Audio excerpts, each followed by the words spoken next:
Good afternoon, everybody. It is Steve Lookner with Agenda Free TV. We are here to bring you live breaking news coverage because there are reports that Israel and Hamas have reached a ceasefire and hostage deal that would, at least temporarily, maybe permanently, end the war in Gaza, which started in October of 2023.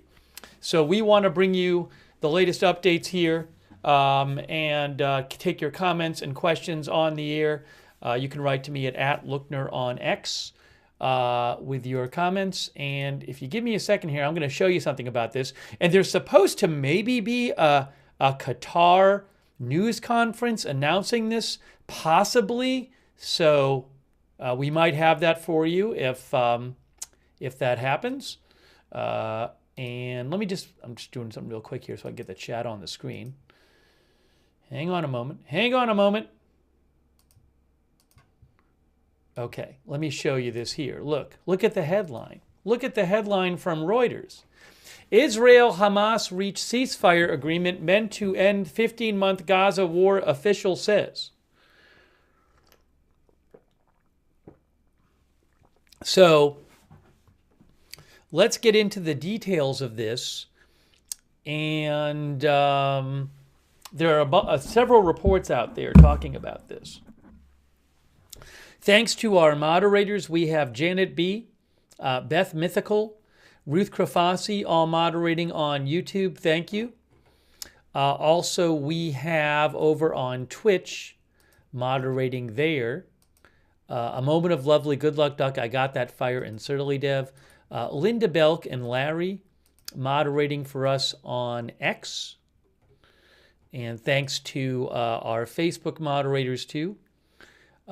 Kay Lowry Body is moderating right now. Thanks, Kay. Margaret Riley and all of our other moderators, too. All right, so let's see what Reuters is saying here. Reuters says, negotiators reached a deal today for a ceasefire in the Gaza war between Israel and Hamas. An official briefed on the negotiations told Reuters after 15 months of conflict that has killed tens of thousands of Palestinians and inflamed the Middle East. You know what? I realized I had the Rubio thing on there in the corner. I need to take that off the screen. Sorry, we were just doing another broadcast. So let me just remove that from the screen. Okay. The deal, not yet formally announced, outlines a 6-week initial ceasefire phase and includes the gradual withdrawal of Israeli forces from Gaza and release of hostages held by Hamas in exchange for Palestinian detainees held by Israel, an official briefed on the negotiations told Reuters. The agreement follows months of on-off negotiations brokered by Egyptian and Qatari mediators with the backing of the United States and came just ahead of the January 20th inauguration of U.S. President-elect Trump. Hamas, Gaza's dominant Palestinian militant group, told Reuters its delegation had handed mediators its approval for the ceasefire agreement and return of hostages. A Palestinian official who asked not to be named told Reuters earlier that Hamas had given verbal approval to the ceasefire and hostage return proposal under negotiation in Qatar and was waiting for more information to give final written approval. Okay. The Israeli foreign minister, Gideon Sa'ar, said he was cutting a visit to Europe short and flying back to Israel overnight to take part in security cabinet and government votes on the deal, meaning the votes would likely be by or on Thursday. Just a little background, as I'm sure many of you know, Israeli troops invaded Gaza after Hamas-led gunmen broke through security barriers and burst into Israeli communities on October 7th, 2023, killing 1,200 soldiers and civilians and abducting more than 250 foreign and Israeli hostages. Israel's campaign in Gaza has killed more than 46,000 people, according to Gaza Health Ministry figures, and left Gaza a wasteland of rubble with hundreds of thousands surviving the winter cold in tents and makeshift shelters. Let me just finish the article real quick. As his inauguration approached, Trump repeated his demand that a deal be done swiftly, warning repeatedly there would be hell to pay if the hostages were not released. His Middle East envoy, Steve Witkoff, worked with President Joe Biden's team to push the deal over the line. In Israel, return of the hostages may ease some of the public anger against Prime Minister Netanyahu and his right-wing government over the October 7th security failure that led to the deadliest single day in Israel's history. So again, reportedly, a ceasefire deal has been reached that is meant to bring an end to the 15-month Gaza war. Reportedly. So let me show you some other reports and talk about some other reports on this, but that is the Reuters report. AP has a report. AP says, Israel and Hamas agree to ceasefire deal to pause Gaza war and release some hostages, mediators say. So AP is also reporting this, saying Israel and Hamas agreed to a ceasefire deal. Mediators announced Wednesday, pausing a devastating 15-month war in the Gaza Strip and raising the possibility of winding down the deadliest and most destructive fighting between the bitter enemies. Again, there might be a news conference coming up in Qatar. Ooh, hold on a second. Oh, I have it. I have it here. I have a live shot. I have a live shot of the news conference. One moment. I have it for you. Let me put it up on the screen for you. Wow. There it is. State of Qatar, live in Doha, Qatar. We're going to get an English translation of this via Reuters. Live Gaza ceasefire supposedly announcement coming up. All right, hold on a moment. This is live in Doha, Qatar.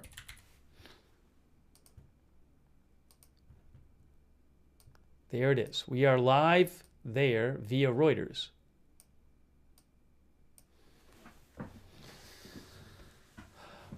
Okay, so we have that on the screen for you. There is no sound on... Oh, hold on. There's some sound. There's some sound there. We are waiting for a briefing, a Qatari announcement, or a briefing.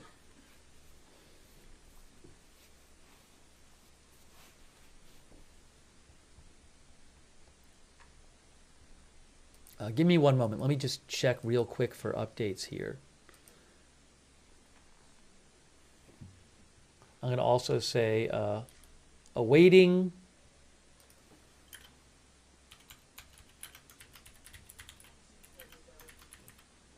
announcement. Oh, what's happening here?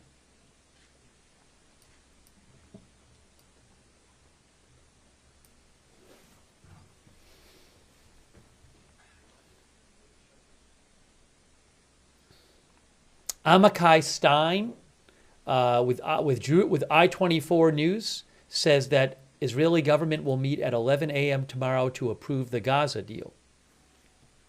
Donald Trump announced the deal as well. Donald Trump has announced the deal, guys. Let me show you this.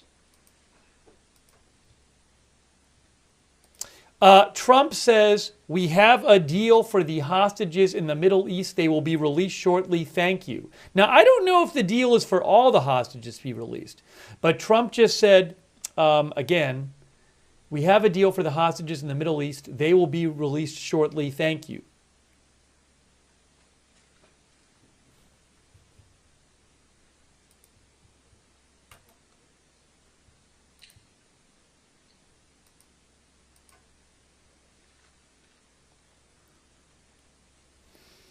Okay, we're awaiting the announcement in Qatar. And let's see here. Hang on a moment. Just give me a moment here.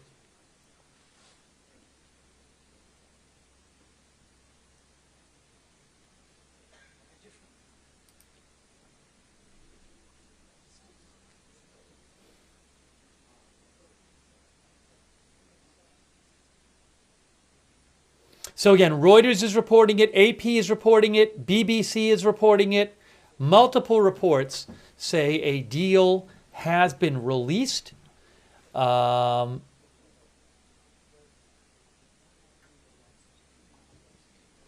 Let me read you some of what AP is reporting about this as we wait for an announcement from Qatar. AP says the deal promises the release of dozens of hostages held by Hamas in phases, the release of hundreds of Palestinian prisoners in Israel, and would allow hundreds of thousands of people displaced in Gaza to return to what remains of their homes. It would also flood badly needed humanitarian aid into a devastated territory.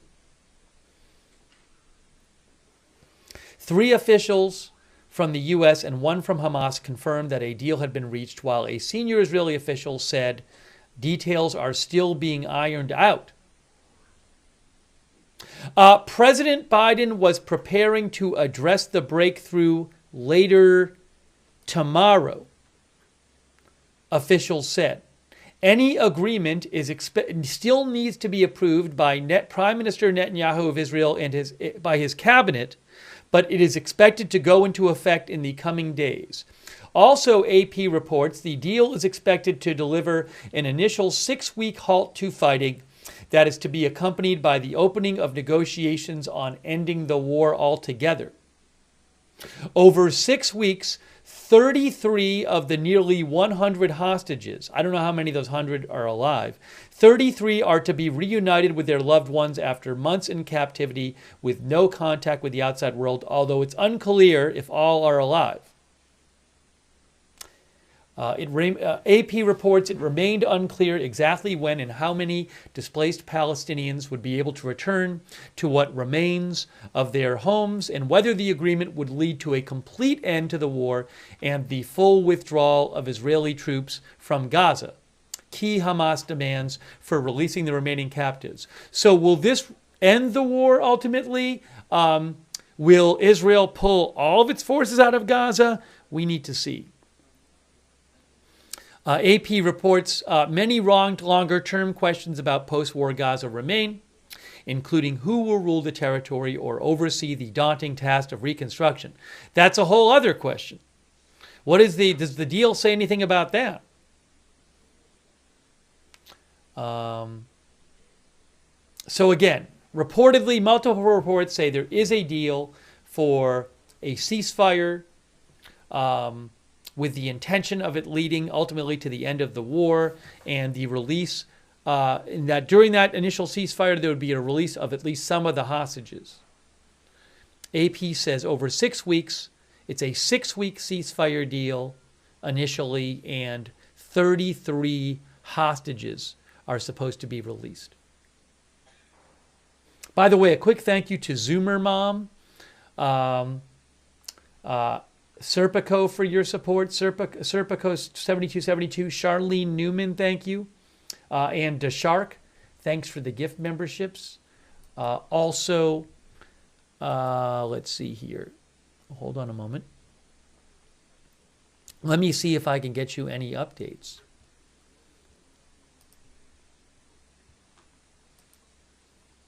Axios is reporting that Axios says around 98 hostages are still being held there, and roughly half of them are believed to be alive. Also, Axios reports the same thing as AP, saying 33 hostages would be released in the first phase of the deal. We see somebody just came out and put a bottle, I think, on the podium. We're awaiting the announcement in Qatar. This is a live shot from Qatar.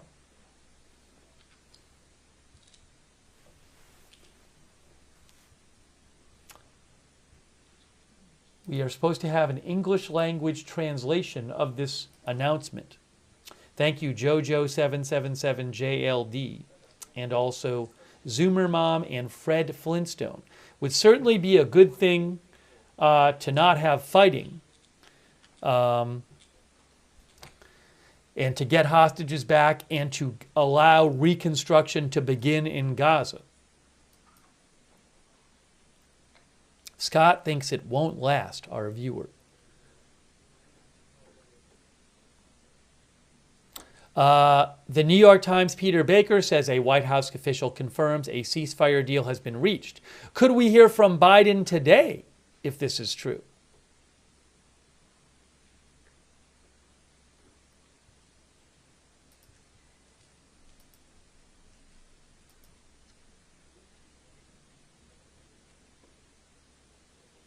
To repeat, hang on a moment here. To repeat, President-elect Trump posted on his Truth Social saying, "We have a deal for the hostages in the Middle East. They will be released shortly. Thank you." We're hearing that the deal covers some of the hostages. You can see there's Trump on Truth Social. "We have a deal for the hostages in the Middle East. They will be released shortly. Thank you."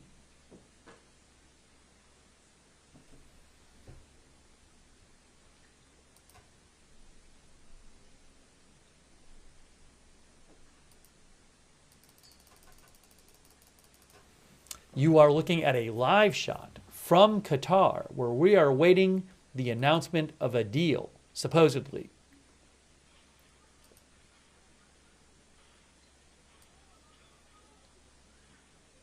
Do I have a shot? Where is that shot from? I have a live shot from Gaza I might be able to show you. I'm seeing it right now. What is that noise I'm hearing? Is that all coming from here? Yes. All the noise I'm hearing is coming from that live feed.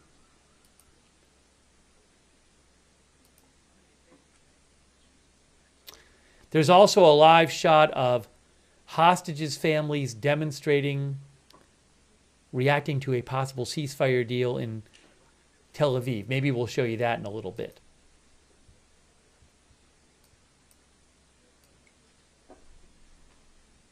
Maybe I can pull up this shot from Gaza that I have via AFP and put it in the corner.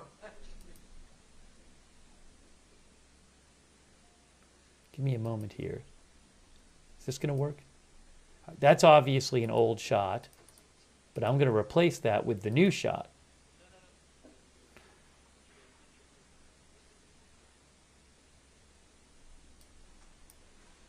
All right, it's a live shot there from Gaza. See that? Let's see, is it working? Hold on. A live shot from Gaza via AFP. Any audio on that or not?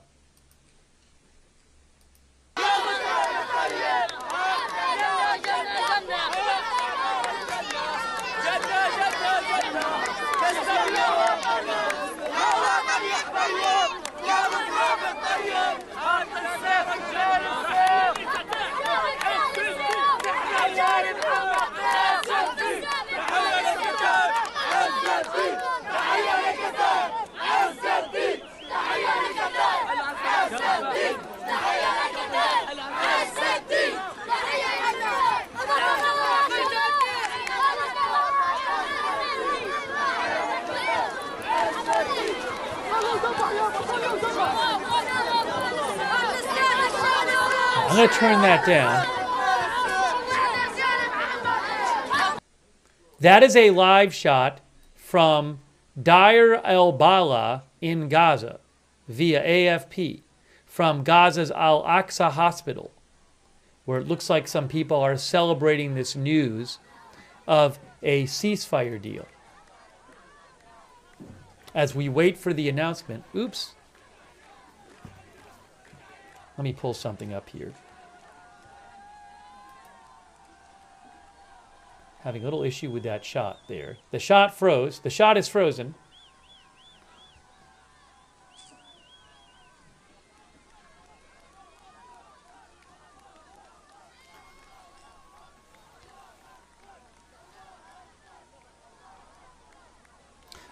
So again, we are waiting for the official announcement, but multiple reports say there has been a ceasefire deal reached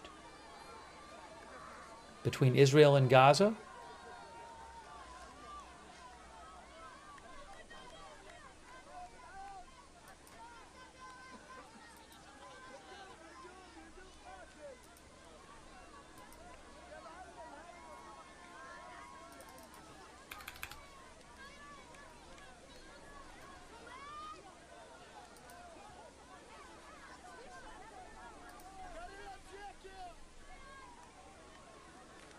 let me, give me that they're having some issues with the video. It keeps pausing. I mean, I'm guessing it's hard to get a signal out of Gaza, but we'll leave that up there. The Washington Post also reports it and says that Israel and Hamas have reached a ceasefire deal that will include the release of some hostages. And yes, the Washington Post, like other sources, says the initial stage will include the release of 33 Israeli hostages in Gaza in exchange for Palestinian prisoners from Israeli jails.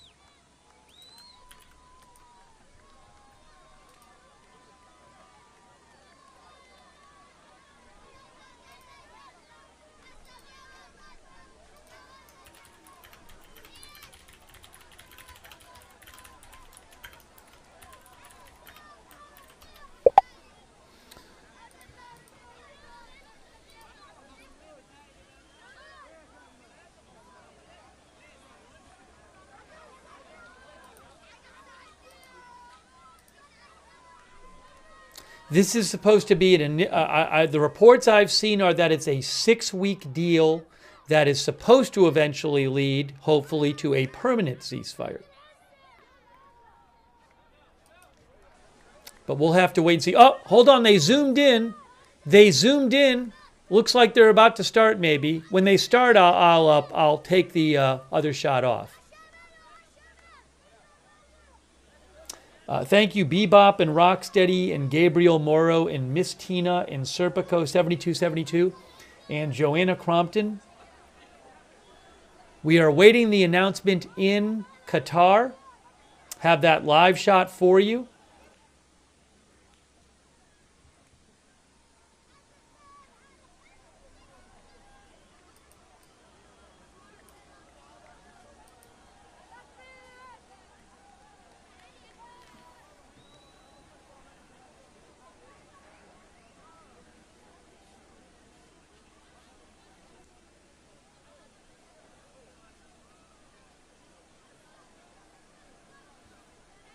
Give me one moment. Give me one moment here. Trump just posted again. Trump has posted again. And let me put it up here maybe in the corner so you can see it. No, I'll have to do it this way. Trump has posted again on Truth Social.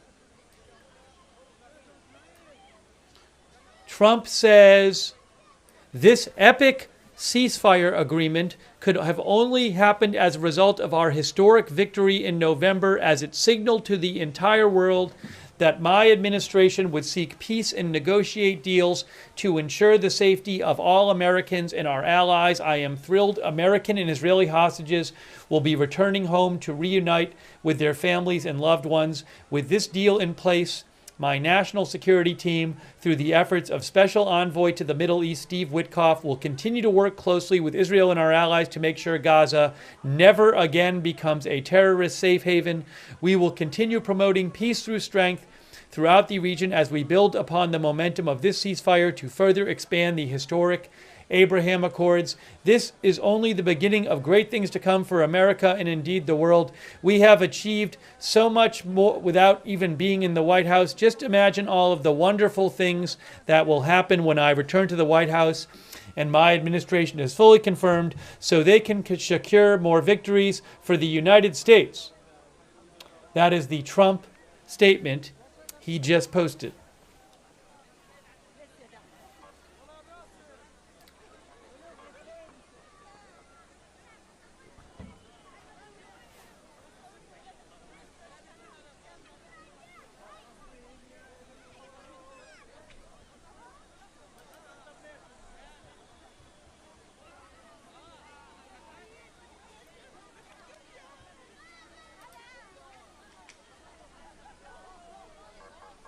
Thank you, Michael Kelly and PZ Papazulu and Gabriel Morrow and Debbie James for your support. We are waiting for a live announcement from Qatar.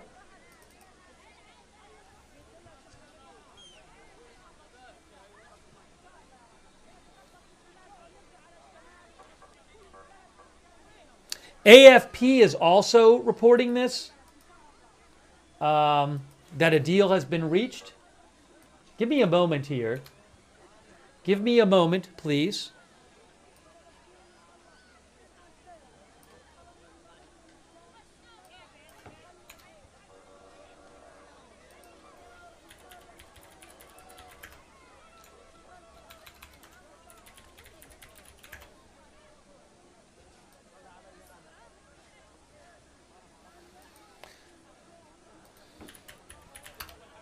I just need to fix the thumbnail for the broadcast here, if you give me 2 seconds. Thanks for your patience.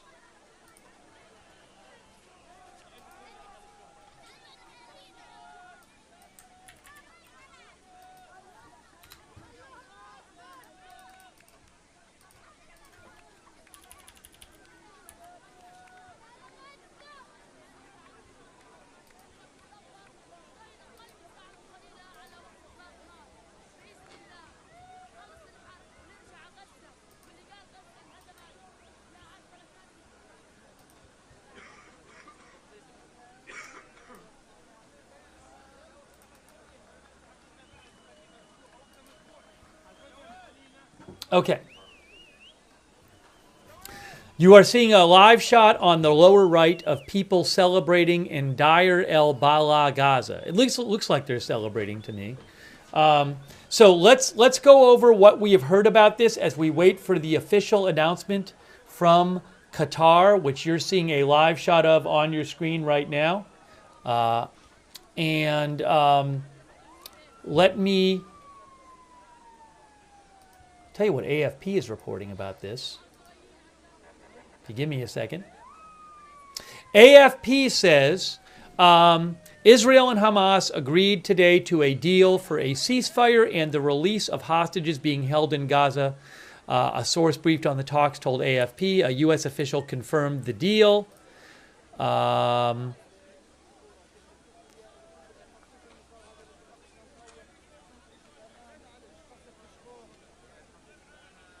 They don't have many other details in that story. Did Reuters update their report? Let's see, or AP? AP says, let's see here. The deal would release dozens of hostages held by Hamas in phases. It would release hundreds of Palestinian prisoners in Israel and allow hundreds of thousands of people displaced in Gaza to return to what remains of their homes. The deal would also flood badly needed humanitarian aid into a devastated territory.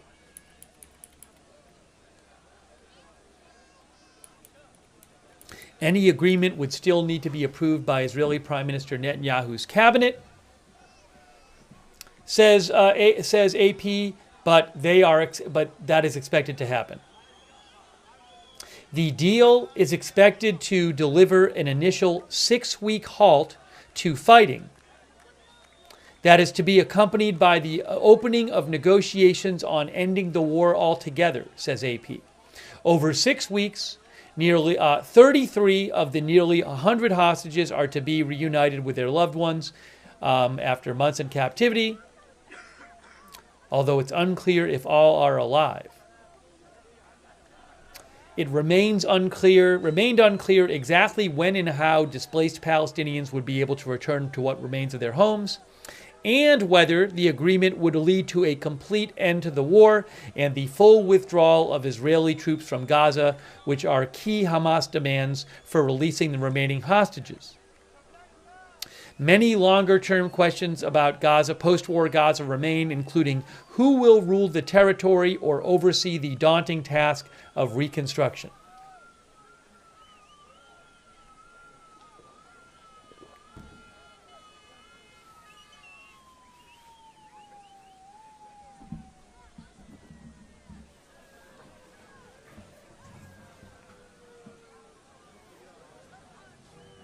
Thank you, JM, for the gift memberships, by the way. Give me one moment. We're bringing you the latest updates. Soon we should hopefully hear this official announcement, which we're going to bring to you live.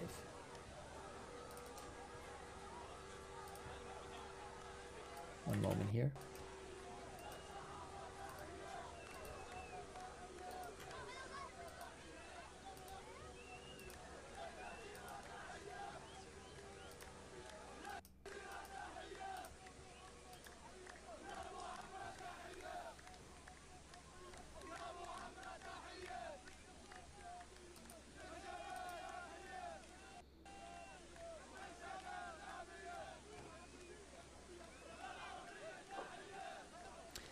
ABC News also reporting the deal.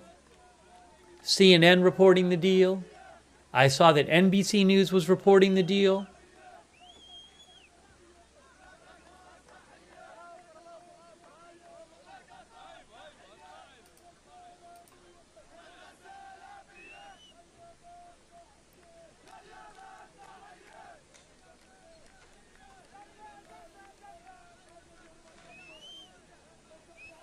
No hostages are being released right this second.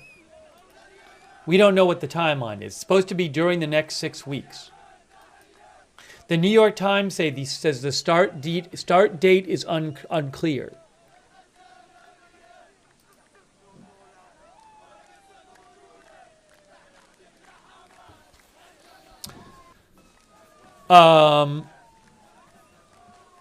Let's see here. Yes, the New York Times says the start date is unclear. Oh, there might be a UN thing? Hold on.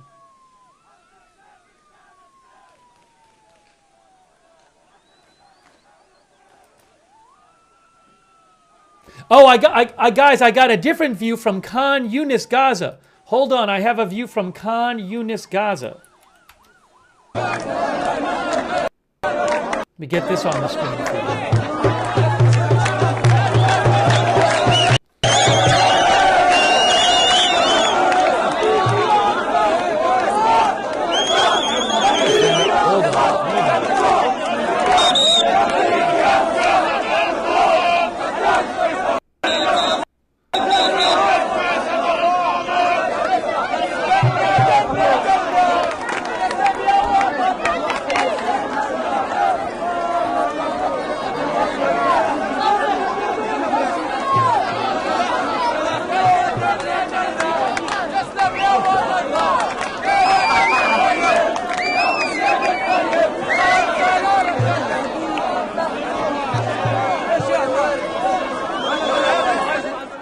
That's also in Gaza.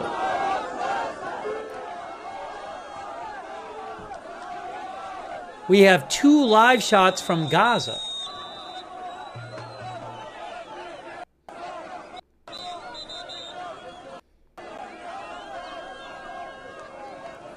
I got to put something else on the screen now.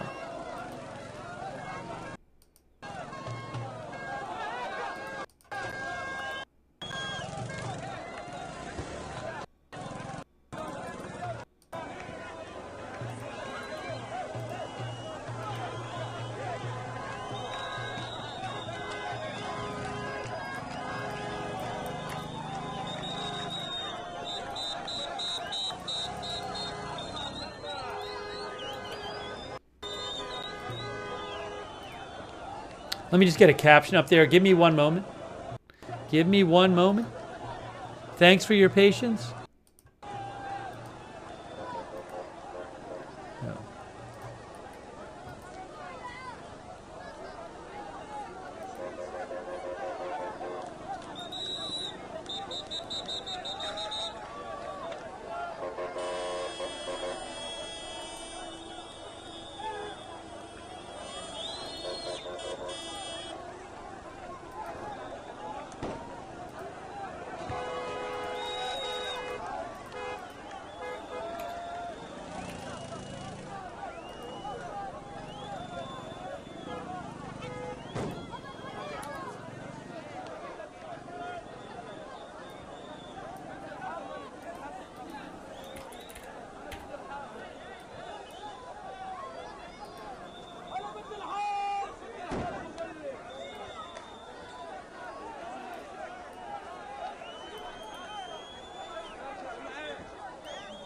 Again, this is Khan Yunis.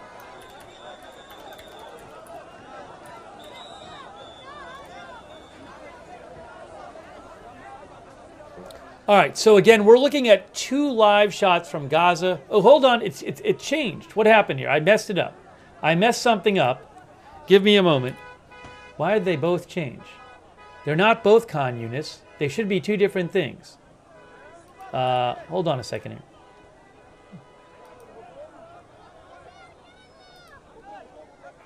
What is going on here?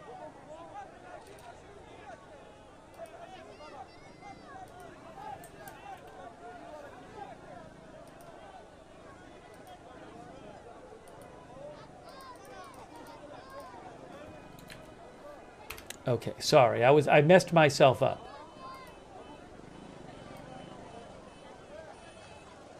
That one is Deir el-Balah.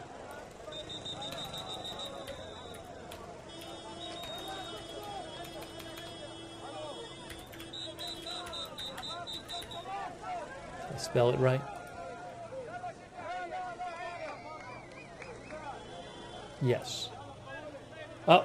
We lost the AFP shot, so I'm not going to worry about that for right now.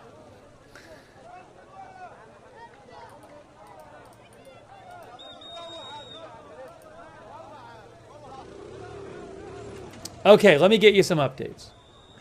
Sorry, I just wanted to get that stuff on the screen.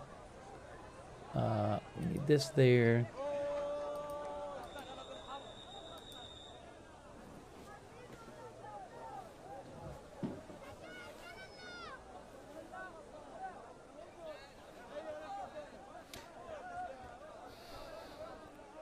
All right, if you're just joining us, big news out of the Middle East.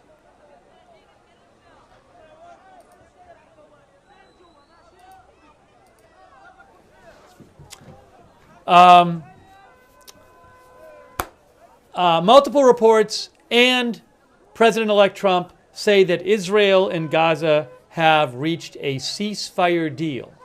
Israel and Hamas have reached a ceasefire deal in Gaza.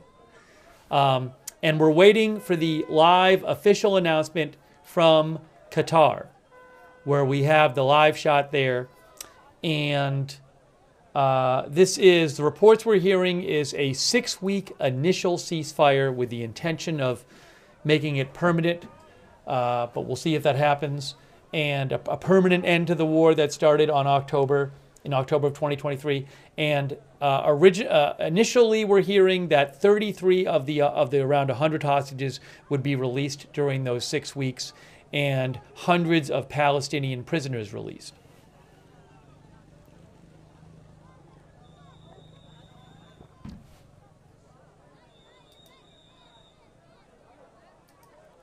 I have an updated article from Reuters, by the way. Reuters says the agreement outlines a 6-week initial ceasefire phase and includes the gradual withdrawal of Israeli forces from the Gaza Strip and the release of hostages held by Hamas in exchange for Palestinian prisoners held by Israel.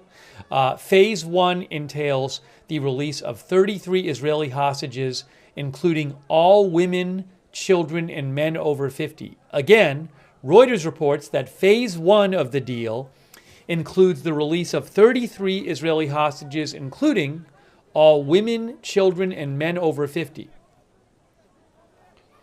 Reuters reports that negotiations on implementing the second phase of the deal will begin by the 16th day of Phase 1, and the second phase is expected to include the release of all remaining hostages, a permanent ceasefire, and the complete withdrawal of Israeli forces from Gaza. The third phase is expected to address the return of all remaining dead bodies and the start of Gaza's reconstruction, supervised by Egypt, Qatar, and the United Nations.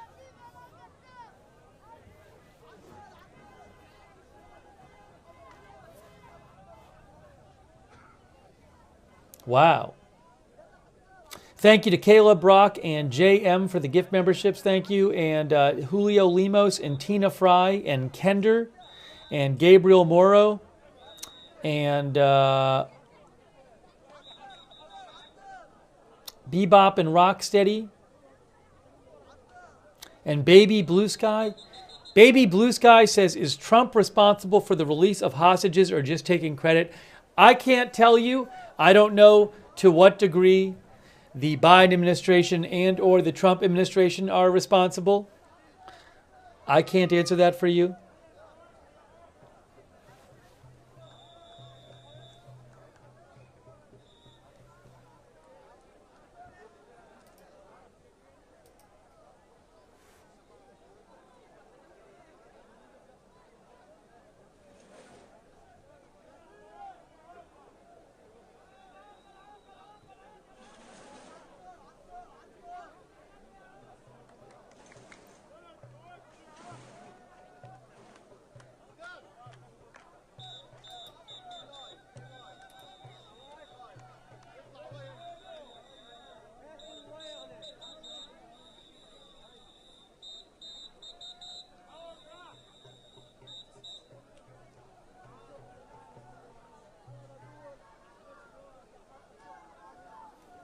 I am checking for updates here as we wait for the official announcement.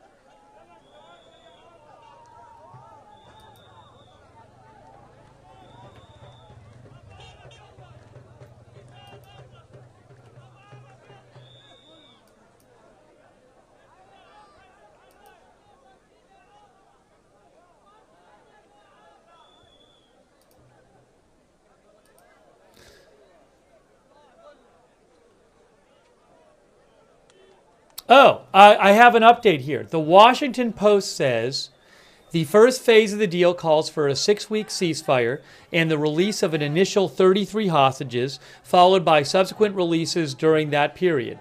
A second U.S. official said 3 hostages would be released within 48 to 72 hours of the agreement, along with a still unknown number of Palestinian prisoners being held in Israeli jails and an increased flow of humanitarian aid into Gaza. So the Washington Post reports that the first 3 hostages would be released within 48 to 72 hours of the agreement. Our viewer David Brontoberger says, "We will see."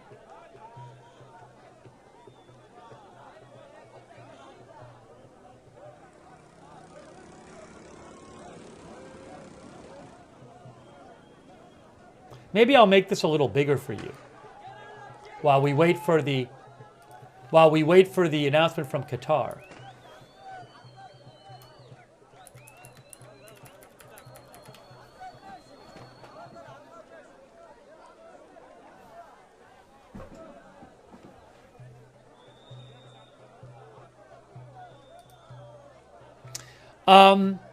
Washington Post says during a second phase of the deal, the ceasefire is expected to continue while all the remaining hostages and Palestinian prisoners and some Palestinian prisoners, I guess, are to be released. In the third phase, that will include the establishment of a new governing and security structure in Gaza and massive reconstruction of Gaza, which has been largely destroyed. About 2 million people live there, and it's been largely destroyed over the past 15 months.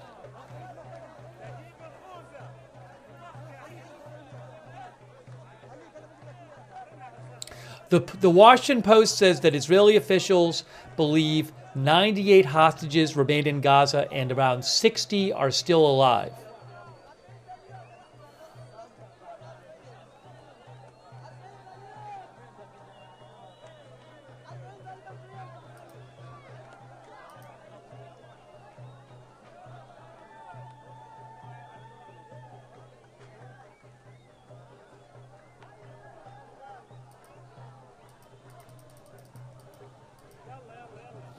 Sean says, would it allow Hamas to stay in power?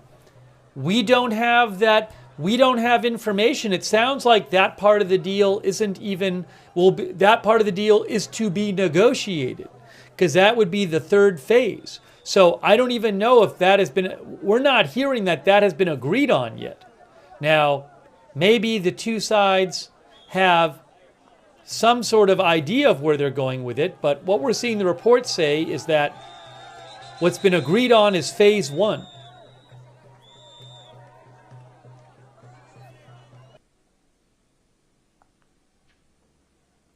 Hold on, we got a different shot. We got a different video from Khan Yunis. Is it still Khan Yunis? The video switched. No, they just went back. There it is.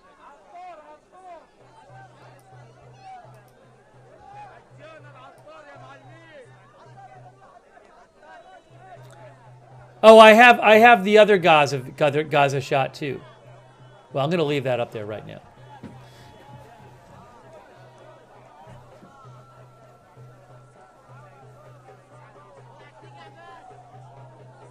Big news. Big news, guys. Is this the beginning of the end of the war in Gaza that started in October of 2023?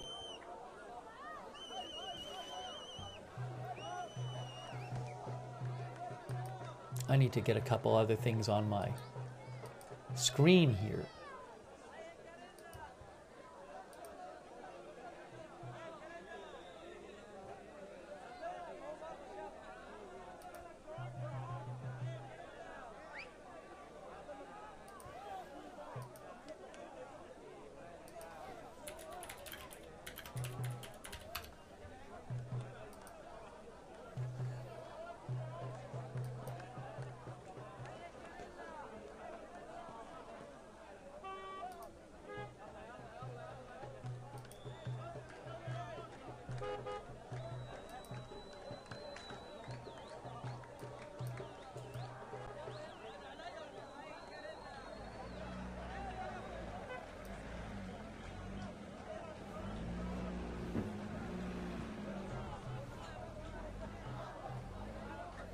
I don't know when the announcement from Qatar will be. As you can see, we have a live shot from Qatar. We're awaiting the announcement there. So we'll see when that is made.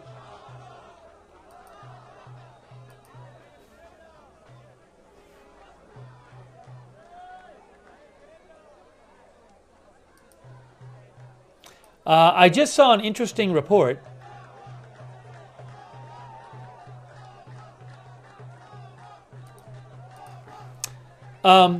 I just want to pass along an interesting report, which isn't really about this story. Jeff Stein of the Washington Post says that Trump is encouraging Vivek Ramaswamy to take the Ohio Senate seat vacated by J.D. Vance's departure. That is from Jeff Stein of the Washington Post.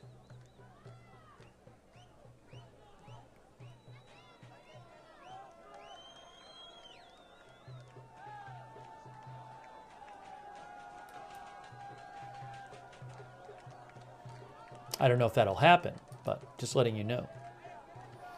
I don't believe we have a statement from the White House, an official statement yet. I have seen White House officials quoted in articles.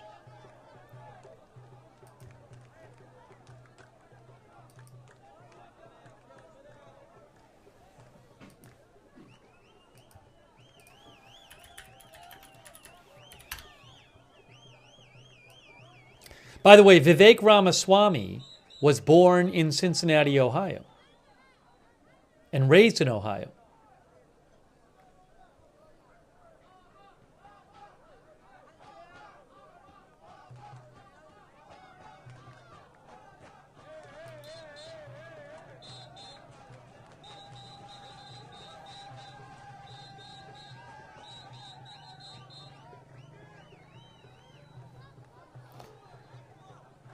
Let's see.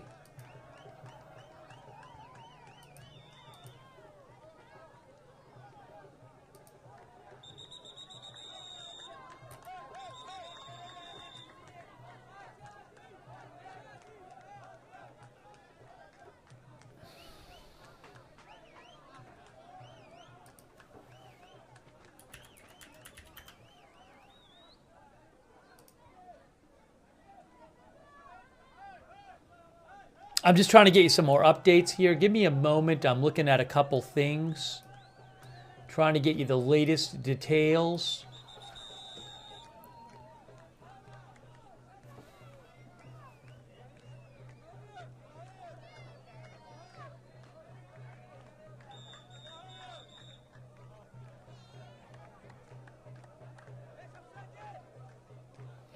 I have an update here from I-24's Ariel Oserin,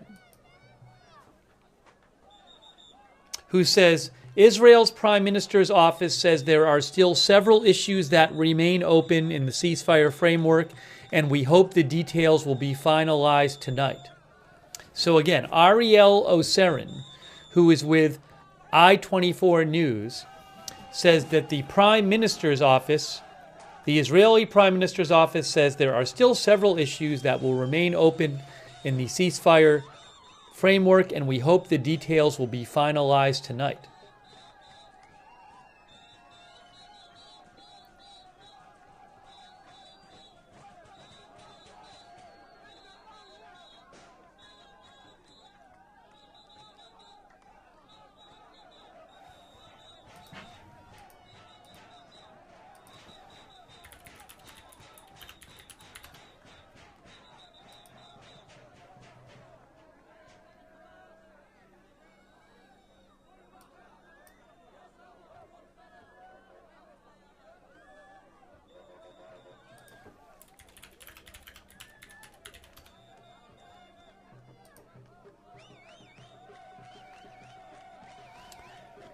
Maybe I should put up there, well, the time in Israel right now is 7:59 p.m. in Israel.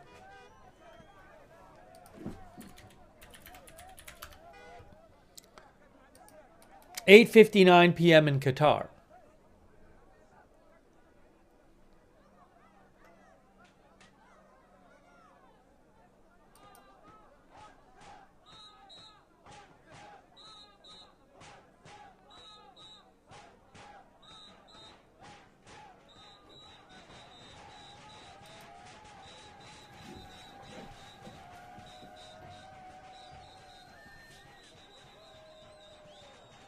You are looking at a shot on the left from Khan Yunis, Gaza.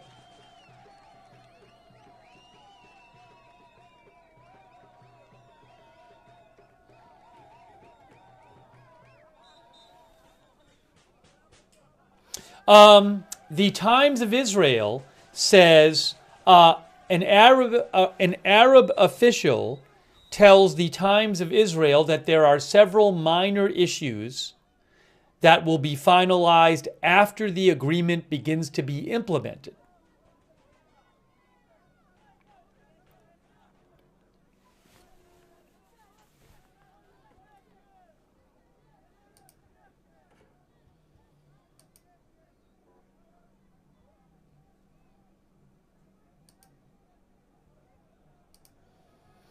I have an update here from Reuters. They have an article, what are the main elements of the Gaza ceasefire deal?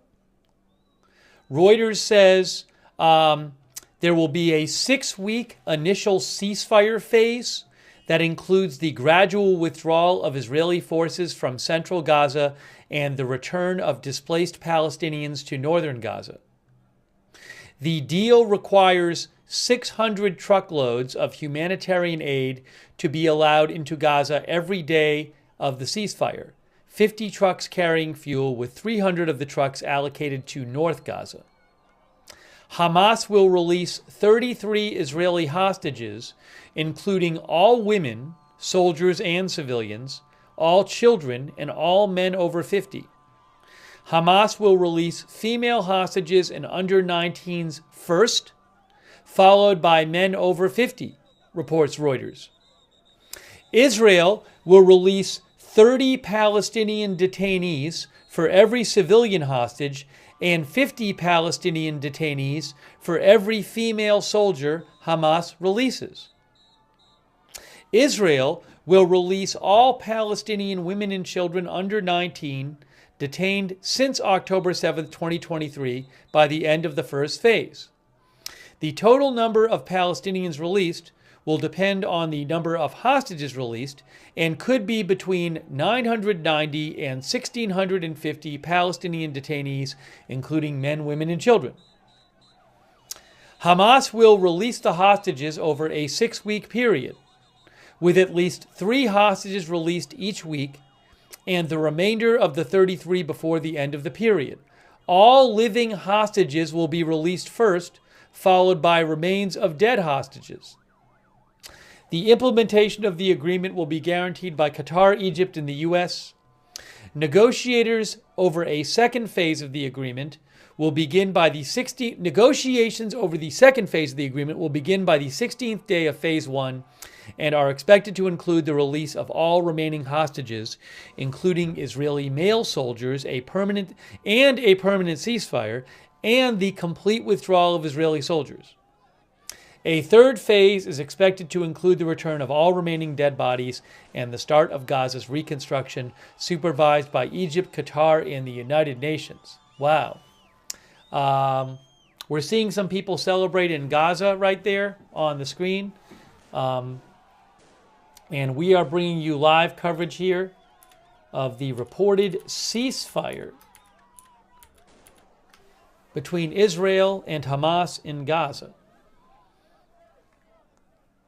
We just read you details reported by Reuters.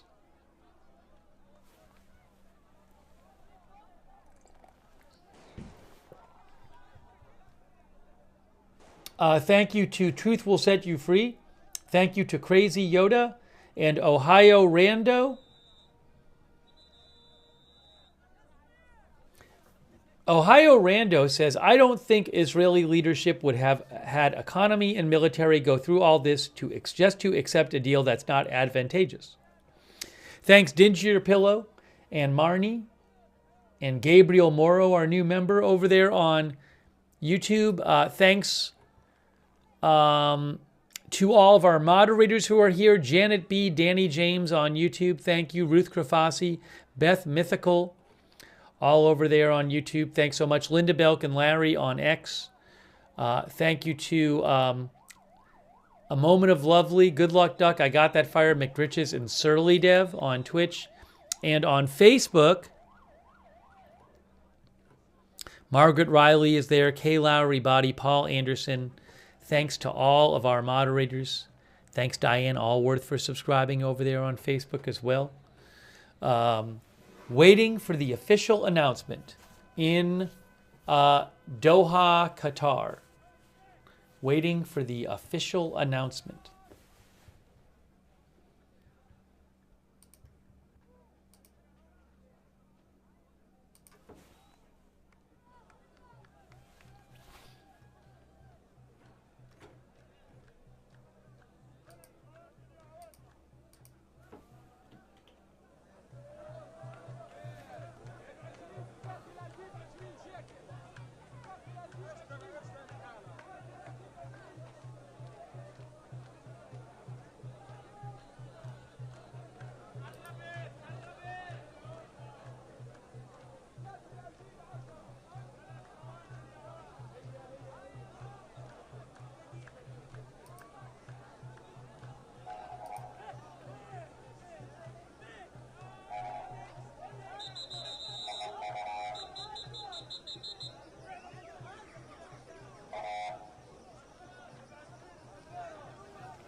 All of this news, the new administration about to come in, a ceasefire deal. It's possible that TikTok will be shut off in the U.S. in about 4 days, although we don't know if that's going to happen. It's possible it will. So lots of news here. Thanks, Fred Witherow, for your support. That's a little loud now. So much news. Will President Biden speak today?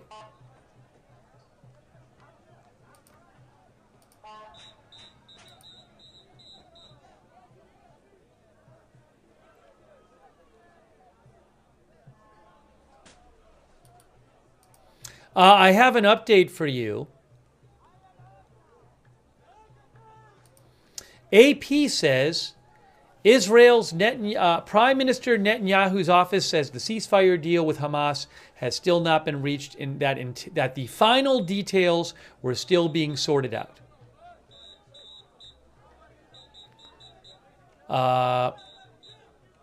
They say, AP, in the city of Khan Yunis in Gaza, which we have a camera from, large crowds of joyful Palestinians have taken to the streets with people cheering and honking car horns.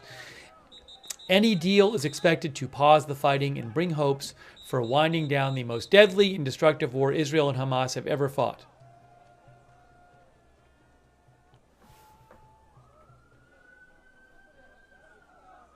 Netanyahu's office says there are details that were still unresolved, but hope details would be finalized tonight.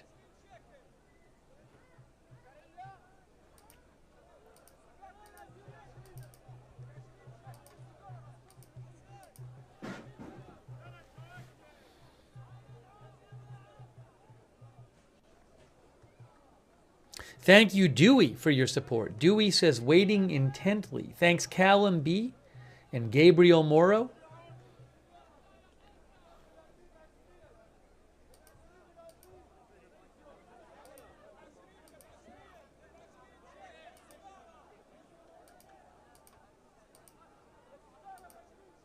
One moment, please. One moment, please.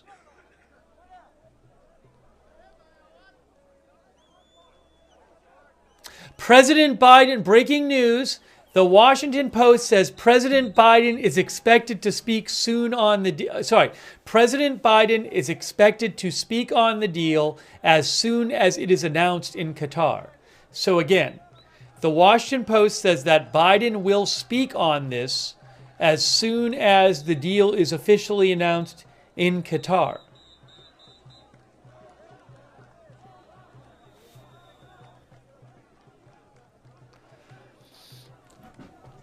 Wow, big developments today.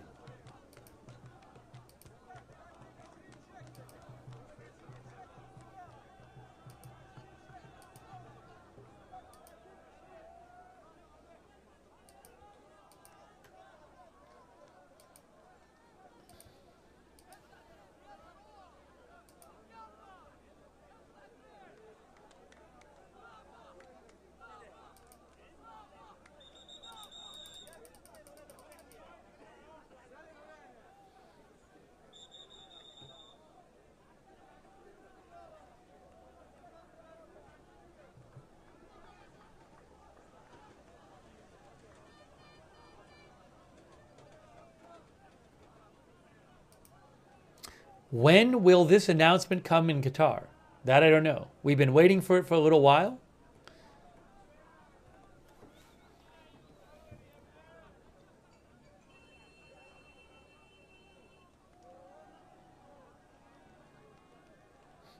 Roy Case, who's a reporter in Israel, says from around 4:30, we have been waiting for the Prime Minister of Qatar in Doha to speak. Now, where Roy Case is in Israel, it's now after 8. So for several hours, there's been talk that there would be this announcement in Qatar, and it just hasn't happened yet.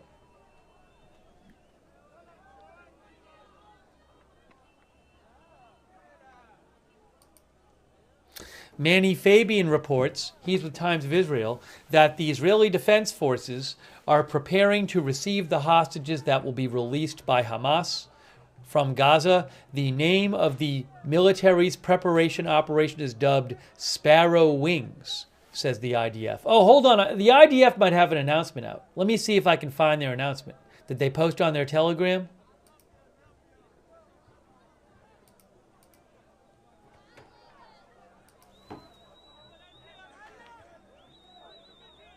Yes, the IDF just posted on Telegram 6 minutes ago. The name of the IDF preparation for the return of the hostages is called Sparrow Wings. That's what the IDF said.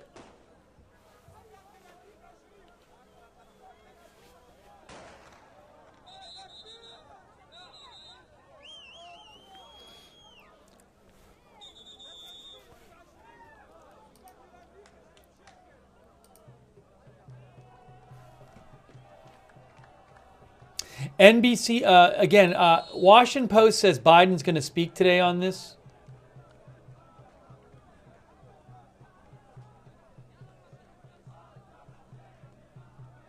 The IDF just posted on their X account. Oh, I'm confused. So, in the English language X account, IDF now says Wings of Freedom is the name given to the IDF's preparations for the return of the hostages. See, it says they're Wings of Freedom.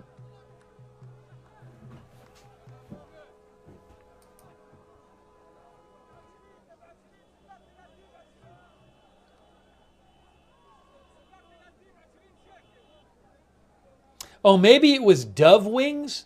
Did I get a bad translation? Well, Manny Fabian posted in English, and he said sparrow wings.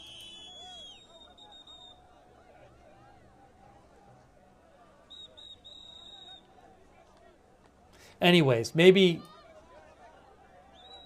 the term in Hebrew is not an exact translation.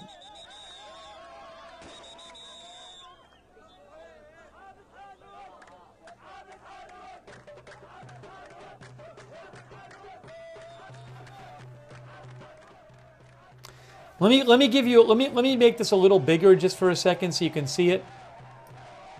Oh, is this paused? No. Yeah, so the video is actually, for the moment, we're hearing the live sound and the video is paused. I wouldn't be surprised if there's issues getting the signal out. So that's not on my end. That's literally the source video is paused right now. I have a different one. Oh, I have the one from Deir al-Balah. There is the one from Deir al-Balah.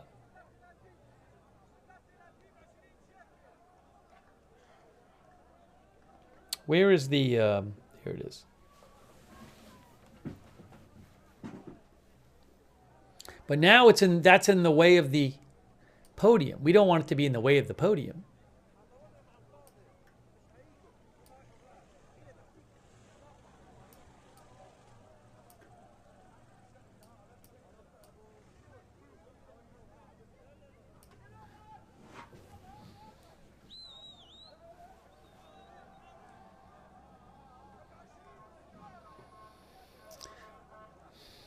Northern Grace says symbol of peace. I don't know. I mean, I don't know if it's a again, if the word sparrow in Hebrew carries peace connotations, maybe. Oh, look, this is bigger now. There you go. There's people celebrating in Khan Yunis, Gaza. Some.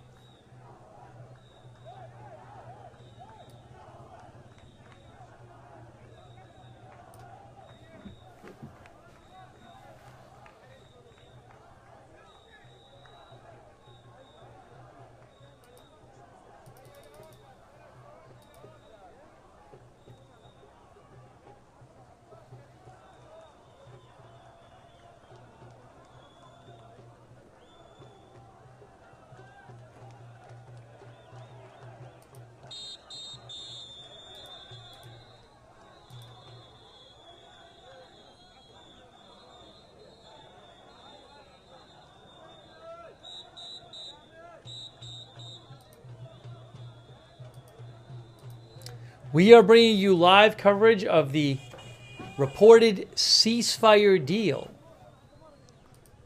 between Israel and Hamas.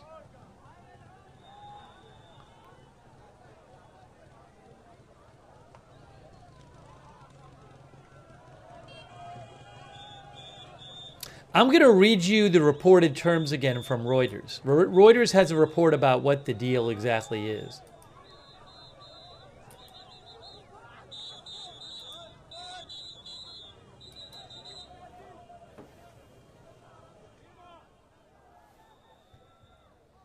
All right, so again, this is according to Reuters. The first phase would be a 6-week deal that includes the gradual withdrawal of Israeli forces from central Gaza and the return of displaced Palestinians to northern Gaza.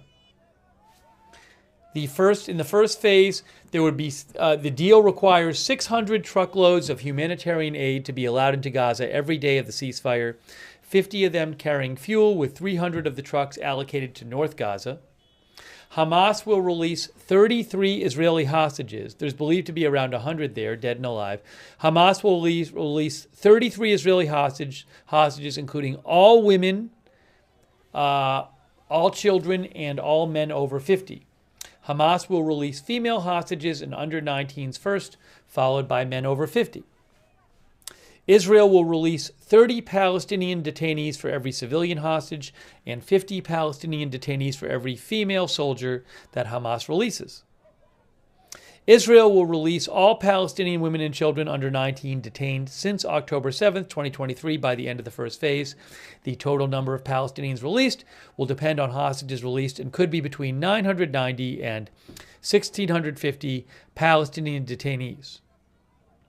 Hamas will release the hostages over a 6-week period, the 33, with at least 3 hostages released each week, and the remainder of the 33 before the end of the period. All living hostages will be released first, followed by remains of dead hostages. And negotiations over a second phase of the agreement will begin by the 16th day of Phase 1 and are expected to include the release of all remaining hostages, including male Israeli soldiers, and a permanent ceasefire and the complete withdrawal of Israeli soldiers from Gaza. A third phase is expected to include the return of all remaining dead bodies and the start of Gaza's reconstruction, supervised by Egypt, Qatar, and the United Nations. I'm seeing some people moving around on the screen. Are we going to get an announcement soon? Maybe? No, not really. I don't know. Pixel Panda says, I hope this peace lasts.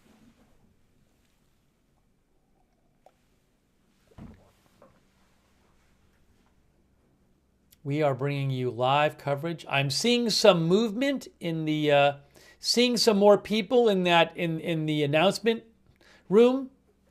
Maybe the announcement will be soon.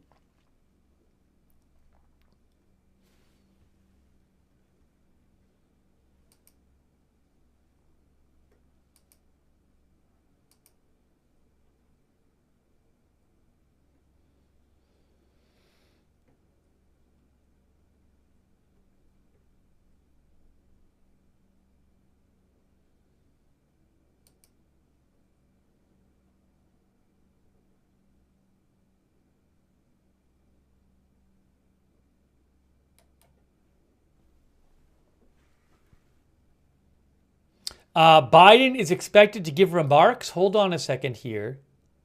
Now, AFP already has a video up, and it says Biden is expected to give remarks. And they have this, they don't have a time on it, but they put it up there.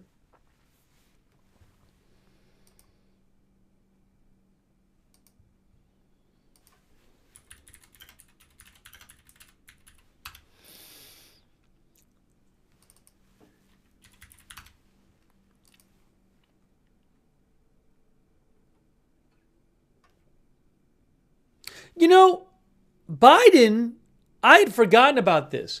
At 8 tonight, Testing. Hello, 1, 2, 3. Testing. We're getting sound from the mic, the guys at the mic. Biden was going to deliver a farewell address tonight at 8 p.m. Biden was already supposed to speak tonight and deliver a farewell address to the nation tonight at 8 p.m. Look. Testing. 1, 2, 3. Testing. Testing. All okay? Okay. Testing. Hello. 1, 2, 3. 1, 2, 3. Testing. Sound check. Sound check. Hello, hello. Sound check. 1, 2, 3. Sound check. 1, 2, 3. Hello, hello. Okay.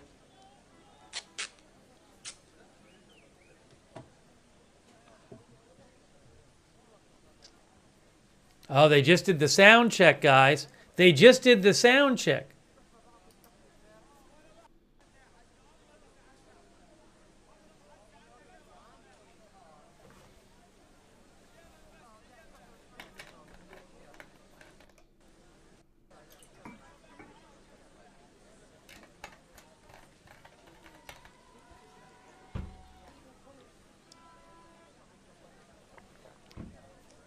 We are awaiting the announcement from Qatar.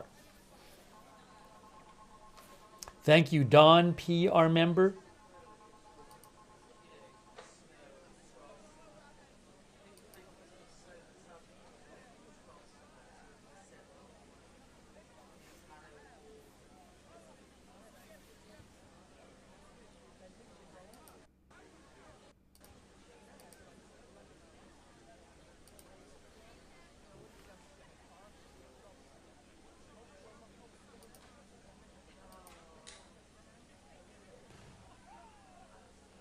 No statement yet released from the White House. No official statement that I'm aware of.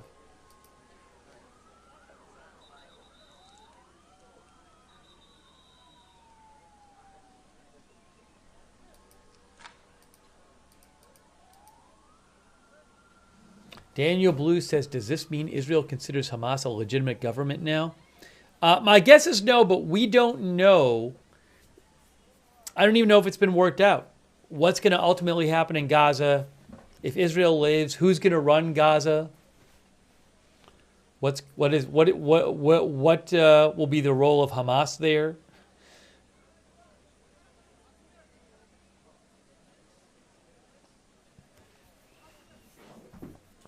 Remember, Israel had originally made its goal to basically destroy Hamas. So I don't know what the ultimate agreement is going to look like.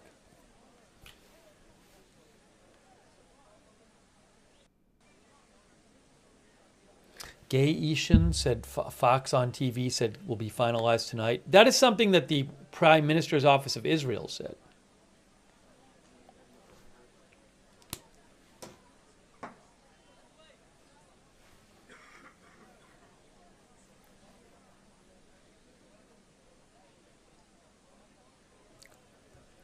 By the way, I'm sorry I'm yawning. I got up earlier this morning because we were covering the Pam Bondi and Marco Rubio hearings, confirmation hearings, which we did cover for a while, and I've been up late a bunch of nights because we've been covering the wildfires. So I do apologize for yawning sometimes, but my schedule's all messed up because of the different hours. So I hope you can understand.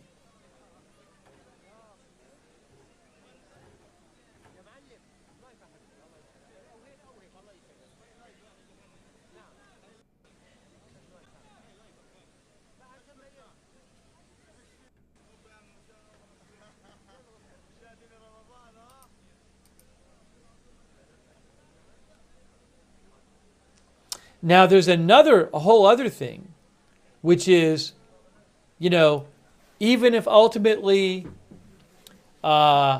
this deal all goes through, and even if ultimately Israel pulls its troops all out of Gaza and Gaza starts rebuilding, what happens in the long term between Israel and Gaza? That I cannot tell you.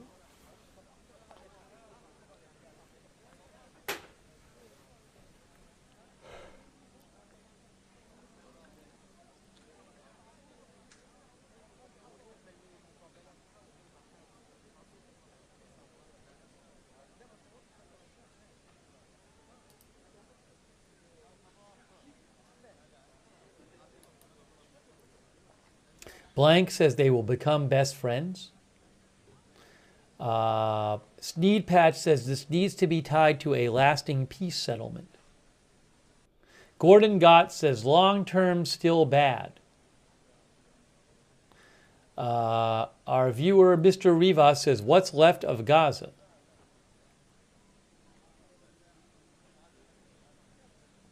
Sarah Brown says the current approach wasn't working. She believes for Israel, for every combatant eliminated, 5 more were being recruited due to the indiscriminate way they were going about it. That's what our viewer Sarah Brown said. Doom Chaser says, well, at least this could be a start to peace. We can hope.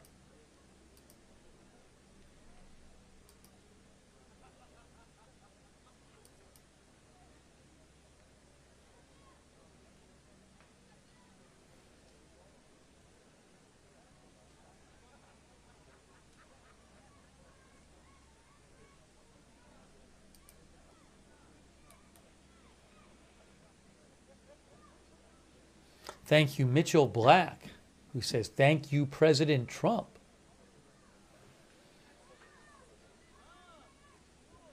Maybe I'll read you again what Trump had to say on his Truth Social.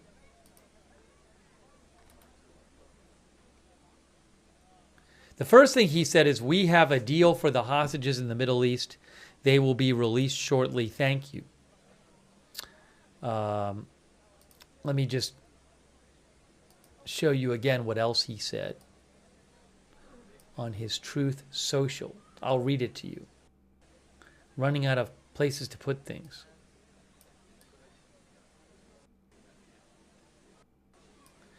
He said, this epic ceasefire agreement could only have happened as a result of our historic victory in November, as it signaled to the entire world that my administration would seek peace and negotiate deals to ensure the safety of all Americans and our allies. I am thrilled American and Israeli hostages will be returning home to be reunited with their families and loved ones. With this deal in place, my national security team, through the efforts of Special Envoy to the Middle East, Steve Witkoff, will continue to work closely with Israel and our allies to make sure Gaza never again becomes a terrorist safe haven. We will continue promoting peace through strength throughout the region as we build upon the momentum of this ceasefire to further expand the historic Abraham Accords. This is only the beginning of great things to come for America and indeed the world.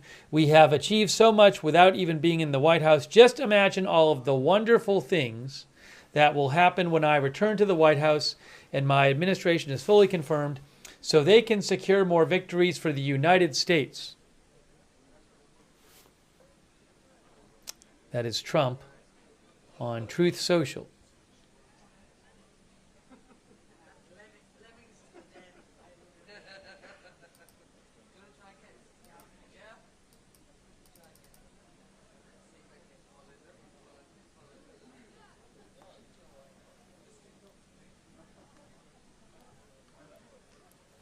Still waiting for the announcement from... They did a sound check. They did do a sound check in Qatar. We saw it, guys. I am seeing more people there. I think this Qatar announcement might be soon. I'm seeing more people in the room. They did a sound check.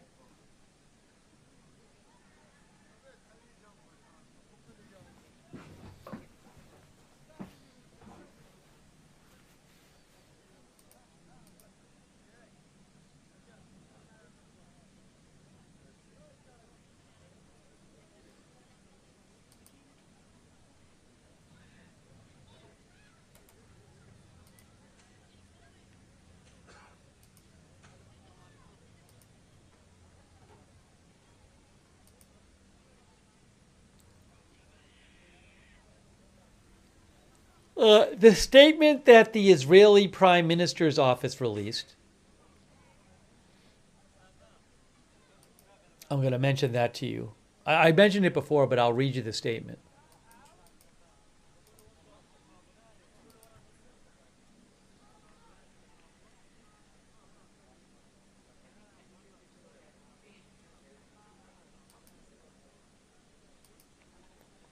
The Washington Post had the statement. The statement said, oh, do I have this in front of me? Maybe I have it here.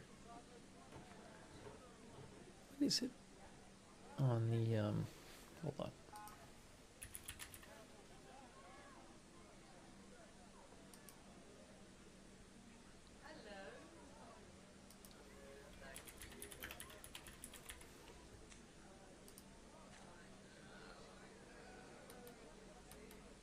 Anyways, according to the Washington Post, the Prime Minister's office said, due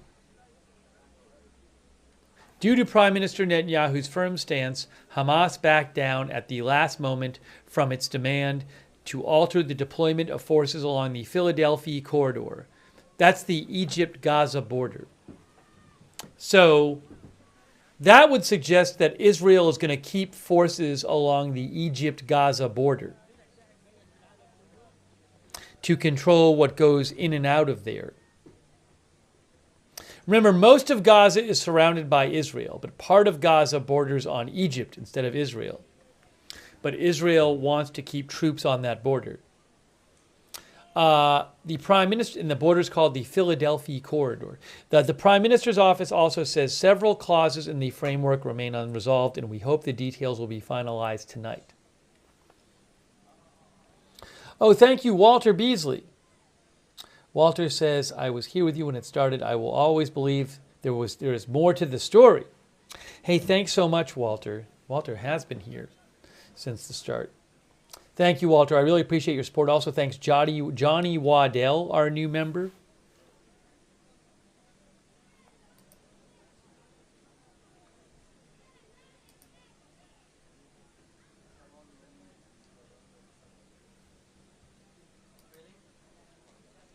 President Biden is supposed to speak.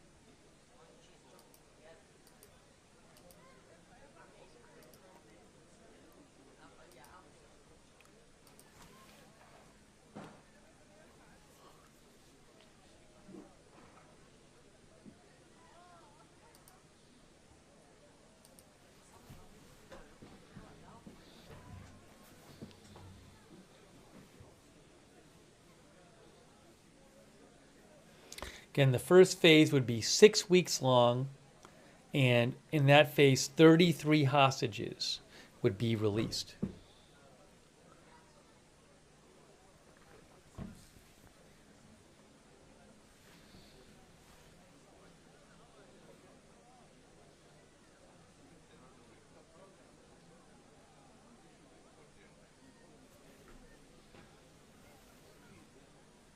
Thank you also to Quiet Storm.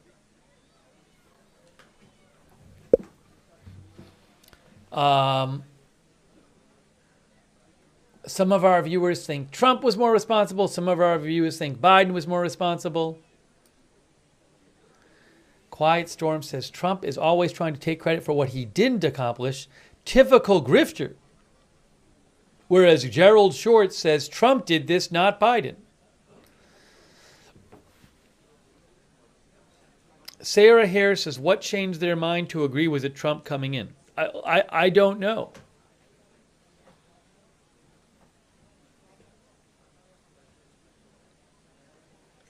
I mean, there was certainly motivation for both sides to eventually have a deal.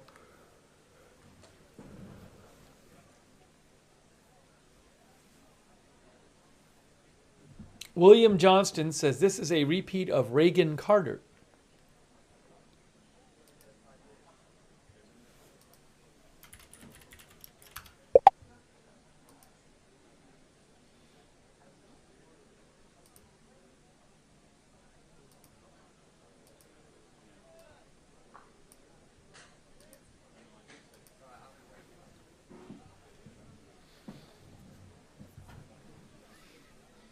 Then the inauguration is on the 20th. So much news lately.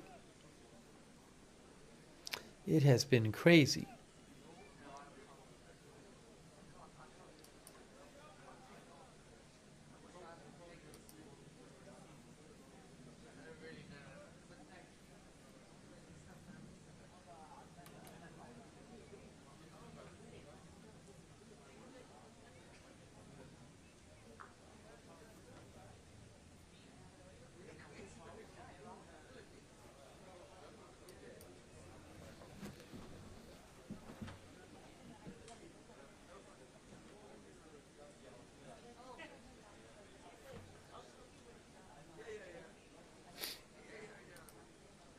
I have no schedule for you when this announcement's going to be made, when Biden's going to speak.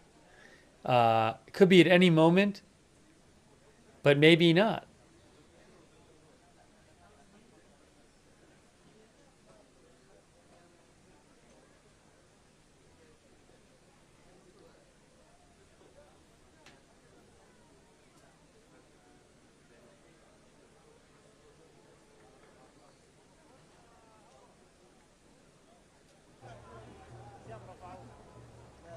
Oh, they got the video back from on the top there from Khan Yunis.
Looking around for some updates here.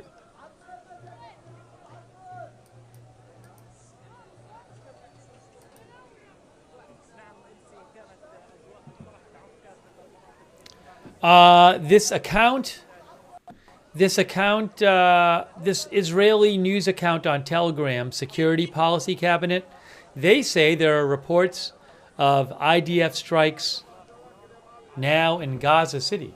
So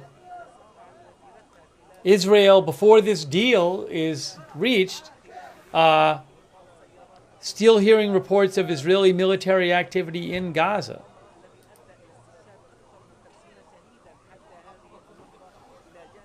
Al-Manar TV, which is, where are they based? That's an Arabic language news outlet. They're in Lebanon. And they're run by Hezbollah. A Hezbollah news station claims that Israel carried out airstrikes in the central Gaza Strip. So that could be going on right now. Oh, thank you to Jesse's Girl. And thanks for shouting out our mods, Jesse's Girl. I might have to eat a sandwich or something soon. We were on this morning covering the confirmation hearings and just went right into this.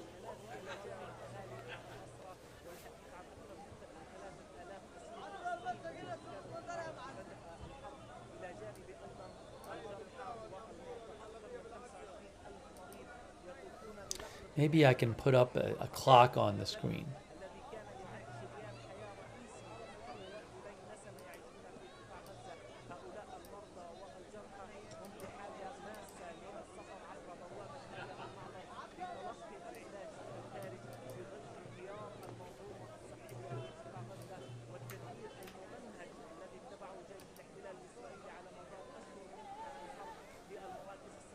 Let's see here.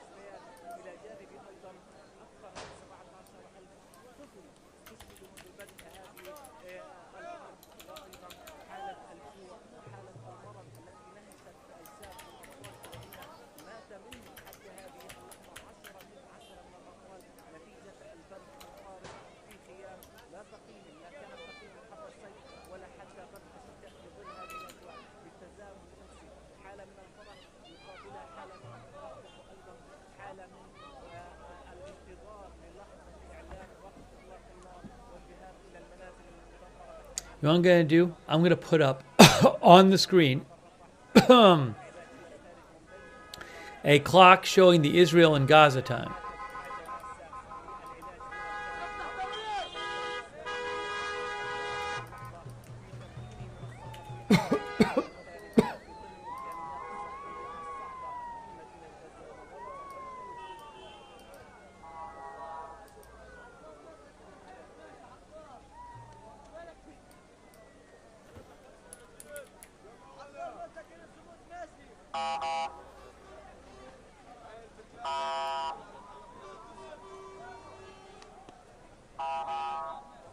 Where should I put this?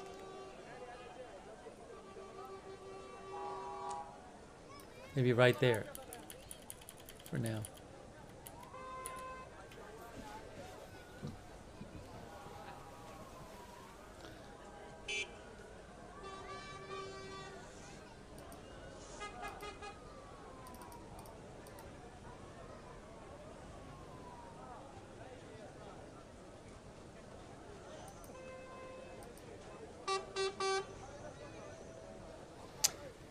Moose's backyard, our viewer, thinks it has nothing to do with the incoming administration.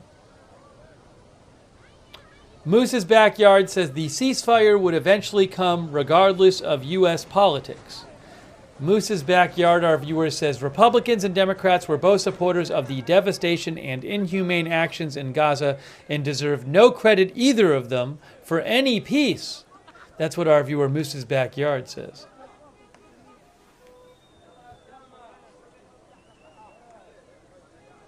Bawazan says, how long do you think Hamas will honor the ceasefire? That I cannot tell you.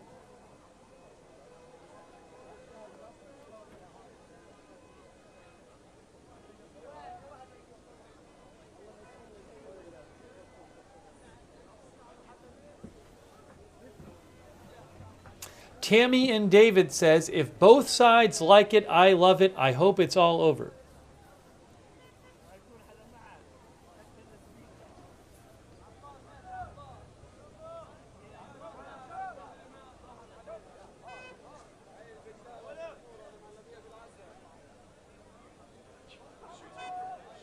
The main channel says, why did they wait until 5 days before Trump took office?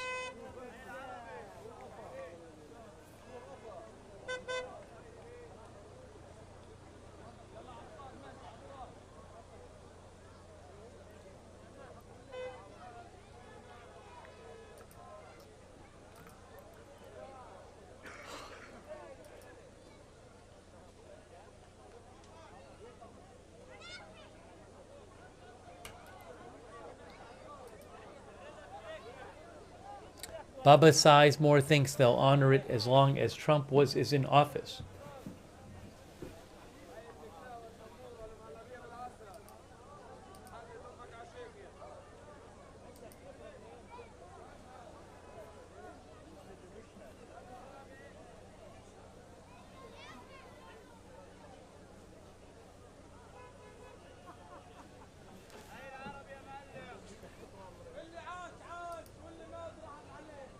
السلام عليكم. المؤتمر الصحفي سيبدأ بعد قليل. Hold on. The press conference will begin shortly. The press conference will begin shortly. Breaking news. The press conference will begin shortly. They just said it, guys. We are awaiting the press conference. I'm going to turn off the audio from this. The press conference will begin shortly. They just said it. You heard it.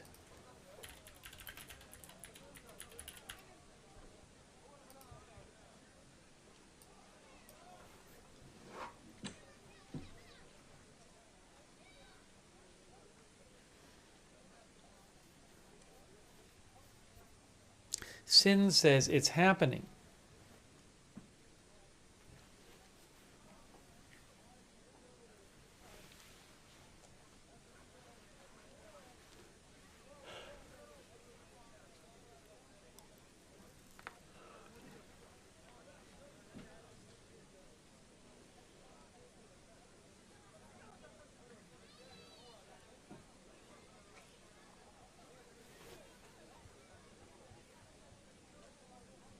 Get ready. Get ready.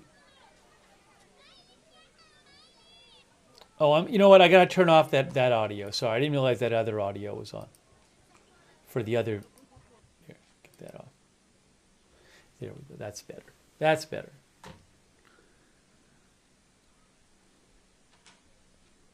You know, I'm going to get off this. I'm going to take off for the moment. I'm going to remove those other videos. Here we go. It's starting now.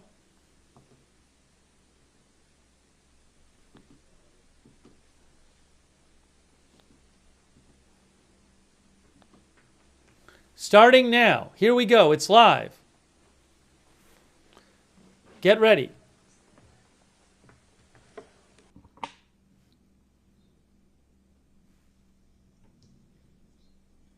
In the name of God, the most compassionate, the most merciful, may Allah's peace and blessings be upon you all. It gives us great pleasure in Qatar, Egypt, and the United States to announce the success of the joint mediation efforts and the fact that the two belligerents in the Gaza Strip have reached a deal on the prisoner and the hostage swap and announced a ceasefire in the hopes of reaching a permanent ceasefire between the two sides, as well as allowing the access of large quantities of relief aid to the Palestinian brothers in the Gaza Strip. First off, I would like to thank our partners in the Arab Republic of Egypt, the United States of America, notably the envoy to the Middle East of the President-elect, Steve Witkoff, as well as the MENA coordinator at the U.S. National Security Council, Mr. Brett McGurk, for their efforts that contributed to push these negotiations forward and reach this deal. I would also like to express my deepest thanks and gratitude to our brothers from the Arab Republic of Egypt and His Excellency the Minister Hassan Rashad, who have contributed and made serious efforts in collaboration with their Qatari partners in order to make this deal a success. With the approval of both sides and the negotiators on this deal in order to finalize all executive measures for tonight, and after that we will be taking all the internal measures, the Israeli government will be taking the internal measures, after which the agreement will enter into effect on Sunday, January 19th. The exact timing will be identified later. The phase 1 of the agreement will go on for 42 days, and it will include a ceasefire and the withdrawal of Israeli forces to the east away from populated areas. Israeli forces will then be positioned along the Gaza border, and which will allow for the swap of prisoners as well as the swap of remains and the return of the displaced people to their residences. This will also facilitate the travel of wounded and sick people in order to receive treatment. Phase 1 also includes an increased flow of relief and humanitarian aid to all parts of the Gaza Strip, as well as the rehabilitation of hospitals, health centers, bakeries, and allowing the entry of fuel and civil defense equipment, as well as basic necessities for displaced people who lost their houses as a result of the war. In phase 1, Hamas will be releasing 33 Israeli captives, including civilian women and female recruits, as well as children, elderly people, as well as civilian ill people and wounded, in return for a number of prisoners who are being held in Israeli prisons. Regarding phases 2 and 3, the details will be finalized during the implementation of phase 1. The state of Qatar reaffirms the necessity of both sides committing to the implementation of all 3 stages of the agreement in order to prevent civilian bloodshed and in order to shield our region from the consequences of this conflict and ensure that we have lasting peace in the region. Qatar will continue its joint efforts with the Arab Republic of Egypt and the United States of America to ensure that all sides are following through with their commitments and engagements and ensure that all 3 stages will be implemented. We look forward to seeing regional and international efforts coming together in order to assist with relief and humanitarian aid and supporting the United Nations in its attempts to enter aid into the Gaza Strip. Qatar will spare no effort to offer help to the families in the Gaza Strip and doing everything that's necessary to alleviate the suffering of the residents of the Strip. Since October 8th, we in the state of Qatar saved no effort with the constant under the constant and watchful eye of His Highness Sheikh Tamim bin Hamad Al Thani. We worked day and night in order to reach this moment. And since our mediation efforts succeeded last November to guarantee the release of 109 hostages in return for a number of Palestinian prisoners, we have been working continuously in order to prevent bloodshed and put an end to the war machine and restore hope for our region in a prosperous future that will allow our people to dream of a better future. For 411 days, meetings and contacts continued with our partners and both sides of the conflict until we reached this long-awaited moment today. However, today begins a responsibility for both sides, who will be supported by the international community and the mediators in order to achieve complete success. And this is what we will be focusing on in the coming days and weeks. I would also like to express our thanks to all our partners in the region and internationally for their support to our efforts all the way until we reach this deal. And in conclusion, I would also like to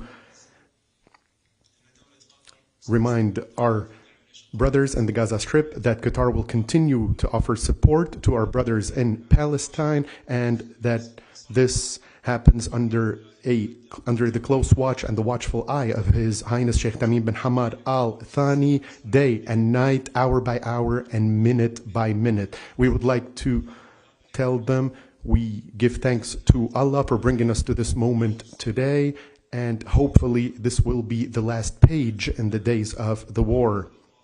We would also like to call upon all sides to fully commit to all the articles of this agreement and to continue implementing these procedures and measures in accordance with the agreement. The state of Qatar will continue working jointly with its partners in order to make sure that this deal is implemented in full and that calm returns to the Gaza Strip in a sustainable manner, and we will never give up the people of Gaza. Thank you. First question, Sky News. Hakim from Sky News. Congratulations. This is a huge moment. You, as you say, have been working on this deal for many months. And the question is, why now? Why this moment? And was it pressure from the incoming Trump administration that got it over the line? Thank you. Well, thank you very much, Hilda, for this question. Actually, we've been raising the question of the right moment for the entire period since the collapse of the first phase. But we have seen a momentum that started to build in the last month, and we kept pushing for that, working together very closely with our partners. And I can say that what we have seen from the US in the past few days, seeing a collaboration transcending both administrations, was a clear demonstration for the commitment of the US to reach to that deal. And I really would like to thank both the envoys who are here with us in the last couple of days, and they played a vital role in reaching to this moment. And of course, for us and Egypt, this is something that we are a stakeholder in that conflict, that we have to do it and we have to help and support. But we have seen the steps that's been taken recently from the US has yielded to this moment.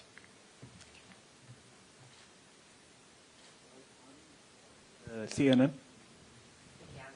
Thank you very much indeed, and to Steve Witkoff, who's Becky Anderson from CNN. Congratulations to you, and to Steve Witkoff, who is also here in the room. How much confidence do you have that the deal will progress beyond phase one, sir?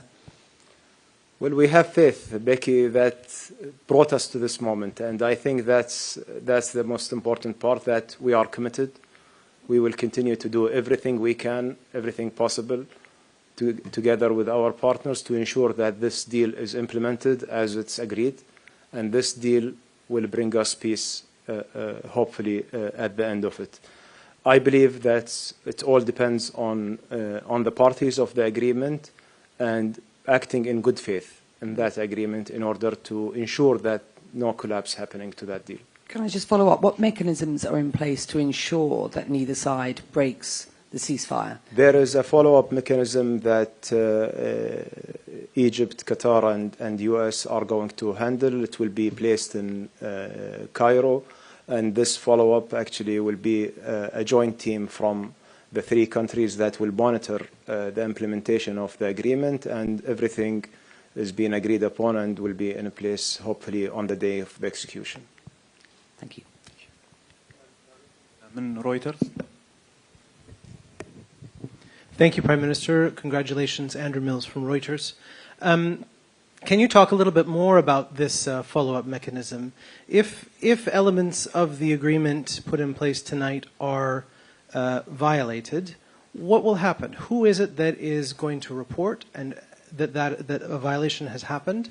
And how will that violation be communicated to the parties, the world, the guarantors of this agreement? Thank you. Well, this is what I have just mentioned to Becky. There will be a follow-up mechanism that all the parties will be placed in Egypt, and they will follow up the implementation of the agreement. There will be a reporting mechanism for any violation, and those violations will be addressed at a very early stage. Look, we expect from the parties to adhere to the agreement. We expect the parties to stay committed to what they have committed themselves to in that agreement. But we know that these kind of agreements are very complex and will have some issues down the line. And we are ready, and we will stay committed to address those issues ahead of time. And Prime Minister, just as a follow-up, the last truce that was in place in November 2023 did fall apart on the 8th day. What has changed in this agreement that will ensure that this has less likely to fall apart than that agreement was? Well, the agreement on November was to build the momentum in order to lead for a longer-term agreement, which we have today. But unfortunately, the agreement in November was very transactional, so it was like a day by day. But this agreement has a clear mechanism for the first 42 days, and there's a clear mechanism to negotiate phase 2 and 3, and all the details of the agreement will be published in the next couple of days once the details are finalized. السؤال الرابع والأخير قناة الجزيرة العربية. Your Excellency, Adnan Bourina from Al Jazeera. Question number 1. Do you think that this agreement will lead to a permanent ceasefire? In other words, do you believe the guarantees are strong enough to ensure that Israel will commit to all articles of the agreement? Question 2. Between today and Sunday, what will the situation be like in the Gaza Strip? And question 3, if you allow me, what contributed to the success of the mediation this time around, and what did Qatar offer this time, and what will Qatar's role be like in the implementation of the agreement? Truth be told, you had me lost because I was focused on question number 1. Can you please go over the questions again? Question number 1, do you believe that this time the deal will lead to a permanent ceasefire? All right, wait here and then you'll ask the other questions later. Regarding the implementation of this agreement, first off, like I said, the implementation depends upon the parties as well as the goodwill of the parties, and this is what we are hoping. Of course, regarding the guarantees, the best guarantee would be the commitment of all parties to the agreement and the articles of the agreement. In addition, there are guarantees provided by the guarantors and the mediators of this agreement that will guarantee the continuation of negotiations throughout the first phase, while we wait for phase 2, where we will be announcing the complete withdrawal and the end of the war. A series of measures will be taken in the next few days in order to reinforce and shield this agreement. Between today and Sunday, when the agreement enters into force, what will the situation be like in the Gaza Strip? Of course, we ask that the situation be calm between today and Sunday. However, the parties recognize that the agreement requires a couple of days in order for its articles to be implemented correctly and for the engagements therein to be honored. And we hope that over the next few days, there will not be any aggressions or any military operations. Last question, what is it that ensured the success of the mediation efforts this time? What role did Qatar play, and what will Qatar's role be like in the future? As I mentioned earlier, at the end of the day, it all goes back to the parties of the agreement. We in Qatar and our partners in the Arab Republic of Egypt, at the end of the day, we are mediators. We are trying to bring viewpoints closer together and bridge any gaps between the two sides. Of course, the success of the agreement depends on a number of factors, and there are a number of variables that are happening around this. I cannot go into the details. However, as I stated earlier, in the past few days, there were some serious efforts by all partners. We were all working as a single team in order to come up to the agreement that was reached today. We had back-to-back meetings over the past 4 days. We were communicating continuously at those meetings in the presence of the Qatari delegation, the Egyptian delegation, as well as the American delegation, and of course the presence of the two parties to the conflict. And thankfully today we managed to reach this stage, and what we hope is that we begin the implementation and that the first phase be successful so that we can get to the second stage that will put a complete end to the war, God willing. What the people of Gaza have experienced is quite something. We have seen over 467 days of destruction and Biden is speaking. Biden is speaking. Hold on. To rest, and Biden they is deserve speaking to have now. a permanent ceasefire after everything that's been destroyed. I thank you. With that, we close the press conference for tonight. Biden is speaking. Hold on. Which was embraced by countries around the world and endorsed overwhelmingly by the UN Security Council. The deal is structured in 3 phases. Phase 1 will last 6 weeks. It includes a full and complete ceasefire, withdrawal of Israeli forces from all the populated areas of Gaza, and the release of a number of hostages held by Hamas, including women and elderly and the wounded. And I'm proud to say Americans will be part of that hostage release in Phase 1 as well. And the Vice President and I cannot wait to welcome them home. In exchange Israel released hundreds of Palestinian prisoners. And during phase one, the Palestinians can also return to their neighborhoods in all the areas of Gaza. And the surge of humanitarian assistance into Gaza will begin. And the innocent people can have a greater access to these vital supplies. You know, during the next 6 weeks, Israel will negotiate the necessary arrangements to get phase two, which is a permanent end of the war. Let me say it again, a permanent end of the war. There are a number of details to negotiate to move from phase one to phase two, but the plan says if negotiations take longer than 6 weeks, the ceasefire will continue as long as the negotiations continue. I've spoken to the Emir of Kuwait and the President of Egypt, and we have pledged to make sure the negotiations will keep moving forward for as long as it takes. Then, when phase two begins, there will be an exchange for release of the remaining living hostages, including male soldiers, and all remaining Israeli forces will be withdrawn from Gaza, and the temporary ceasefire will become permanent. And finally, phase three, any final remains of hostages who have been killed will be returned to their families, and a major reconstruction plan for Gaza will begin. This is the ceasefire agreement I introduced last spring. Today, Hamas and Israel have agreed to that ceasefire agreement and the whole ending the war. You know, those of you who have followed the negotiations can attest, the road to this deal has not been easy. I've worked in foreign policy for decades. This is one of the toughest negotiations I've ever experienced. And we reached this point because of the pressure that Israel built on Hamas, backed by the United States. Hamas's longtime leader, Sinwar, was killed. Hamas's strongest supporter, Iran, launched attacks on Israel. And those attacks failed after my administration organized a coalition of nations to stop them.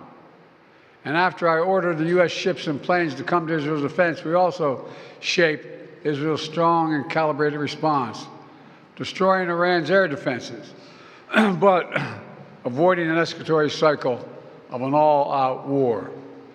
The United States also organized a coalition of 20 countries to stand up to attacks by the Houthis, including their missile attacks in Israel. Then, Hezbollah, another of Hamas's strongest backers, was significantly weakened on the battlefield, and its leadership was destroyed. With our support, Israel negotiated a ceasefire with them, and after that, Lebanon finally elected a new president who's not beholden to Hezbollah, and he can begin a new chapter for the Lebanese people. All told, these developments in the region, which the United States helped to shape, changed the equation. And so now, the terror network that protected and sustained Hamas is far weaker. Iran is weaker. Iran is weaker than it's been in decades. Hezbollah is badly degraded. And after more than 15 months of war, Hamas's senior leaders are dead. Thousands of Hamas fighters are dead. And the military formations have been destroyed. With nowhere to turn, Hamas finally agreed to releasing hostages. You know, there was no other way for this war to end than with a hostage deal. And I'm deeply satisfied this day has finally come, for the sake of the people of Israel and the families waiting in agony, and for the sake of the innocent people in Gaza who suffered unimaginable devastation because of the war. The Palestinian people have gone through hell. Too many innocent people have died. Too many communities have been destroyed. In this deal, the people of Gaza can finally recover and rebuild. They can look to a future without Hamas in power. You know, the Bible says, blessed are the peacemakers. Many peacemakers helped make this deal happen, including an extraordinary team of American diplomats who have worked nonstop for months to get this done. Secretary Blinken led the effort. Secretary Jake Sullivan, National Security Advisor Jake Sullivan, Bill Burns, John Feiner, Brett McGurk, Amos Hochstein, and the Vice President worked relentlessly as we worked to deliver this deal. I'd also note this deal was developed and negotiated under my administration, but its terms will be implemented, for the most part, by the next administration. In these past few days, we've been speaking as one team. This has been time of real turmoil in the Middle East. But as I prepare to leave office, our friends are strong, our enemies are weak, and there's a genuine opportunities for a new future. In Lebanon, there's an opportunity for a future, free from the grip of Hezbollah. In Syria, a future free from the tyranny of Assad. And for the Palestinian people, a credible pathway to a state of their own. And for the region, a future of normalization, integration of Israel and all its Arab neighbors, including Saudi Arabia. At the G20 in Delhi in September 23, I rallied key countries behind a vision of an economic corridor from India across the Middle East to Europe. That vision can now become a reality. There are risks as well, including ISIS and Iran, even in a badly weakened state. But we're handing off then to the next team a real opportunity for a better future for the Middle East. I hope they will take it. Let me close with this. My friend for years in the United States Senate, former Senator George Mitchell, who did so much to forge peace in Northern Ireland, once said about diplomacy, he said, it is a 700 days of failure and 1 day of success. 700 days of failure and 1 day of success. Well, we've had many difficult days since Hamas began its terrible war. We've encountered roadblocks and setbacks. We've not given up. And now, after more than 400 days of struggle, a day of success has arrived. God bless all the hostages and their families. May God protect the troops of all those who work for peace.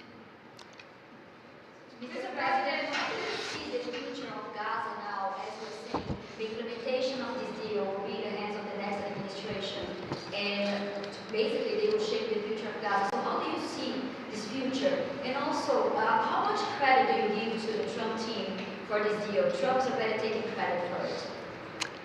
Well, you know, this is the exact framework of the deal I proposed back in May. Exact. And we got the world to endorse it.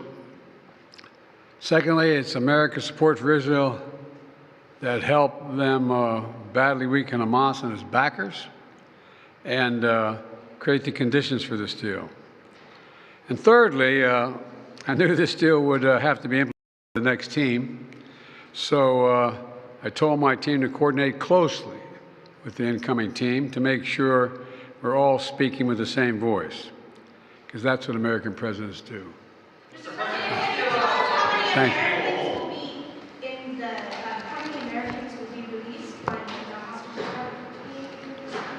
All the exact detail of how many people are being held, how many bodies will be returned and less, will all be forthcoming.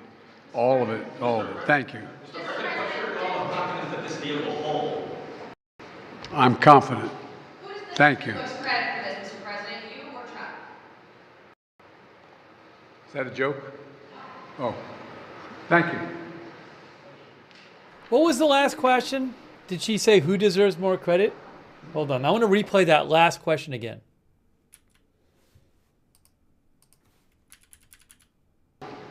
Thank you. Hold on.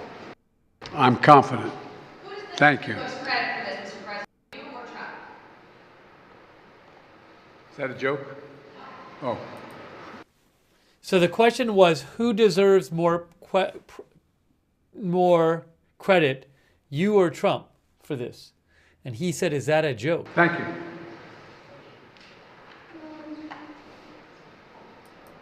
So Biden took credit, but also Trump took credit. Trump on his Truth Social took credit. Remember, Trump on his Truth Social, I'll show you in a second what he said. So they're both taking credit. I would say they're both taking the majority of credit for themselves. Trump said on Truth Social, hold on, let me show you here. I'll show you in 2 seconds. So we just heard Biden. Give me a moment.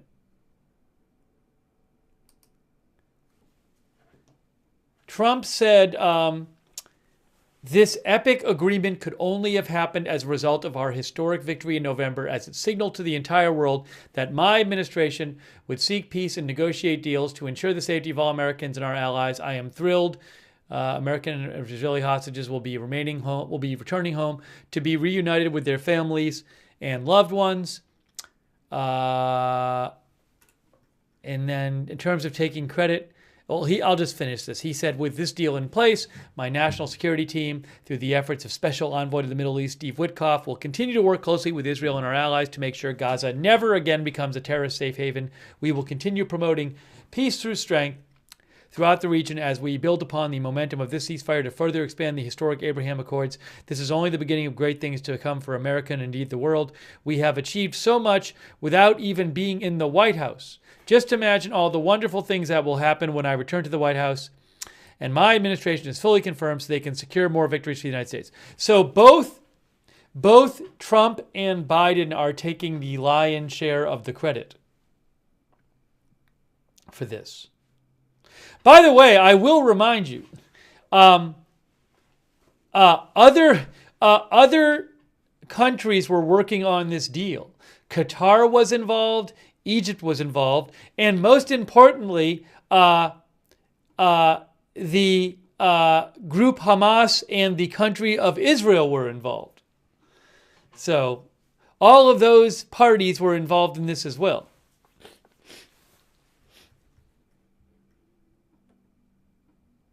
Let's see here.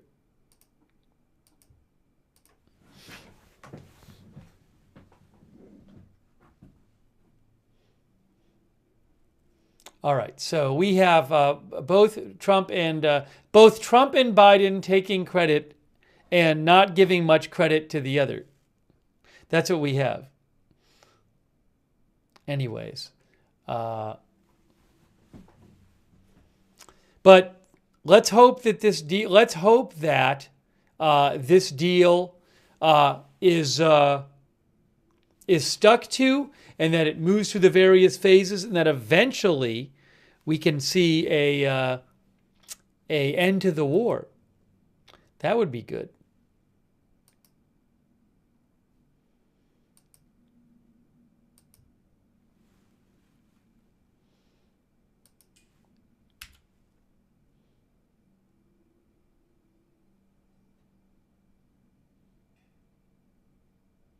I mean, I just want to put this out there. This might sound crazy. This might sound like a crazy thought, but the main parties to the deal are Israel and Hamas. And maybe, just maybe, there were factors involved in making Hamas and Israel want to make a deal other than Biden or Trump.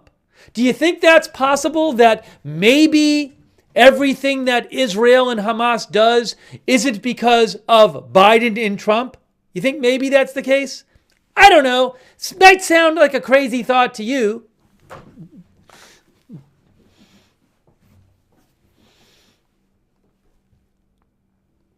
I just think it's worth keeping that in mind.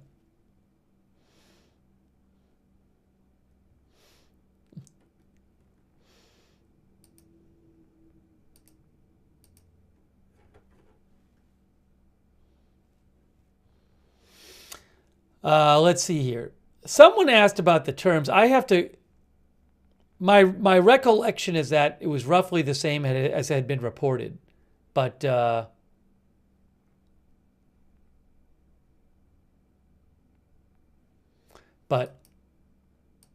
hold on a second here.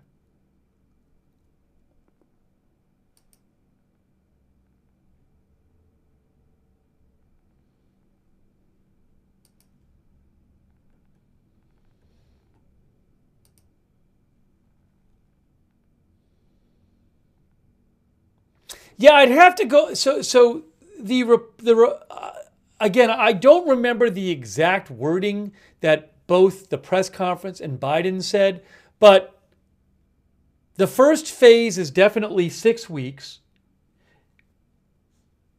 Yeah, it's 6 weeks for the first phase, and I believe 33 hostages released in the first phase. And there's also supposed to be Palestinian prisoners released by Israel. And then there's other parts of that first phase too, involving some sort of withdrawal or repositioning of Israeli troops, and some more aid going into Gaza, some start of what was it? In the press conference it said like rehabilitation of hospitals, health centers, and etc. What I really should do is maybe replay that specific part of the Qatari Prime Minister's press conference where he gave some specifics about the deal. That's what I think I should do. Maybe I'll do that next. By the way, thank you to Specific Gravity, The Dancing Dragon, Palm Tree, Bebop and Rocksteady, Chappie, Sneezing Eagle, Marnie, Liam Griffin, Lisa Lotus, Jesse's Girl, PZ Papa Zulu. Thank you for your support. Also on Twitch, Mike, Ed, Smelly Cat, and JTB2121. Yeah, maybe I'll replay you guys that specific part of the press conference because I don't have a transcript of it.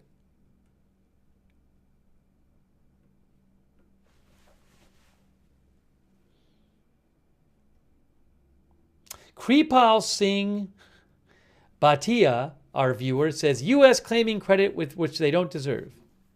You are right, Steve. Maybe Arab world made actual efforts. I mean, my point was just, it's possible that it's not literally the entire responsibility for this isn't just with Biden or Trump.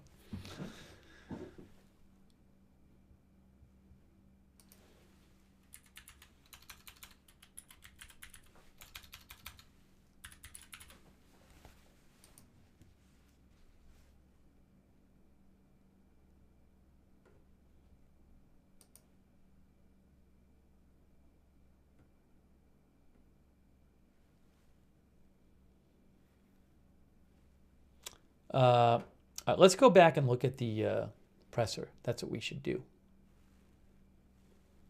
Let's do that. I'm not going to replay the whole presser, but I think it would be good to just replay the part where the plan was discussed. Let me just pull that up here.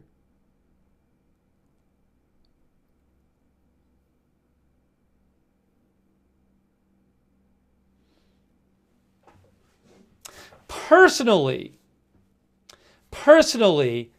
I think it's a little weird that so much of what Trump and Biden were saying is taking credit for this whole thing. Rather than to talk, it's just like, is that really the focus? Is who's taking the credit? When it's a deal that doesn't even, that the United States isn't one of the warring parties.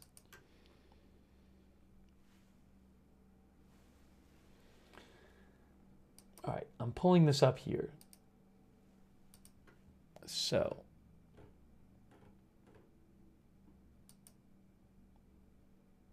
okay, this is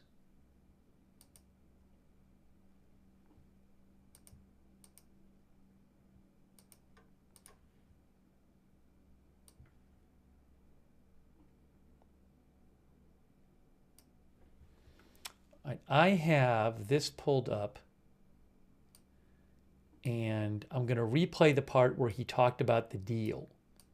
And this is not going to be live. This is going to be a replay of the press conference.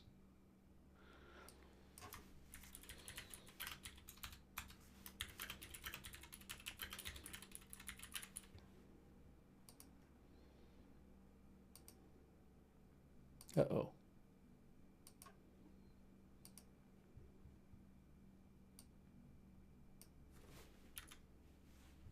All right, so what I need to do is find you guys the part where the Prime Minister there discussed the terms.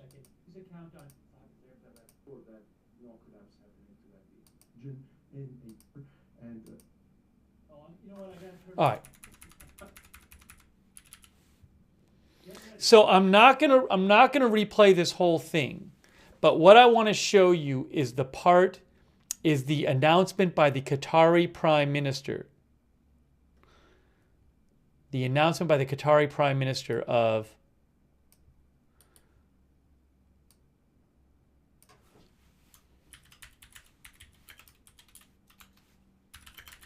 the deal.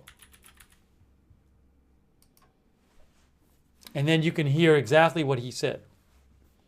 By the way, thank you so much to Daniel Israel and Schaff and TK and Wambly Cargo and David Z and Squirrel and Palm Tree. Palm Tree says, does the withdrawal of Israeli troops mean Palestinians are free to cross borders? No. No. So there's nothing about that. So Israel has long maintained a blockade on its border with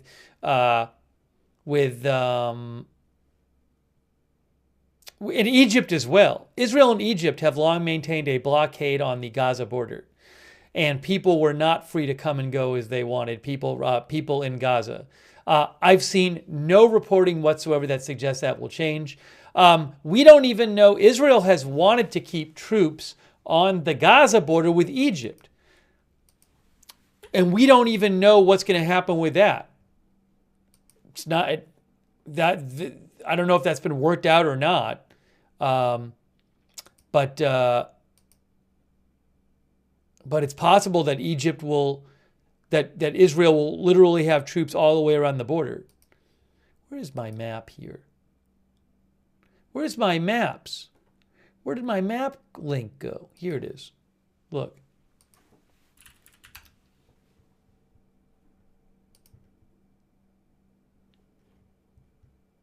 Yeah, really quick, just to show you this.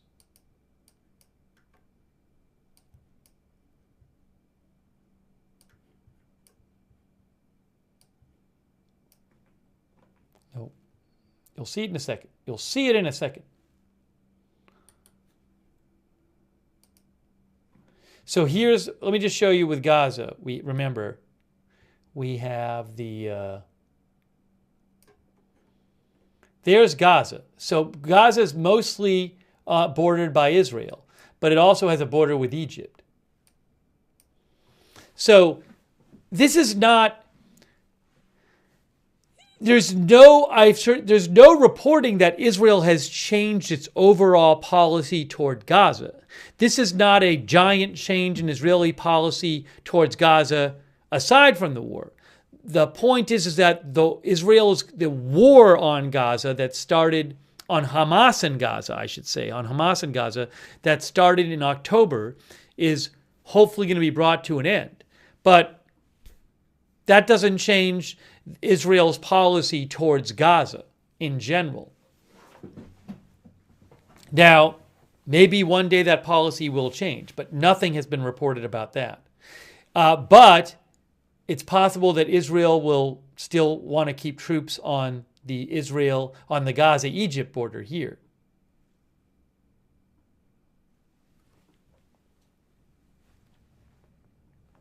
Steve Mull says it's a start. I'm not minimizing it. What I'm trying to address is just, I thought it was a good question, and just to clarify what's been agreed to and what's not been agreed to. What's been agreed to is a ceasefire which begins the process of ending the war that happened after the Hamas attack on Israel at the end in October of 2023. Thank you to Squirrel and Stormy, by the way.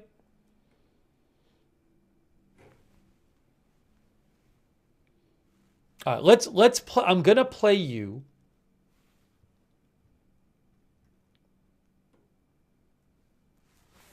I'm gonna play you what the Qatari Prime Minister said.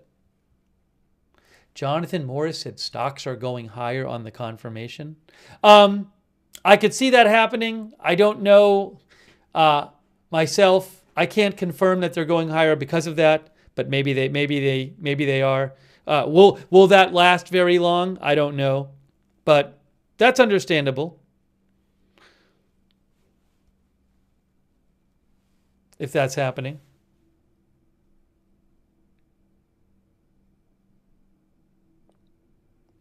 Yeah, so I mean, I'm looking right here. I don't know. I haven't looked. That's what one of our viewers said. I don't want to get into, I have no comment on whether that's happening because I haven't looked. If I see a report on it, I'll let you know. But I don't want to start saying things are happening that I don't know myself. So what I'll say is our viewer said that. I have no information on that right now myself. Maybe we can talk about it after we listen to the Prime Minister, what the Qatari Prime Minister had to say.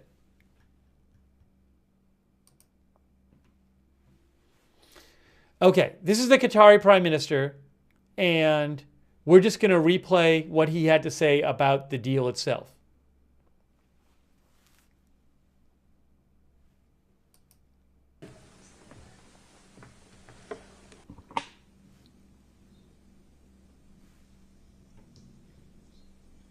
In the name of God, the most compassionate, the most merciful, may Allah's peace and blessings be upon you all.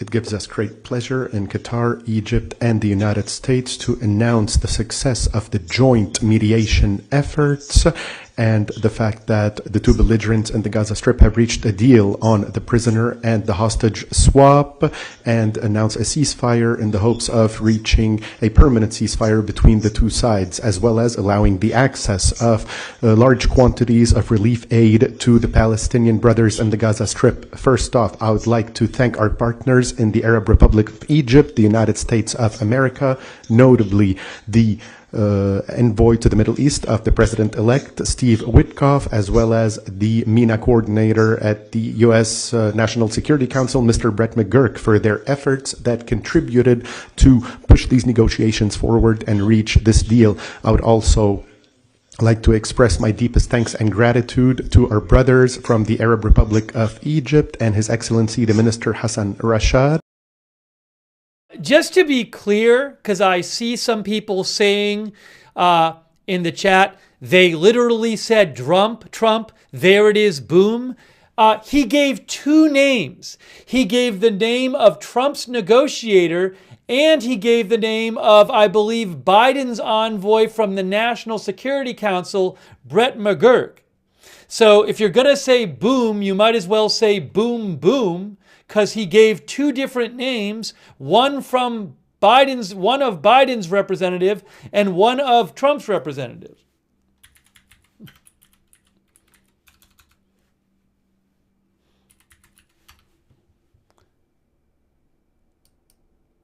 Just to be clear, Brett McGurk, just so you can see who he is, I think it's an important point.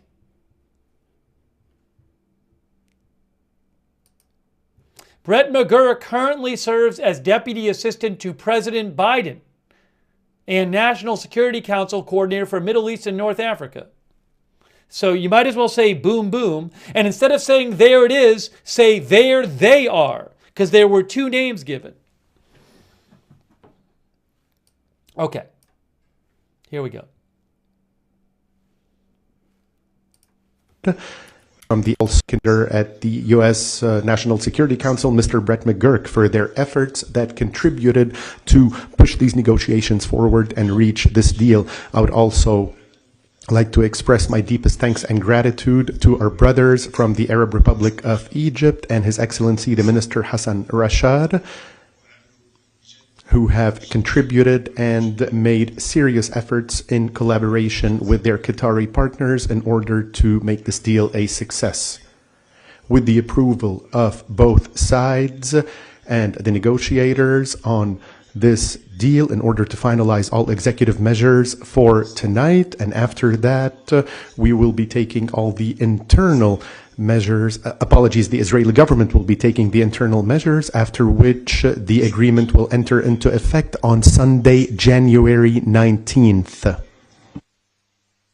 The exact timing will be identified later. The phase 1 of the agreement will go on for 42 days, and it will include a ceasefire and the withdrawal of Israeli forces to the east away from populated areas. Israeli forces will then be positioned along the Gaza border, and which will allow for the swap of prisoners as well as the swap of remains and the return of the displaced people to their residences. This will also facilitate the travel of wounded and sick people in order to receive treatment. Phase 1 also includes an increased flow of relief and humanitarian aid to all parts of the Gaza Strip, as well as the rehabilitation of hospitals, health centers, bakeries, and allowing the entry of fuel and civil defense equipment, as well as basic necessities for displaced people who lost their houses as a result of the war. In phase 1, Hamas will be releasing 33 Israeli captives, including civilian women and female recruits, as well as children, elderly people, as well as civilian ill people and wounded, in return for a number of prisoners who are being held in Israeli prisons. Regarding phases 2 and 3, the details will be finalized during the implementation of phase 1. The state of Qatar reaffirms the necessity of both sides committing to the implementation of all 3 stages of the agreement in order to prevent civilian bloodshed and in order to shield our region from the consequences of this conflict and ensure that we have lasting peace in the region. Qatar will continue its joint efforts with the Arab Republic of Egypt and the United States of America to ensure that all sides are following through with their commitments and engagements and ensure that all 3 stages will be implemented. We look forward to seeing regional and international efforts coming together in order to assist with relief and humanitarian aid and supporting the United Nations in its attempts to enter aid into the Gaza Strip. Qatar will spare no effort to offer help to the families in the Gaza Strip and doing everything that's necessary to alleviate the suffering of the residents of the Strip. Since October 8th, we in the state of Qatar saved no effort with the constant under the constant and watchful eye of His Highness Sheikh Tamim bin Hamad Al Thani. We worked day and night in order to reach this moment. And since our mediation efforts succeeded last November to guarantee the release of 109 hostages in return for a number of Palestinian prisoners, we have been working continuously in order to prevent bloodshed and put an end to the war machine and restore hope for our region in a prosperous future that will allow our people to dream of a better future. For 411 days, meetings and contacts continued with our partners and both sides of the conflict until we reached this long-awaited moment today. However, today begins a responsibility for both sides, who will be supported by the international community and the mediators in order to achieve complete success. And this is what we will be focusing on in the coming days and weeks. I would also like to express our thanks to all our partners in the region and internationally for their support to our efforts all the way until we reach this deal. And in conclusion, I would also like to remind our brothers in the Gaza Strip that Qatar will continue to offer support to our brothers in Palestine, and that this happens under the close watch and the watchful eye of His Highness Sheikh Tamim bin Hamad Al Thani, day and night, hour by hour, and minute by minute. We would like to tell them we give thanks to Allah for bringing us to this moment today, and hopefully this will be the last page in the days of the war. We would also like to call upon all sides to fully commit to all the articles of this agreement and to continue implementing these procedures and measures in accordance with the agreement. The state of Qatar will continue working jointly with its partners in order to make sure that this deal is implemented in full and that calm returns to the Gaza Strip in a sustainable manner, and we will never give up the people of Gaza. Thank you. So there you go. So phase 1 is what's been agreed to, but phase 2 and phase 3 will be negotiated during phase 1, I believe. Phase 1 is 6 weeks long. 33 hostages will be released by Hamas in exchange for Palestinian prisoners held by Israel. Israeli forces will withdraw, I guess, to the border, it sounded like. That's what it sounded like, to the Gaza-Israel border. And also there will be more aid sent into Gaza, and people will start getting relief there and aid in various ways. And then the idea is to eventually finalize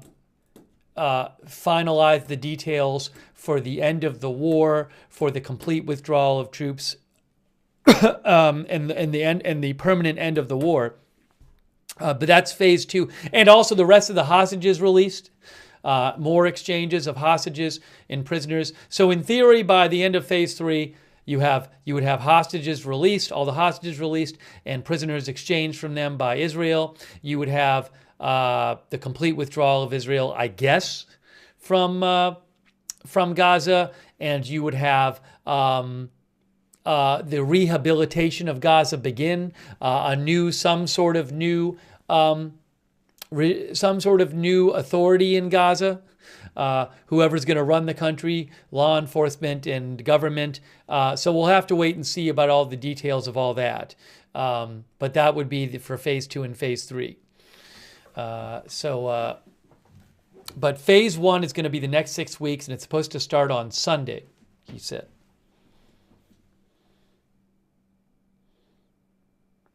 All right, interesting. Let me take some comments from you guys.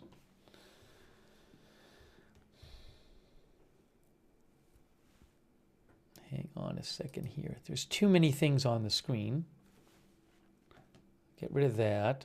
Where is my clock? Where is my other clock thing? Hold on. Oh, here.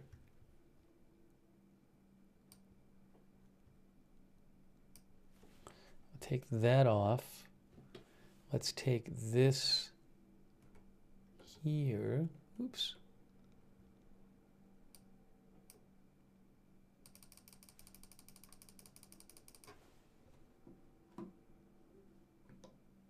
Oops. Supposed to be a White House press briefing shortly, too. By the way, Biden, I think we're going to cover it tonight. Biden is supposed to give his farewell address tonight. I think it's 8 p.m. Oh, 7, what is it, 8, I think? So we'll probably cover that. Oh, quick thank you, by the way. I mean, look, just perspective. I think this is great news. You know, if we can have an end to fighting, even if it's, I don't know that it'll be a permanent end to all fighting between Hamas and Israel ever, but if we can have an end to this war, if we can have the hostages come home, and if we can have, people in Gaza who have had to live in this largely destroyed territory there, get relief and have rebuilding begin. That all sounds good to me.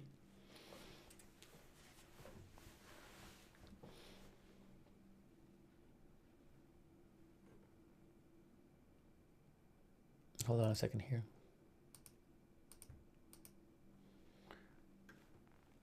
Let's see. By the way, thanks to Peasy, Papa Zulu, and Bebop, and Rocksteady, and Gina Marie, Eliza Jane, Deshark. Yeah, Deshark, I had talked about that, the number of hostages per week. Reuters had some reporting about the details. I don't know if the reports, like the Shark mentioned a report in Sky News about some details. Reuters had some report. We haven't seen the official deal, so we don't know if that's if the specific reports are true beyond what was said by the Qatari Prime Minister, but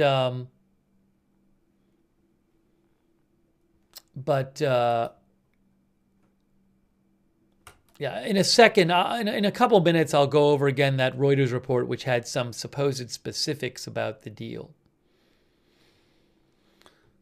And where is it here? Why can't, here it is.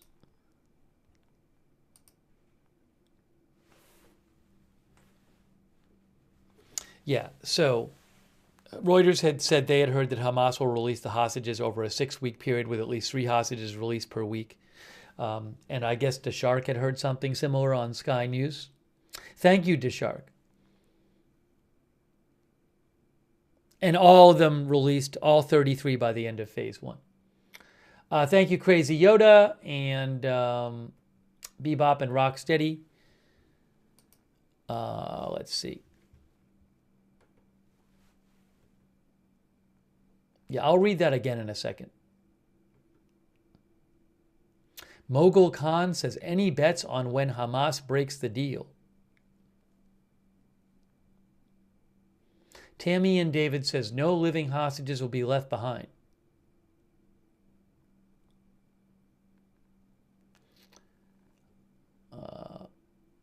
Let's see.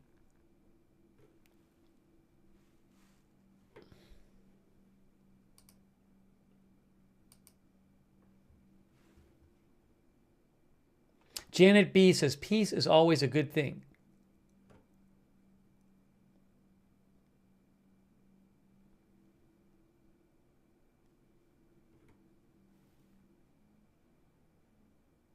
John W. thinks Biden's not going to speak tonight.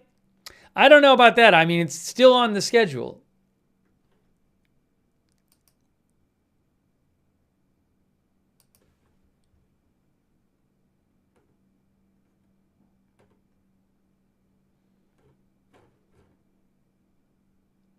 Sarah Whittick-Smith says, I am grateful that both sides were willing to come to the table. Sound Mixer says, the year is off to a good start.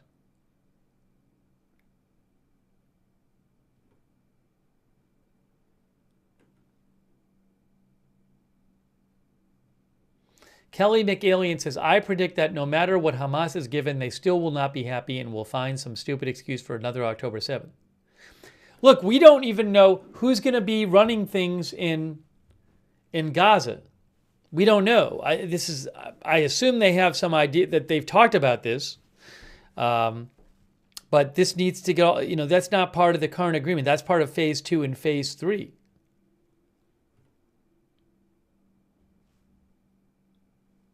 Thank you, PZ Papa Zulu. Thanks also to our moderators. I'm going to show you guys what Reuters reported about the some more specifics of the deal. RJ and Janet B and Ruth Krafasi are all moderating over there on YouTube. Thank you. Sarah55, I really appreciate it. Beth Mythical, Linda Belk and Larry, thank you so much for modding. Shout out to our moderators. Big Ball of Yarn, I got that fire in Surly Dev. Thanks so much.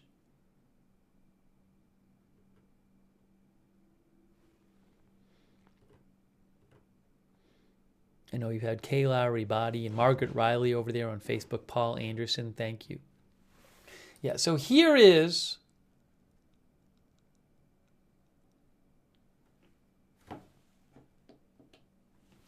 that article from Reuters where they said what they had heard about the specifics.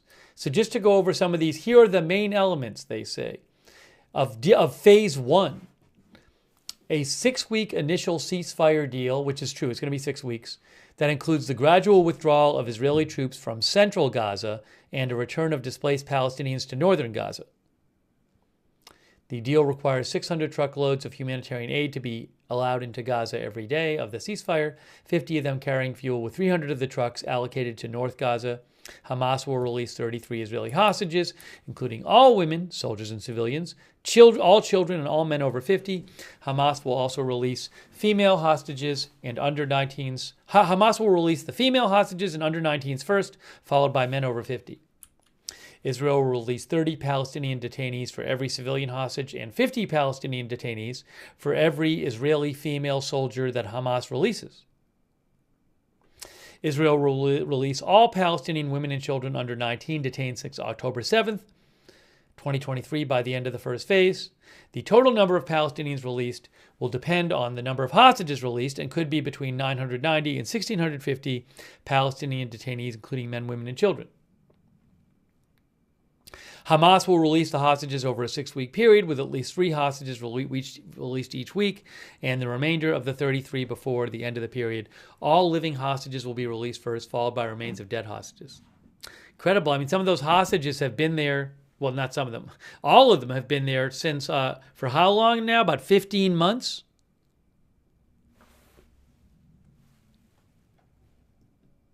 And it also says here, the implementation of the agreement will be guaranteed by Qatar, Egypt, and the U.S. Negotiations over a second phase of the agreement will begin by the 16th day of Phase 1, and is expected to include the release of all remaining hostages, including Israeli male soldiers, a permanent ceasefire, and the complete withdrawal of Israeli soldiers. A third phase is expected to include the return of all remaining dead bodies and the start of Gaza's reconstruction, supervised by Egypt, Qatar, and the United Nations.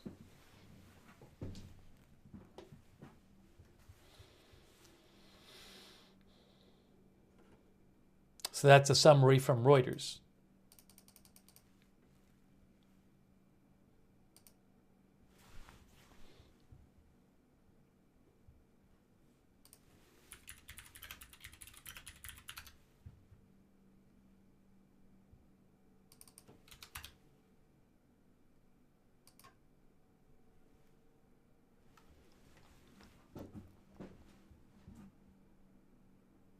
Oh, was there a Hamas statement too?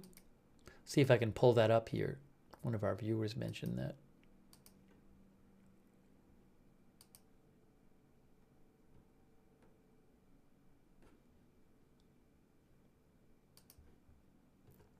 Where is...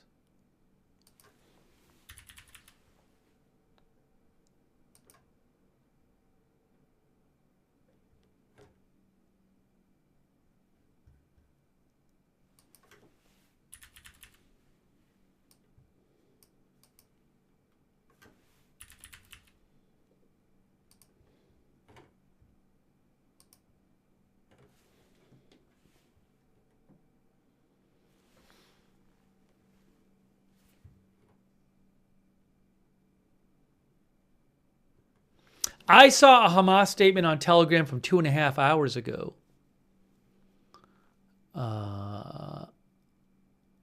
It says, Hamas's leadership has just delivered to the mediators its response to the ceasefire proposal. The movement dealt with all responsibility and positivity based on its responsibility towards our patient people stationed in the proud Gaza Strip by stopping the Israeli aggression against them and putting an end to the massacres and war of extermination to which they are subjected. So it's saying that, the statement is saying that they did this out of responsibility towards their people in Gaza to stop the aggression against them.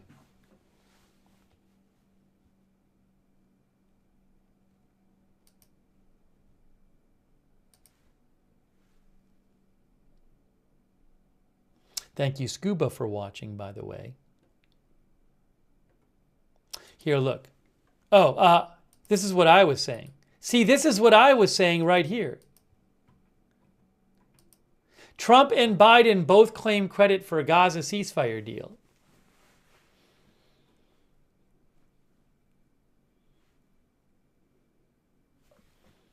Trump wasted no time in asserting he was the moving force behind the deal.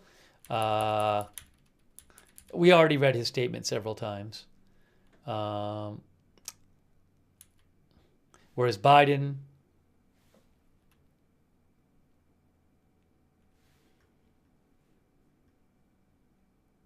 took credit himself.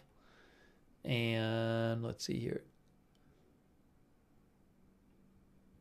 This expert with the Atlantic Council, Jonathan Panikoff, said Biden deserves praise for continuing to push the talks despite repeated failures, but Trump's threats to Hamas and his efforts through Witkoff to cajole Netanyahu deserve credit as well, he said.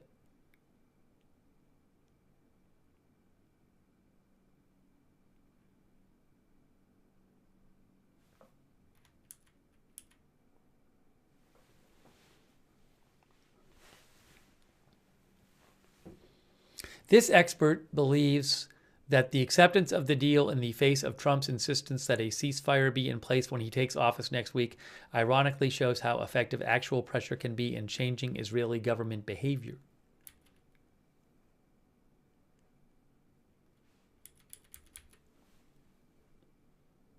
The expert from the Atlantic Council believes both the outcoming and the incoming administration deserve credit for the deal. Again, they are not the only ones involved in negotiation. So I think you have to... Egypt was involved, Qatar was involved, and the two parties fighting, Hamas and Israel, were involved.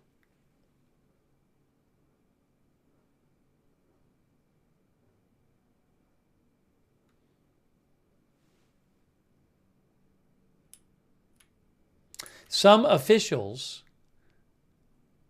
who are they?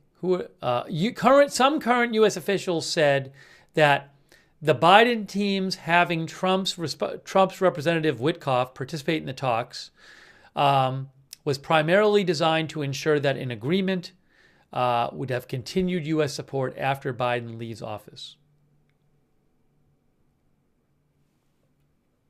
Anyways, you have both administrations trying to take more credit for it than the other, trying to take the lion's share of credit.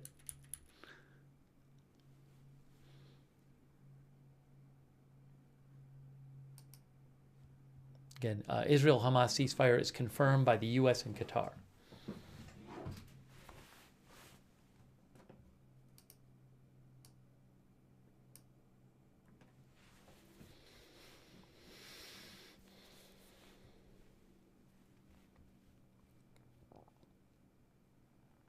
Where are the official documents for this, says one of our viewers? I am not aware that any official document outlining the ceasefire has been released yet.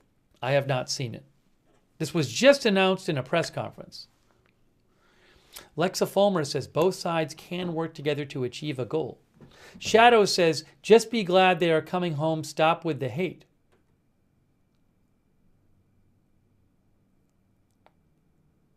PXNX says, maybe they both worked on it. I don't know. I don't care. Just free the hostages. Erdem says, just say we both did it. Jesus, we be dumb. They could have both said that, you know. They could have both said, we worked together on this and we both were responsible, but neither of them said it. It was quite interesting. Joyce McLean says, why are they doing it in steps? Good question. I mean, off the top of my head, one reason to do it in steps is that they haven't really figured out what the agreement is on stages 2 and 3. Again, it's a big deal. Who is going to be running Gaza? What is Hamas's role going to be? Will there be Israeli troops still on the border with Egypt, between Gaza and Egypt? Maybe the thought was like, well, we're not sure how we want to work that out yet, but we think we can reach an agreement and let's get it going, you know? So it's a good question of like, why have the agreement if you haven't agreed on everything? But maybe starting will force them to reach agreement on the other things. Some contentious issues there, though.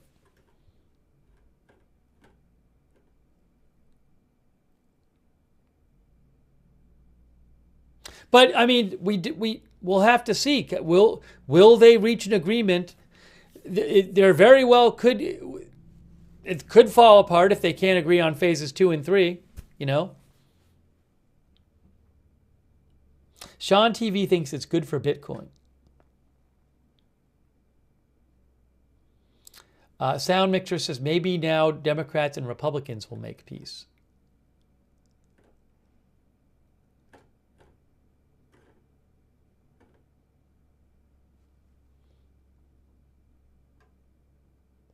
This is false. Our viewer, U.S. Rights and Freedoms, said that, where's the quote here from U.S. Rights and Freedoms on X? Prime Minister of Qatar already admitted it. It was Trump's envoy that helped this agreement. No mention of Biden at all in his speech. That is 100% false. He literally named, right after naming Trump's envoy, he mentioned Biden's envoy. He literally named one after the other. So that is 100% false.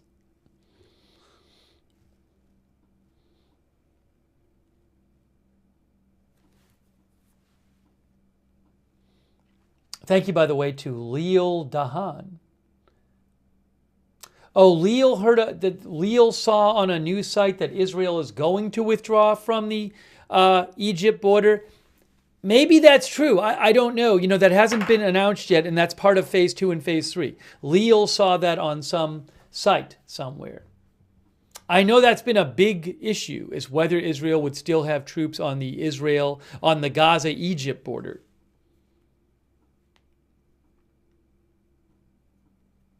Thanks, Raphael Legond, who says 50 years from now, Houthis will have the credits. I'm not sure exactly what that means, Raphael. Houthis will have the credits. I appreciate your support, though. That could mean a number of things. Thank you, the Horror Mother, for the gift membership. And PZ Papa Zulu, who thinks it's 100% Trump effect.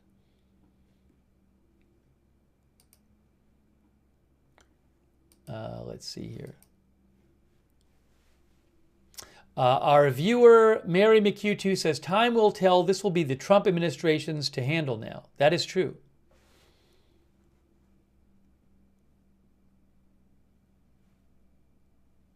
One of our viewers asked about the Israeli cabinet approval. So I don't think that's going to be a problem. Israel would not have agreed to this if they didn't think the cabinet was going to approve. So that's going to happen. I mean, in theory, it might not, but this would not be we would not have a big announcement like this if there was any kind of significant chance of that happening.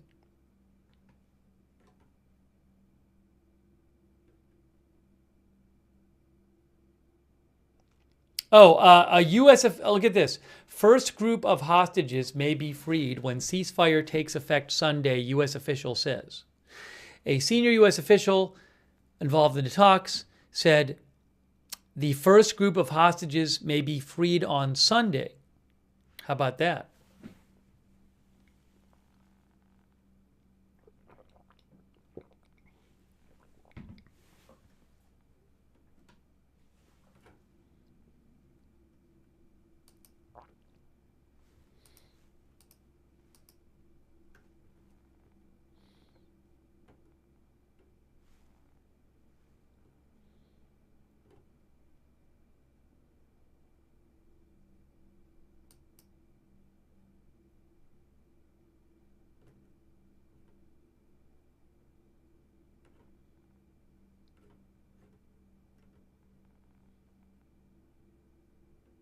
Jason Santoro says, do we know if Biden is still speaking tonight? Yes. I've heard nothing to suggest that Biden is still not doing his farewell speech tonight.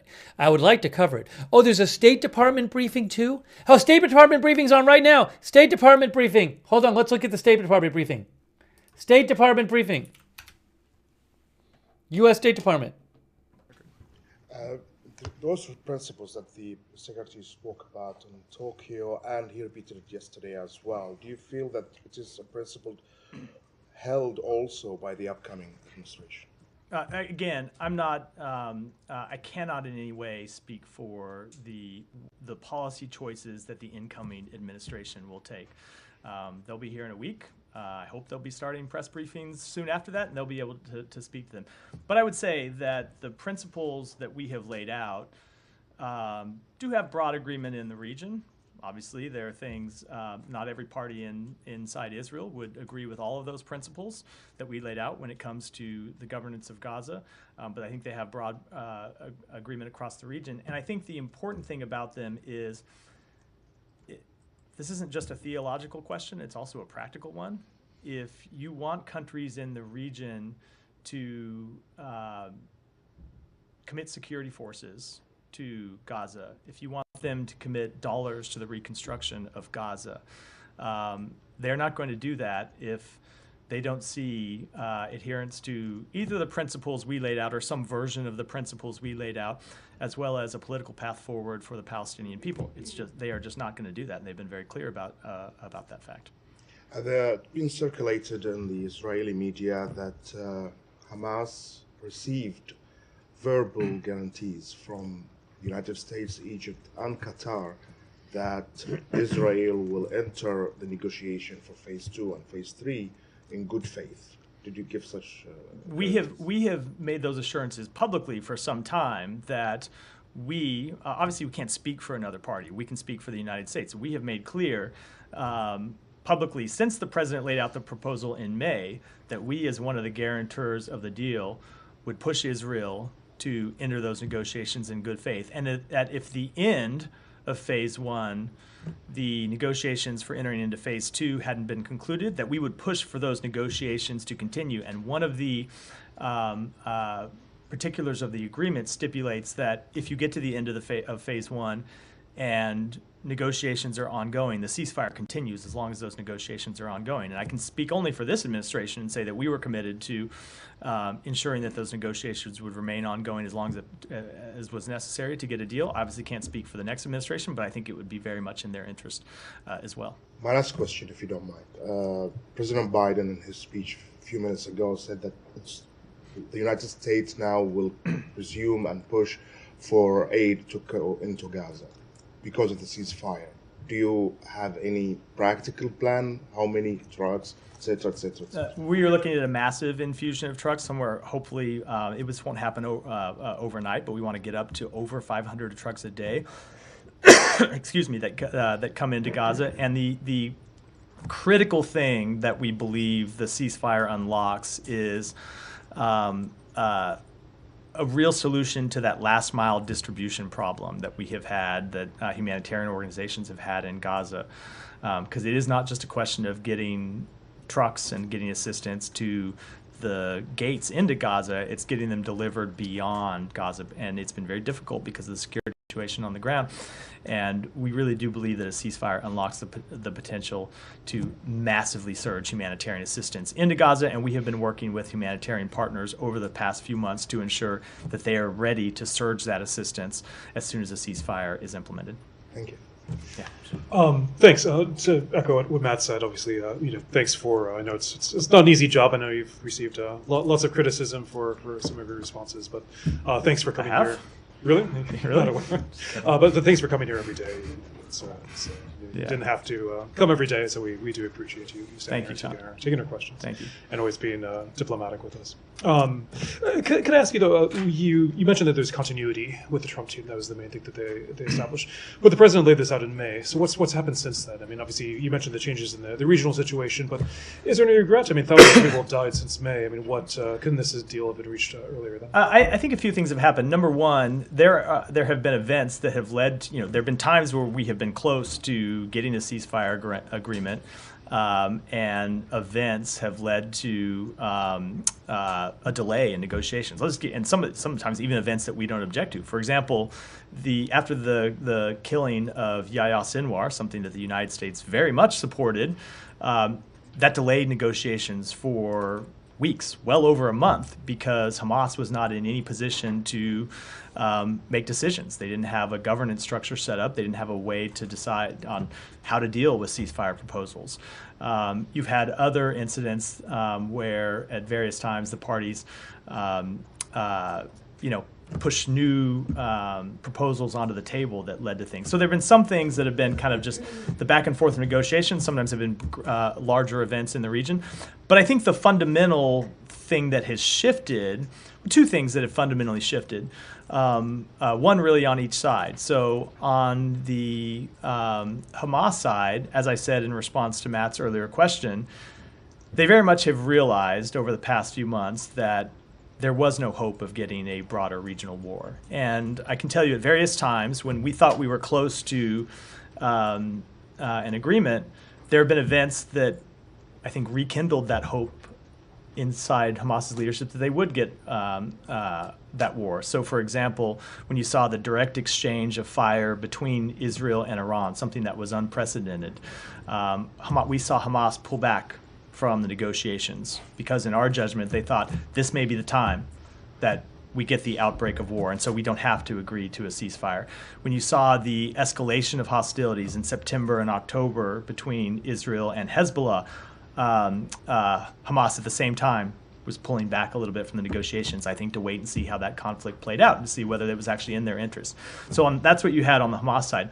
On the Israeli side, over time, you've seen them meet their overall strategic objectives. And so once they had killed Yahya Sinwar, that really realized the last strategic objective they had, because they had already decimated Hamas's military leadership. And so the conversation that we have been having with them is, without a ceasefire agreement, you're going to be in a version of Groundhog Day, where you go back in every day to fight Hamas militants, and you kill a certain number of militants, some of them low level, and those militants are replaced by others. You heard the secretary say in a speech yesterday that we assess that Hamas has now recruited nearly as many militants as Israel has killed since October 7th. So this becomes a bit of a never-ending problem for Israel, and so I think they ultimately made the judgment that the only way, as we have been telling them, for them to get their hostages home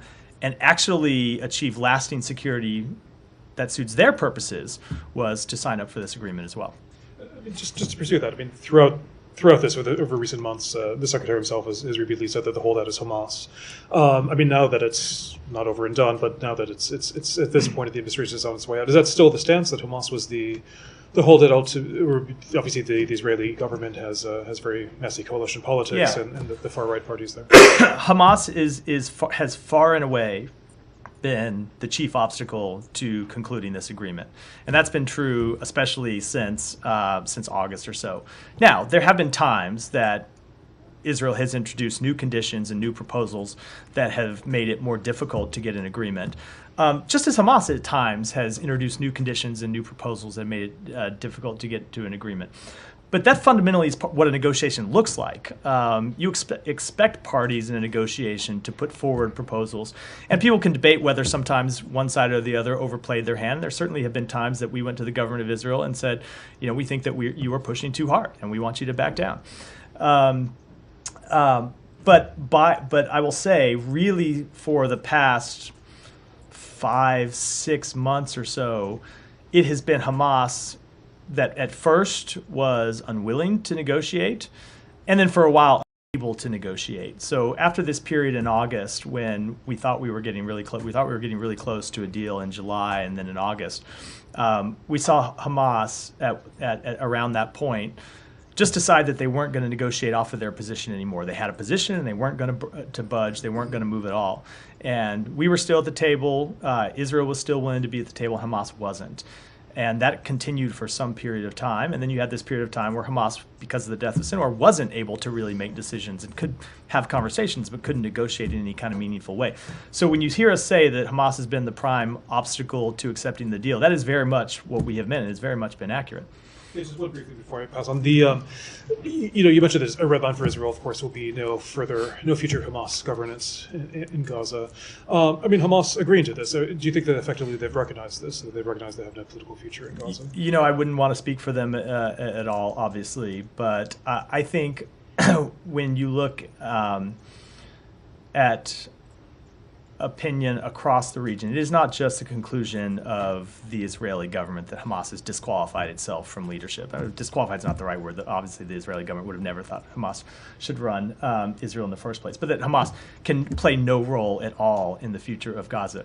We hear that from countries across the region, that you cannot have a terrorist organization that is committed to the destruction of Israel, that has launched this horrific conflict that has resulted in the death of more than 45,000 Palestinians, has massively increased the chance of full-out regional war, which we got very close to on a number of occasions, and we were able to prevent through some pretty intense diplomatic efforts. I think none of the parties who we have talked to about contributing financial support, about contributing security support to Gaza, are in any way going to be willing to step up and do that if they see either a future where Gaza is dominated by Israel or if it's dominated by Hamas. Jenny. Thanks, Matt. Echoing everyone's thanks for doing your job here.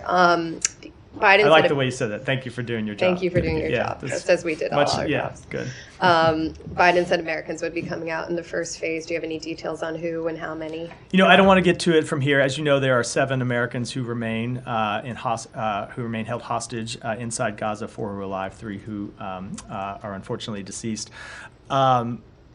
we will have that information coming in or available in the coming days, but I want to make sure we are able to have the conversations we need to have with all those families about those details before I talk about them publicly. But we will make that available in the coming And days. it's still the presumption that those 3 are alive. When was the last time there was any update on their conditions or wherabouts within Gaza? There is still the presumption that they are alive. We have various we have differing levels of information with each of those. But that's information we communicate about with the families, and I don't want to speak to that publicly. And then on the humanitarian surge, how is that going to be distributed? What is the assessment on the level of destruction just on the infrastructure within Gaza? How do you intend to get that level of aid in? Will there be any reconstruction component to assist with the aid distribution? So the reconstruction is not something that happens in phase 1. That will happen later in phase 2 and phase 3 of this plan. Phase 1 is really just a stabilization and recovery before you can even get to reconstruction. But the aid will be distributed through our humanitarian partners, largely the UN agencies that are there on the ground, and other nonprofit, non-governmental organizations who are working. A lot of that aid infrastructure has been destroyed, is our understanding. So how do you intend to be able to distribute it? There are, so that's true, but there are still warehouses that exist in Gaza that are functioning now. Some of them, some of the warehouses that exist haven't been destroyed, but aid organizations haven't been able to get to them because of the security situation. We think they'll be able to turn those warehouses back on. We believe they'll be able to surge the number of trucks that go in and the number of trucks that move around. For the specifics of that, I would, of course, defer to the aid organizations who are expert in how to do this, but in all of our conversations with them, they are confident that they will be able to massively increase the amount of humanitarian assistance that gets in once the ceasefire is implemented. And then the last question, do you anticipate any travel now that this ceasefire agreement has been announced? By the secretary? No, I do not. No, I do not. We still have 5 days, so I can't rule anything out, but no, I do not as I stand here at 3:15 on Wednesday. Yeah. I just want to echo everyone and thank. So you're saying it's possible? I'm saying there's a chance, Matt. I'm saying there's a chance. But I do not anticipate it, but there's always a chance. Thank you for taking our questions every day. Very much appreciate it. To follow up on the aid, you mentioned some of the challenges, and we've heard that critical details of the aid surge are still to be worked out and are due to be discussed in Cairo on Thursday. Will the U.S. be part of those conversations? We will be a part of those conversations. I don't have an update on who will be attending, but we very much have been a part of the humanitarian assistance efforts from the beginning of this effort and will continue to be. And then security arrangements for the delivery of aid is one of the most difficult issues. Are there security arrangements that are already agreed for this surge of aid, or does that still need to be worked out? There are broad agreements that we have worked out with some of the humanitarian partners. There are details that we still have to work out. And of course, some of this will happen as the aid organizations have more freedom and flexibility to move around Gaza in a way that they haven't been able to in the past 15 months, where they will be able to, I think things will look, a week or 10 days from now will look very different than they have over the past 15 months, just based on the situation inside Gaza. So I'm sure that there are things that they have looked at, that they have planned, that they'll need to adapt once they're able to move around more freely inside of Gaza. Can you say which parts have been agreed? No, I can't get into that level of detail from here. Is there anything you would like to see in terms of the security arrangements? We want to see that, just speaking broadly, we want to see that humanitarian workers are protected. We want to see that they can go about their jobs free from harm, free from violence, that they are not put in harm's way either by members of Hamas who will still be inside Gaza and who still, of course, have access to weapons inside Gaza, or by gangs and looting that we have seen be an impediment to the delivery of assistance over the past few months. But with the specifics of that, those are conversations we'll be having directly with the humanitarian groups. Thank you, Matt.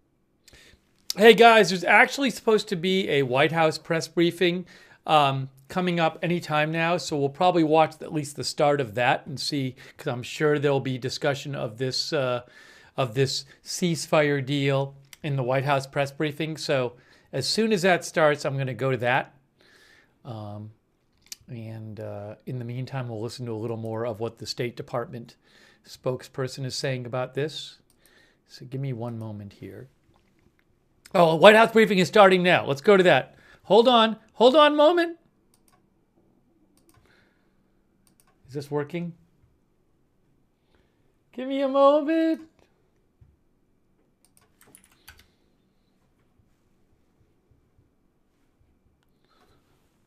assistance to Palestinian civilians who have been living in dire conditions, and it will reunite the hostages, including Americans, with their families after more than 15 months in captivity, experiencing unimaginable suffering. Over the past few days, President Biden spoke with the leaders of Israel, Qatar, and Egypt to continue to push negotiations forward and reach the resolution we announced today.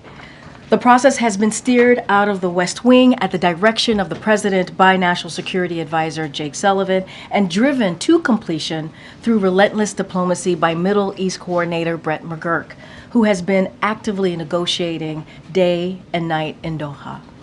I will note that Brett is currently in meetings with foreign leaders, and when he emerges, the National Security Council is going to host a background call to answer more of your questions. Secretary Blinken, Director Burns have traveled regularly to the region in recent months and throughout the past year and been in close touch with the key players in the region to advance negotiations forward. President Biden has also directed his team to work closely with the incoming administration to ensure all spoke with one voice on the need to secure a deal. As the president said, we have reached this point because of the pressure Israel has put on Hamas, while with the backing of the United States. Sinwar was killed. Iran's attacks against Israel failed thanks to the support from the United States. We have built a coalition of nations to defend against Houthi attacks. We negotiated a ceasefire after Hezbollah was significantly weakened, and Iran is weaker today than it has been in decades. These developments, which the United States helped shape, have created new conditions in the region, conditions that have led to the outcome we are seeing today. Today, even as we welcome this news, we remember all of the families whose loved ones were killed in Hamas's horrific October 7th attack, and the many innocent people who have been killed in the war that followed. It is long time for the fighting to end and the work of building peace and security to begin. The families of the American hostages are at the forefront of our hearts and minds today. They have been through a terrible ordeal that I cannot begin to imagine. Under this deal, President Biden is determined to finally bring their loved ones home. Now, again, Brett McGurk is the best equipped to answer the specific implementation questions, as he has been directly involved in extensive negotiations, obviously on the ground. In the meantime, we wanted to come out here to speak to the news and also answer any other questions that you may all have. But before I even move forward to taking your questions, I want to do one of those, as a former senator, now President Biden would say, a point of personal privilege here. Today is the 537th briefing of the Biden-Harris administration. This is my 306th briefing and the final briefing of the administration. Before I get to all your questions, I just want to say a few things and also just give out a few thank yous, if that's okay. So we had the first briefing of this administration on Inauguration Day, because President Joe Biden wanted to make clear the importance of daily press briefings and the vital role that the press plays in our democracy. President Biden believed in returning the norm of regular briefings and communicating to all of you and the American people about what we are doing and why it was important. The President and all of us in this administration understand that a free press is a cornerstone of our nation, and that the job you do questioning leaders and holding the powerful accountable is important. And as I said during my first briefing, when I took over this role, we might not see eye to eye here in this room all of the time, and that is okay. The give and take that happens here is incredibly healthy, and it is part of our democracy. I have been honored to partake in it with all of you. Well, most of the time I've been honored to take it. But in all seriousness, I also said at the first briefing, I would not be here today if it were not for generations of barrier-breaking people before me. I have stood on their shoulders. I benefit from their sacrifices. I have learned excellence and I am eternally grateful to them. And now I will pass the torch. It is my sincere hope that while I may be the first for many things at this podium, behind this lectern, I am not the last. I hope my presence at this podium has served as inspiration to many young girls out there who look at me and look at this job and look at what we've been able to do and have a similar background as me. And hopefully they can follow their dreams and never give up, and know that you can achieve great things if you put your heart and mind and be passionate about it, no matter how many barriers you may need to overcome. Progress is not always a straight line, but we all must do our part. In the words of Dr. Martin Luther King Jr., whose birthday is indeed today, bend it towards justice and pay it forward. I hope that, and I and many barrier-breaking colleagues in this administration have played a small role in doing just that. Standing here and having served in this role for this administration and this president has truly been the honor of a lifetime, one I am grateful for and I will never forget. But it is a job I could never have done alone. And so finally, I do want to say a few thank yous to a few people in this room that I've gotten the pleasure to work with. I want to start off by thanking the best team in the business: Emily, Andrew, Kelly, Robin, Angelo, Jeremy, Sonia, Chloe, Jacob, Chris. You are simply the best. And thank you so much for having my back and doing this job and having the president's back and doing it so well. Truly the best. You work tirelessly, passionately, and with utmost professionalism. You serve the president and this nation well. I am proud to call you all my friends and colleagues. None of this would be possible without all of you. I also want to acknowledge some of the former team members who are with us today. They're spread about here in the back. And you know, as you all know, many of them left to continue to do some impressive work outside and obviously continue to do some work within the administration. Chris Vedant is here as well, who just had a baby girl. Congratulations, Vedant. I had to call you out for that, which is wonderful. You and your wife brought in a beautiful little girl. Alexandra, Silas, Allison, Angela, Natalie. It is all good to see you, and thank you for all that you have done. Thank you for your service. And Jen Saki, who's in the back, thank you so much. I see you, and I am so grateful that you took the time to be here. And so thank you for your kindness, thank you for your friendship, and we've missed you around here, and it's so good to see your face. I also want to thank my parents. Growing up as an immigrant family in New York, they never imagined their daughter would be standing here today. They worked day and night to give me every opportunity possible. I can't thank them enough, and to my parents, sorry I didn't become a doctor, but hopefully this is okay. And to my lovely, amazing daughter, you have gone too many nights without me being around, and without me being there for school drop-offs, and without your mama around. And I can't wait to spend more time with you. I call her my pudding, so I can't wait to spend more time with you, Pudding. Thank you for your love and support and your patience. And finally, I do want to say thank you to President Biden and First Lady Dr. Biden for this incredible opportunity. As I said earlier, standing at this podium behind this lectern, serving the American people and this administration has been an honor of a lifetime. And I will be forever grateful to the President for his trust and this amazing opportunity. And with that, thank you for your patience all. I appreciate that. With that, Zeke. Thanks, Karine. When will the American hostages who are being held by Hamas be released? Will they be released in phase one, or will that come in subsequent phases? And so the president answered this a little bit when he was speaking earlier today. He mentioned phase one. That's when we're going to be seeing that.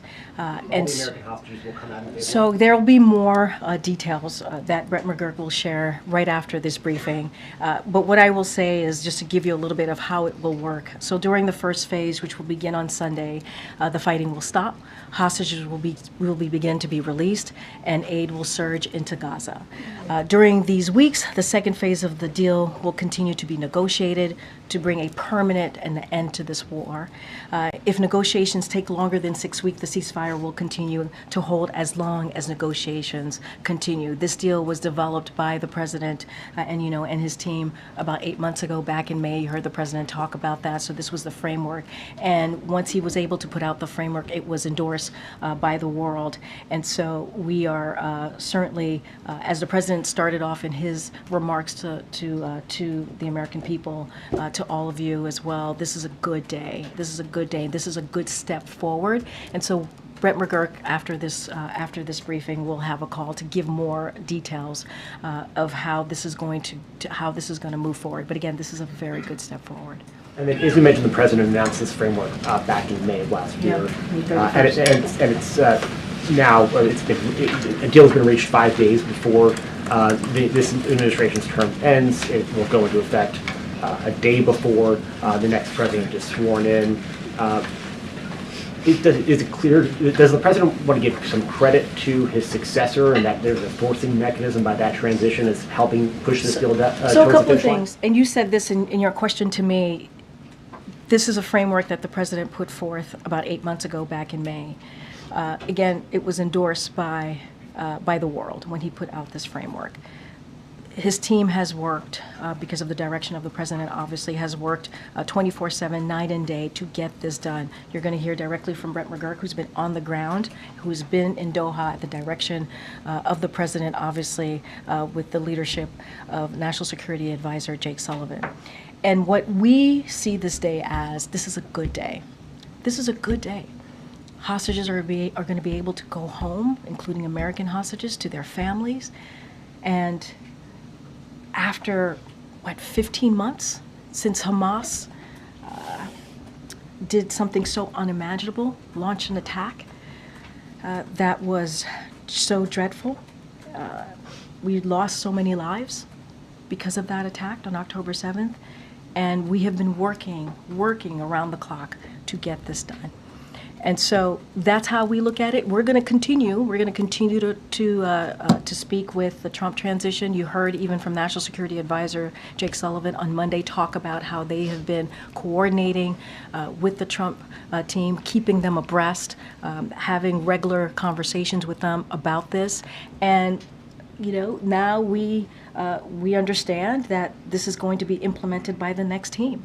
And so we're going to continue to work with until January 20th, we're going to continue to work closely with the Trump transition team. We have to remember what we have seen from this president over the last 8 months, since 15 months, as we're talking about this particular matter.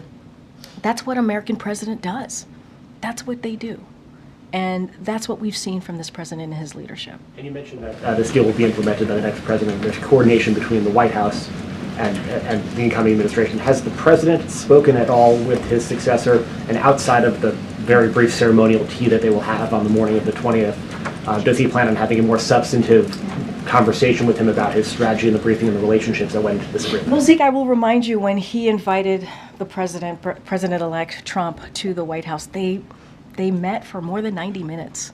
And that's a pretty long time, a significant time to have a heart-to-heart, a bit of a conversation. So that happened, as you know, right after the election. I don't have anything to read out at this time of upcoming conversation or conversations that's happened since their meeting in the Oval Office. But again, the Trump transition team and our team have been in constant communication, having these conversations, keeping them abreast. This president made a commitment. He made a commitment that he wanted to see a peaceful transfer of power, something that he didn't get 4 years ago.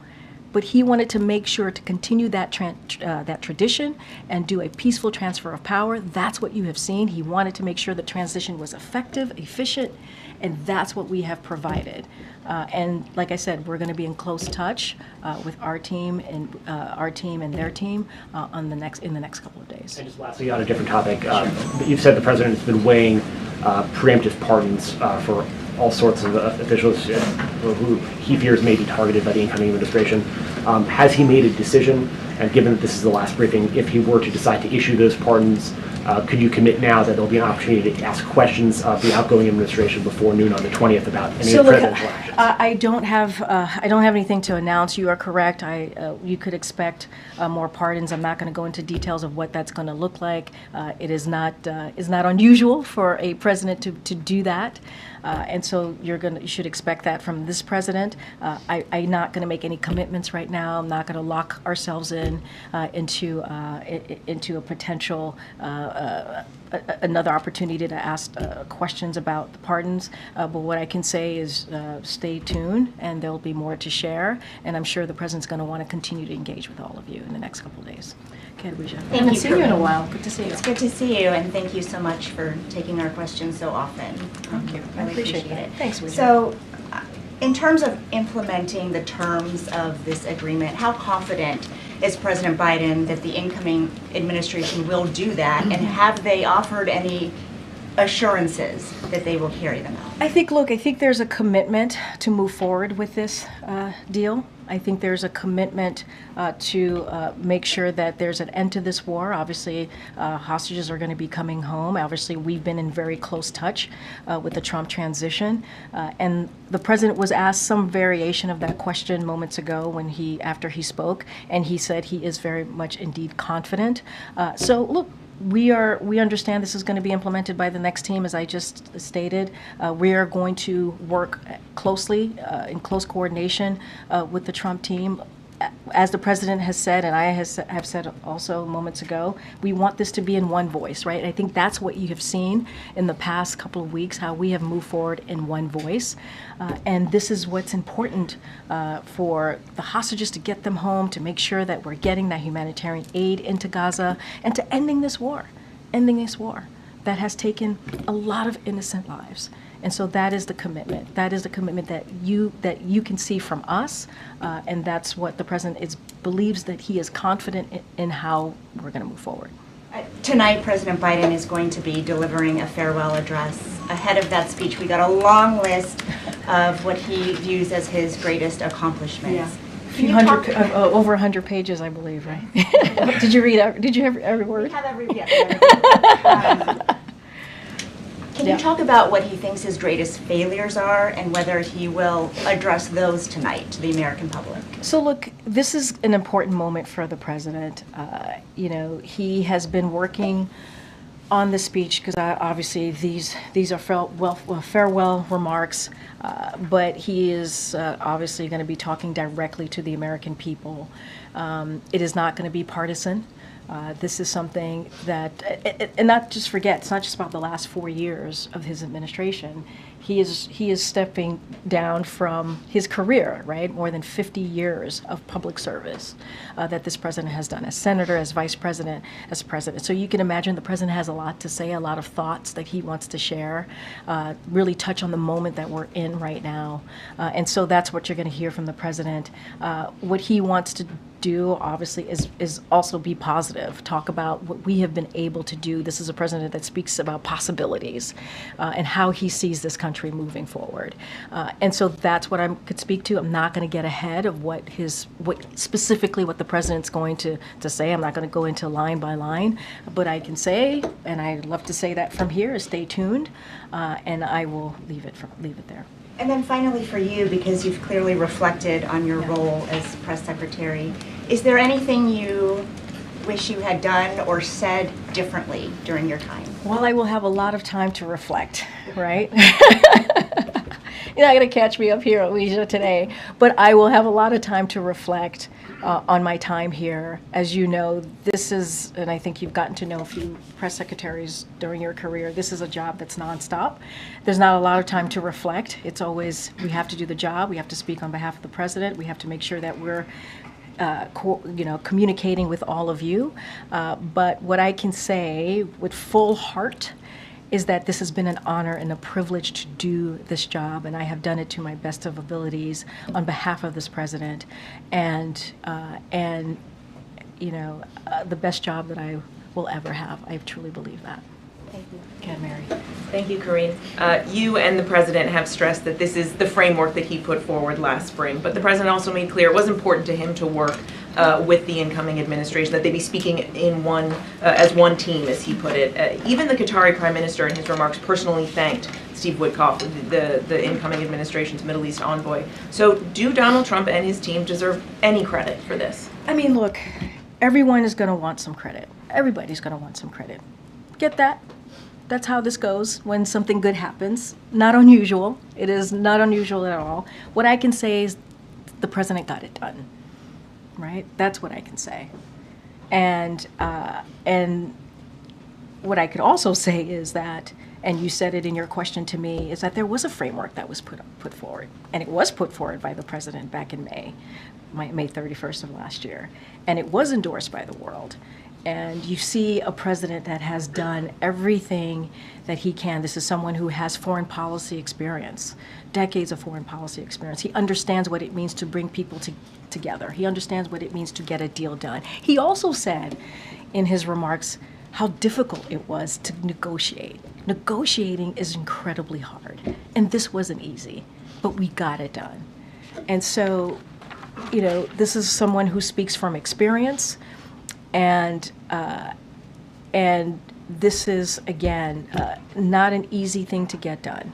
But as we've said, and I've said multiple times, and I think Jake Sullivan said this obviously recently when he was here on Monday, we were able to work closely with the Trump transition team and coordinate with them. But again, this is a framework that the president put out, and negotiations aren't easy, and this was one of the toughest negotiations that he experienced, and this is something that the president shared with all of you. And does the president have any plans to talk to the families of the hostages, or has he talked to them today? So as you know, the president and this administration has been in regular touch with the hostages hostage family, and have obviously always communicated with them that how much we're with them and the work, everything that we're doing to try to bring their loved one home. And we have stayed in constant communication with them. I don't have anything to read out as a call to any of the American hostages or the families at this time, but I can say that the president is, as he said, this is a really good afternoon, you know, our hearts go out. Our hearts go out to the families who have been waiting 15 months to get their loved ones home. And so this is a big deal. This is a big deal. And just on a slightly more personal note, on this, your 306th briefing, what advice do you have for your successor? So I was asked this question, I think, when my successor was announced, and it's pretty much the same, which is, you know, obviously I wish her the best of luck. This is a great job, an amazing opportunity to be standing at this podium behind this lectern and to go back and forth with all of you and speak on behalf of this president, the president of the United States. There's nothing like it, and I hope she enjoys the job. I hope she continues to do this, what we've been doing for the past almost 4 years, and I truly wish her well. The decision the president made to include Steve Witkoff, how did that come about? Look, that is, I'm not going to... Why did the president do it? Well, look, this goes back to what the president said right after the election. A peaceful transfer of power. Again, something that he didn't get 4 years ago. And wanting to make sure that we had an effective, efficient transition. That's what it looks like. The president is basically leading by example. That's what he's doing.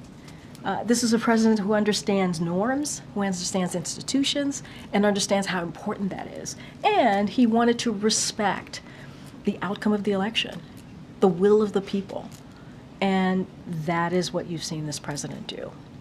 At any point did the president think maybe this deal will not be reached on his watch? The president was hopeful. He was optimistic. This is, as you know, I think you know this, Steve, this is a president that tends to be optimistic and hopeful, but not just that, does the work, leans in, has the experience to get things done, which is what we saw from this president today. I think this is a great example of that. And, you know, he never gave up hope. Never gave up hope. And to your point, until the last minute, and we were able to get this done. Thank you, Karine. This is the second negotiated pause in fighting between Israel and Hamas. The first, as you know, was reached more than a year ago in November 2023. Fighting then resumed just a few weeks later. So what confidence does the U.S. have that this time will be different? We are going to have confidence, right? I think it's important, stepping back. Negotiations are hard, they're difficult. This was a difficult one. This took multiple sides to come together. The president, as you know, spoke to Qatar, the leader of Qatar, Egypt, and even Prime Minister Bibi Netanyahu recently. And this is what diplomacy looks like, having those continued conversations, making sure that voices are heard, and having those tough back and forth. And so we have to be, I think it is important to also be confident in that we can continue to get this done. And, Steve just asked me, why did we bring in Witkoff? Why did we bring in the Trump? This is why. Because we know that there has to be a continuation of this. We know that this first phase is about to start. There's going to be a second phase, and it's going to continue. We got to get to a place where this war is done permanently, ends permanently. And so bringing in the Trump administration, coordinating with them, and making sure that they're having the information that we all have, we are hopeful that this will continue. Under the framework, negotiations for that phase 2 would need to begin within a matter of days after phase 1 begins. What is the White House's view of the commitment of the incoming Trump team and the competency of the Trump team to go through those negotiations and get a phase 2 and beyond? So I would refer you to the National Security Advisor. Jake Sullivan talked about his relationship and back and forth with his counterpart and how that has gone very well. And so I think that's a good sign of how this is going to certainly move forward. Again, we have been in close coordination with their team, and we're going to continue to do that. We're going to continue to talk through with them on the next steps, and we're going to and what you have seen, really, what you have seen in the past, certainly couple of days, couple of weeks, is one voice coming together in one voice to get this deal done. I think a lot of your questions obviously go to the transition team, and they can certainly answer and speak for themselves. But what we can speak to, what I can speak to, is what we've been doing, what we have actively done for the past couple of weeks to get this done in unison, to get this done in a way that when the transition happens, we have that confidence that we can move this forward, continue to move this forward. More light on other officials from the incoming administration that you and your colleagues in the West Wing have been hosting for meetings and conversations, and what those have looked like? So I can't shed any light on that. What I can say is that we have been working closely with the transition team. We want this to be efficient. We want this to be effective. We are doing this. The president wants to do this on behalf of the American people, and that's what you can count on. I'm not going to list out names of folks who we've been talking to. And just finally, Karine, a new CNN poll that's out this morning shows that just 36% of U.S. adults say they approve of the way that Biden has handled the presidency. To what do you attribute that? I mean, look, I've been very careful in talking about polls and not speaking to every poll. I understand this is a CNN poll. What I can speak to is what the president has done to get things done, to get things delivered for the American people. If you think about beating Big Pharma, if you think about lowering healthcare costs, bringing manufacturing jobs back, or manufacturing back here more broadly, if you think about insulin, capping insulin at $35 a month for seniors, all of those things that I just listed out are very popular with the American people. They are.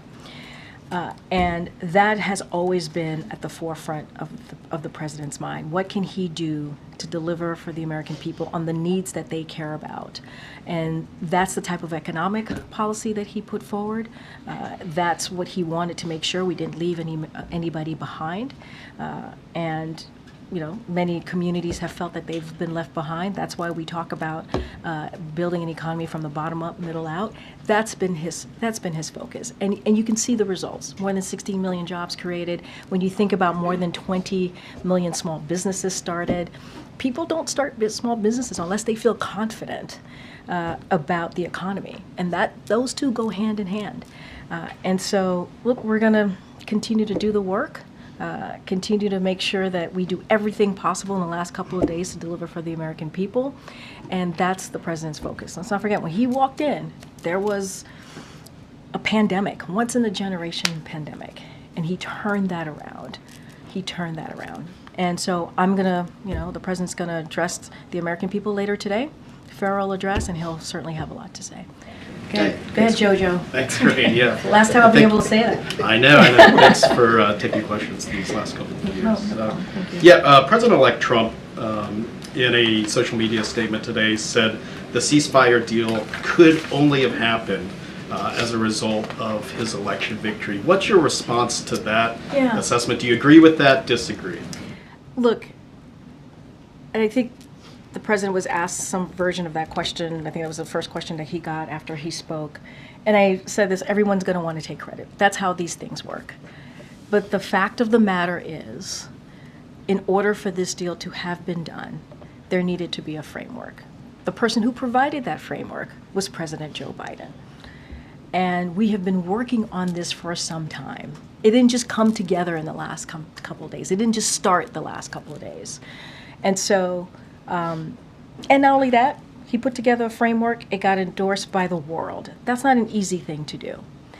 And, and so that's part of the first thing that he was able to do. The second thing that he was able to do was support Israel, and by supporting Israel, that badly weakened Hamas. You saw what happened to Hamas's leadership, and what we were able to do to the backers of Hamas. And so all of those things mattered. Our support and what we were able to do, how this president stepped in, matters. And now we are in a situation where we're going to pass this over to the incoming administration. A lot of this is going to be implemented by the incoming administration. That is why we worked very closely with the incoming administration. And again, that is what an American president makes. And secondly, President Biden's going to be spending his final full day of his presidency in Charleston, South Carolina. Can you discuss what he's going to be doing there? We'll have more to share on that, and I don't want to dive into that right now, but we'll certainly have more to share on what that will look like his last couple of days. Go ahead, Karen. Just two quick ones. Does the president intend to leave a letter for President-elect Trump before he leaves office, as Trump did for him? Well, I guess we'll see. We'll see. We'll see. I don't have anything. That's going to be up to the president. I don't have anything on that. But it's a good question. I'm curious, too. And after Monday, what is the president's plan? What are he and the First Lady doing when they leave Washington on And Monday? we'll have more to share on that as well. Thank you for serving as press secretary and answering our questions for the last couple of years. A couple quick ones just to clarify some things, probably a yes or no. I know you have no readout of any calls between President Biden and President-elect Trump. Just declaratively, can you say, no, there has not been a call between them or in any of the last 2 weeks on this specific topic of Israel? Look, I have not asked that question, so I don't want to get ahead of myself here. You always give me homework, Peter. Every time I come, you always tell me, can you come back and tell? Okay. 24/7, yeah. If I can ask you briefly about tonight's address, if you can take us into that room. Yeah. Who is going to be in attendance? I trust the First Lady. Will family members be there? Who else will be there? And is there anything else surrounding it? It's a very good question. We'll have more color for you later on in the evening. What I can say is the president is certainly very much looking forward to this moment, speaking directly to the American people. It's not every day you get to do an Oval address. He gets to do another Oval address, obviously his last one, in prime time. And so we will certainly have more color of who's going to be in the room and what that will look like as we get closer. And then last question, I'll leave it to my colleagues, is it's tradition that at the end of the year the president would do a news conference in advance of departure. The president would take questions on a variety of different topics. What was the decision making? Why did this president decide not to do either of those before his departure? I think the president, especially in the past couple of days, has been pretty very much engaging with all of you, taking questions. He did it today. He himself wanted to stand up a moment to talk about the economy, but also take your questions just a couple of days ago. That is something that he wanted to do, and your colleagues took. Wait, let me finish. Your colleagues asked some really important questions that he was able to answer, an array of questions. And what I can say is I don't have anything to preview at this time, but certainly he's going to continue to engage with all of you. And, you know, we have been, you know, he's been very much involved in going back and forth with all of you in the past couple of days, and that is something that he wanted to make sure that he did that. Were there any concerns about his public performance in a setting like that? Well, I mean, I think the issue that I have with that question, Peter, is that he literally did a press conference with all of you days ago with some of your colleagues, Right, and took that's multiple. different, you know, than an hour-long press conference. That's why I asked the question. I mean, look, but he took questions. He took questions on an array of issues, went back and forth, and he took questions today. He's been pretty consistent over the past couple of days in doing that.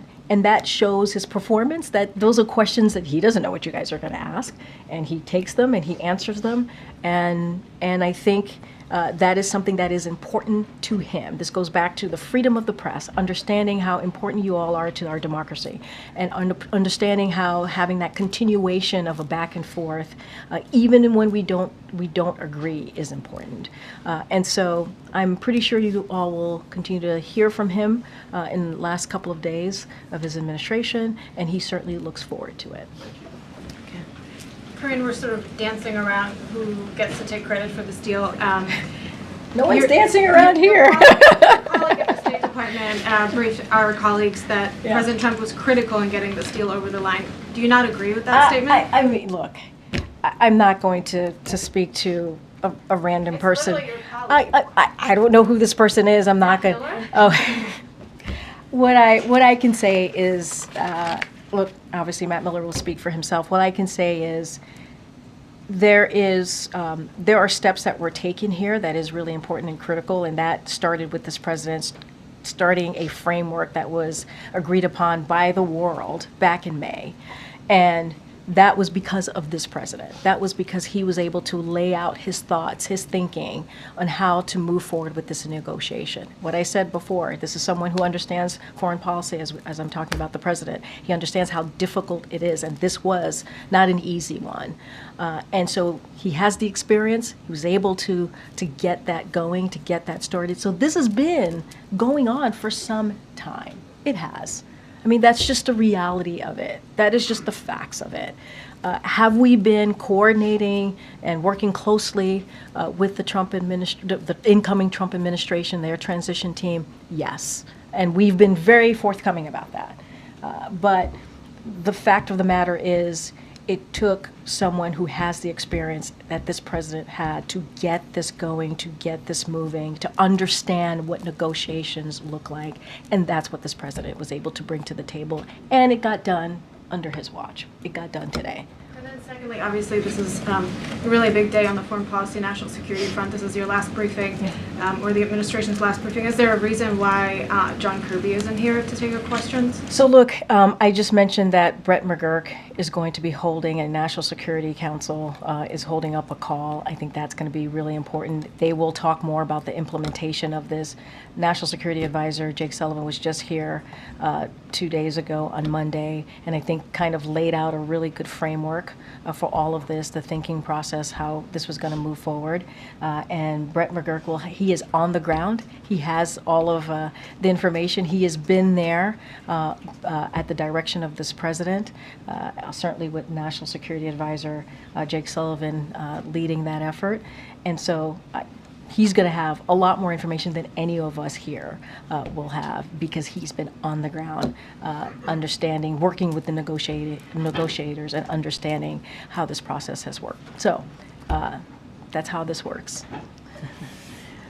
Go ahead. You said that you wish your successor luck. Have Have you had any extensive conversations with her about how this job is done? Or? I haven't. But you know, I'm not the only White House press secretary or soon-to-be former White House press secretary out there. So I'm sure there are many people for her to connect with and speak with. But I have not had a conversation with her. Thanks, Karine.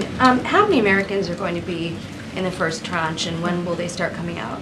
It's a good question. That's why Brett McGurk is going to be holding this National Security Council call. He will have all of that information. The president even said the same thing when he was asked a similar question, that we will have more details to share. And so the National Security Council, Brett McGurk, will share that with all of you, hopefully momentarily once this is done. I'm confused on why we're having the last briefing of the administration on what's been one of the defining wars of this presidency without being able to answer those questions. I just said he's going to hold a press call and he'll take your questions on that. Okay. I think that's important to hear directly from the person who's on the ground.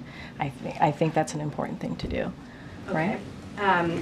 We were under the impression that there were folks here in the building who had those answers who could tell us. Well, National Security Council is holding up a call so that Brett McGurk can get on that call and take your questions. Okay. Why is it that you seem unwilling to extend any credit to Trump for this deal? Couldn't he just have said, you know, hold off until I'm in office?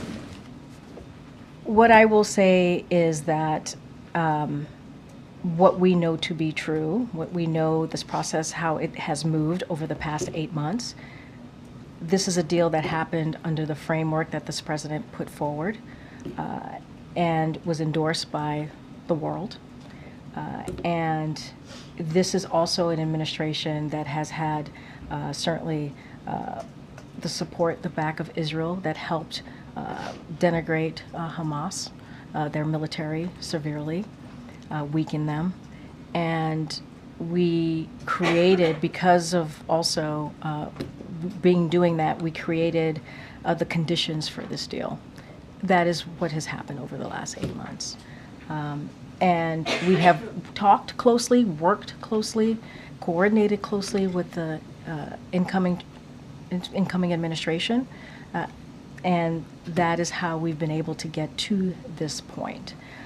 And the reason we were able to do that, having that conversation with the transition team, is because this president believed in the importance of having a peaceful transfer of power, right? Of having a transition that worked for the American people and had the American people at the forefront in trying to make sure that we got this done. I guess we've heard variations of that answer through the briefing, but I guess more plainly, I'm wondering, you know, if you'll just say your view, which seems to be that Trump gets no credit. I've shared my view. I don't have anything else to share. I've shared how we got to this point. The president shared that moments ago. He laid out in very succinct way on how we got to this point. I've talked about Brett McGurk, who's on the ground talking to negotiators, has been there working at the direction of this president, the leadership, obviously, of the National Security Advisor. This has been something that has been in the works for months, way before November. That is just how this has worked. I'm not here to talk about the transition. I'm not here to talk about who gets credit, not get credit. I'm here to talk about what this president has been able to do. And here's what is also incredibly important here. We're going to get hostages who are going to go home to their family. After 15 months of, I don't even want to think the horror that they have gone through. I can't even imagine it. And I think that matters. I mean, we're going back and forth about credit, but people are going to go home to their families. And that is so important. And hopefully the phases will continue and we'll get to an end of war here. And that is important. And let's not forget, increase that humanitarian aid into Gaza, because there are people there who need that aid and the assistance. I'm going to move on. Go ahead. No, I'm going to wait. No, how will you grade yourself on your goal of being the most transparent administration? Go ahead. I've taken like 3 questions. I'm going to move on. Go ahead. No answer there? Oh, go ahead. I've already taken 3 of your questions. I'm going to make sure some of your colleagues get an opportunity as well. Could you respond to the report released by the special counsel who prosecuted Hunter Biden? Specifically, he talked about Biden's claims that his son was unfairly targeted and said the president's characterizations are incorrect based on the facts in this case, and on a more fundamental level, they are wrong. He also said that politicians who attack the decisions of career prosecutors as politically motivated when they disagree with the outcome of a case undermine the public's confidence in our criminal justice system. So, I mean, a couple things there. Let's not forget why the president came to his conclusion, how he got to this point of pardoning his son. And he talked about the circumstances of this prosecution and how out of norm they were. And let's not forget there were legal experts that agreed with this president, who shared that conclusion of this president. And one of those experts is a former prosecutor, as you all know, Attorney General Eric Holder, and he was very clear. I just want to quote him. No U.S. attorney would have charged this case given the underlying facts. Had his name been Joe Smith, the resolution would have been fundamentally and more fairly a declination. Pardon warranted. And if you look at what happened here, and you look at paying your taxes, the vast majority of people who don't pay their taxes on time are not charged with criminal penalties. They're just not. They pay their penalties and fees, and that's what Hunter Biden did. And so the president wasn't alone in this, in making that. When he made that determination, he had legal experts who also agreed with how making this decision on pardoning his son, Hunter Biden. No concern that he undermines the public perception of the justice system. I just answered that question. I don't have anything else for you. Okay, good. Okay, great. Thanks. I know that you said you don't have details on what the president will be doing on Sunday, but can you expound on why he chose to spend, his last day in office in South Carolina? And we'll have more. Hey guys, so what I'm going to do is, we've been watching this because there's been a lot of discussion on this about the ceasefire deal. But there's actually two more events today I want to cover. President Biden is doing his farewell address. I think it's at 8 p.m. Eastern time. And then, as one of our viewers helpfully mentioned, thanks to the viewer, I can't remember who it was, the Blue Origin New Glenn rocket launch is supposed to be, I think, 1 a.m. That's when the window opens. So I would like to cover both of those things.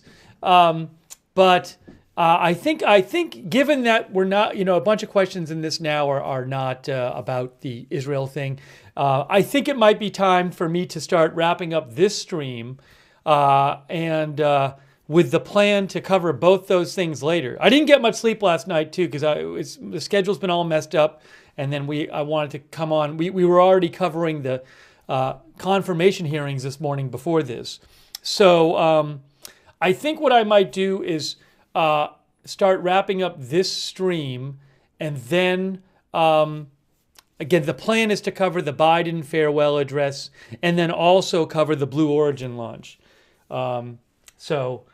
Sorry to interrupt the briefing, but if you want to watch the rest of it, you can go to the White House social media, and they can show it. But why don't I do that? And one of the viewers asked, our viewer, what was her name? Asked about coverage, and she said, Allie Adler. She said, are you going to broadcast the return of the hostages live again? I don't know if I'll have live footage, but I think I would like to cover the hostage returns if we get footage of it. So I'll certainly keep an eye out to see what I have access to, and we very well might have coverage like early next week of like the first hostages coming back, So it's something I would like to do. I appreciate you writing in about that. Also, thanks, by the way, to Jason Carlton. Jason doesn't think the ceasefire will work. It's a whole question of like, we have the phase one where 33 hostages are going to get released and some prisoners are going to get released by Israel. And you're going to have some aid coming in, and I believe troops are going to be moving out of central Gaza, maybe to the border. But phase 2 and phase 3 have not been agreed upon yet. We don't know who's going to end up running Gaza. There's a lot to be worked out for us to have an eventual end of the war, someone running Gaza, reconstruction beginning there. So we're a long way from that happening. But phase 2 and phase 3 is going to be negotiated. So there's more to come on this. But hopefully at least phase 1 can go okay, and the 33 hostages can come home, and people can start getting, and the fighting stops at least for the 6 weeks, and people can start getting some relief in Gaza. But we very well might have more coverage of this as developments continue. Thank you, by the way, to Leal Dohan. I'm not aware of, what was this? I missed this before. There was a rocket alert 12 minutes ago right outside of Gaza. There was a rocket alert. By the way, the ceasefire hasn't begun yet, just to be clear. The ceasefire is not supposed to begin until Sunday. So I saw there was a rocket. I just saw it on my phone right now. Do I have any information on that real quick? Did the IDF post about it? Oh, the White House press briefing just ended, by the way. So we didn't see the last 5 minutes of it, but the White House press briefing just ended.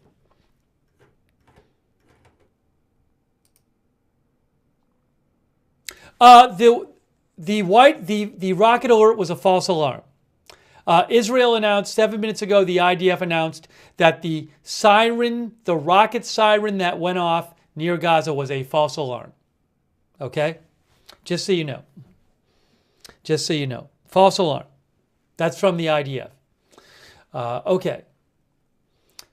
By the way, thanks to W. Bester as well, who says, hope ceasefire is for real and Israel not bombing relentless before Sunday. You know, both sides could launch some attacks before Sunday if Sunday's when it's supposed to start.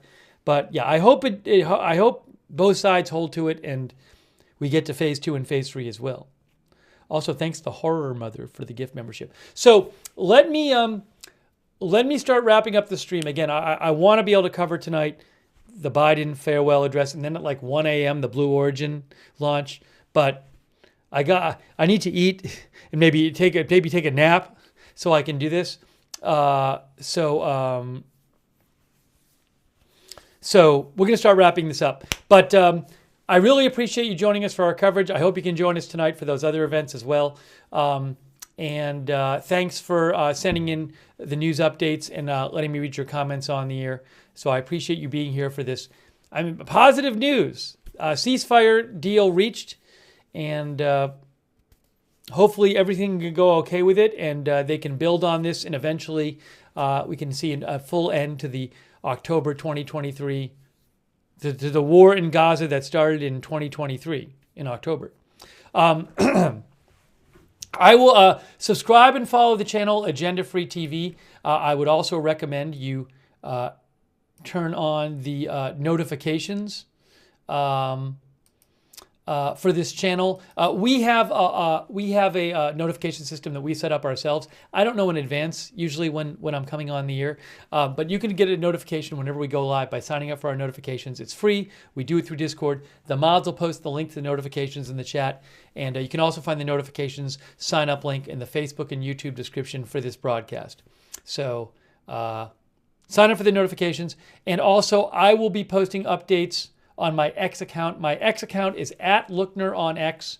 That is where I post updates about breaking news when we're not on the air. So I'm going to post a link to that now in the chat, my X account @Lookner. But follow me there for breaking news updates when we're not on the air. And thanks to Silver Sergeant for the gift memberships too. That's really nice of you, the Silver Sergeant. Thank you. And also thanks to Fifth Survivor for the bits on Twitch. Fifth Survivor. And Larry Picklejar. Larry said the U.S. should help rebuild Gaza to have influence in the situation and not let Hamas and the rest of the Middle East control the narrative. That's what Larry said. Thanks, Larry. I appreciate that. And also, My Dog Boone. Thanks for the gift sub on Twitch. Hey, a huge shout out to all of our mods.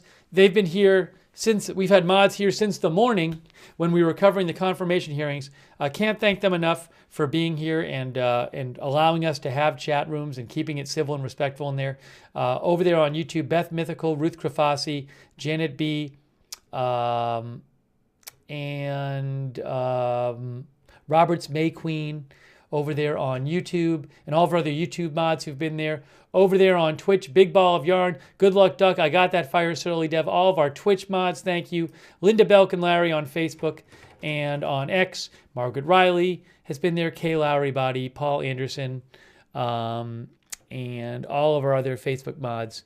Very much appreciated. If you missed it, we had the Qatari Prime Minister press conference about this earlier. We had Joe Biden's remarks about it earlier, so you can rewind and watch all that. Thanks to everybody who donated. That is so nice of you. You are the reason that we can have this channel, that I can keep this channel on the air. So thank you so much. I think I thanked everybody who donated, but huge thanks to you. If you ever want to donate, you can go to agendafree.tv, but big thanks for your support. And we have a chat where you can chat with other viewers when we're not live. A lot of our viewers like doing it. It's the Discord chat. It's free. Check it out. The link is the same as the free notifications link, so you can check it out there. And big thanks to our Discord mods. Much appreciated. If you want to, another good way to find out what's going on with the channel, when we're going live, schedule changes, other information, oops, I have to turn that off. Follow us on X at AgendaFreeTV. We're not live anymore from the White House. At AgendaFreeTV. I post whenever we're going live. I post updates about the channel there at AgendaFreeTV on X. And if you're a YouTube viewer, I would suggest you turn on the YouTube notifications. Those can help you know when we're live, but it's a little bit of a strange thing to do it. If you want to turn on the YouTube notifications on X, what you have to do is this.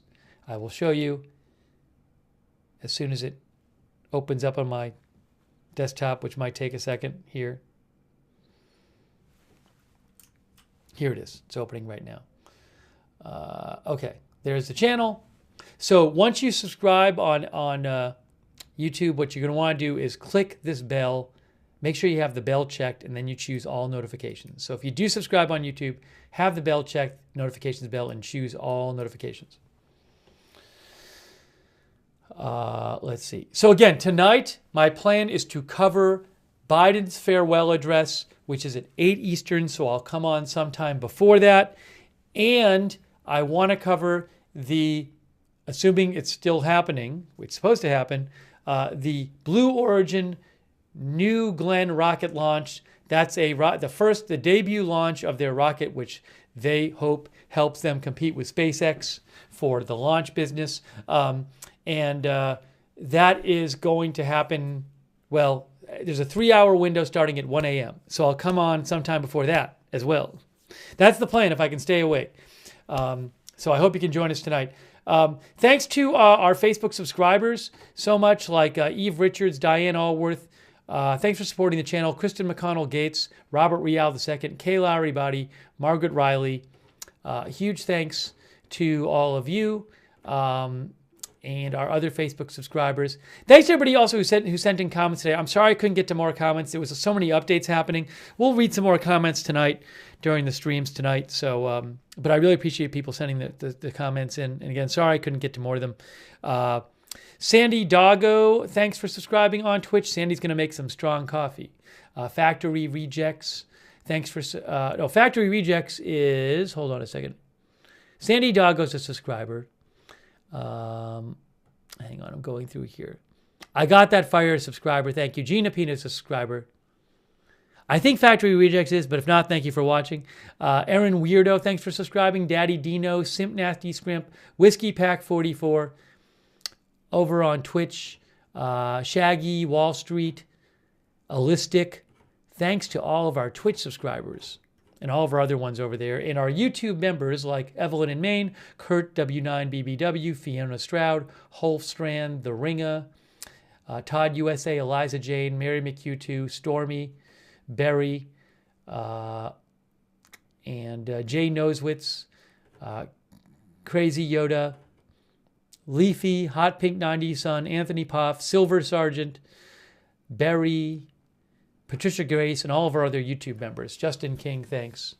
And look, this is good news. I think good news. Let's hope that the ceasefire gets carried out. The first 6 weeks go okay, and then maybe phases 2 and 3 after that. And as I said before, maybe we'll have some coverage of the hostages returning if I can get footage of it. Let's see. Thanks, M, as well.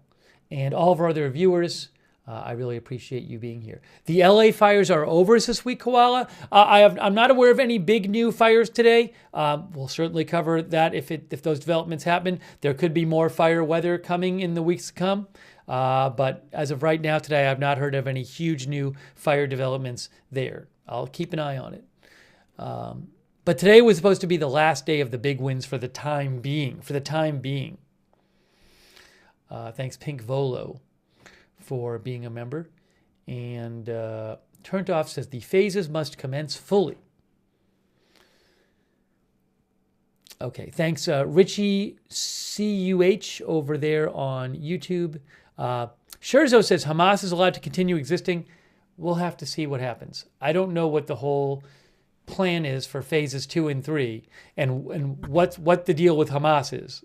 Do they have any role in leading Gaza? Are they allowed to exist?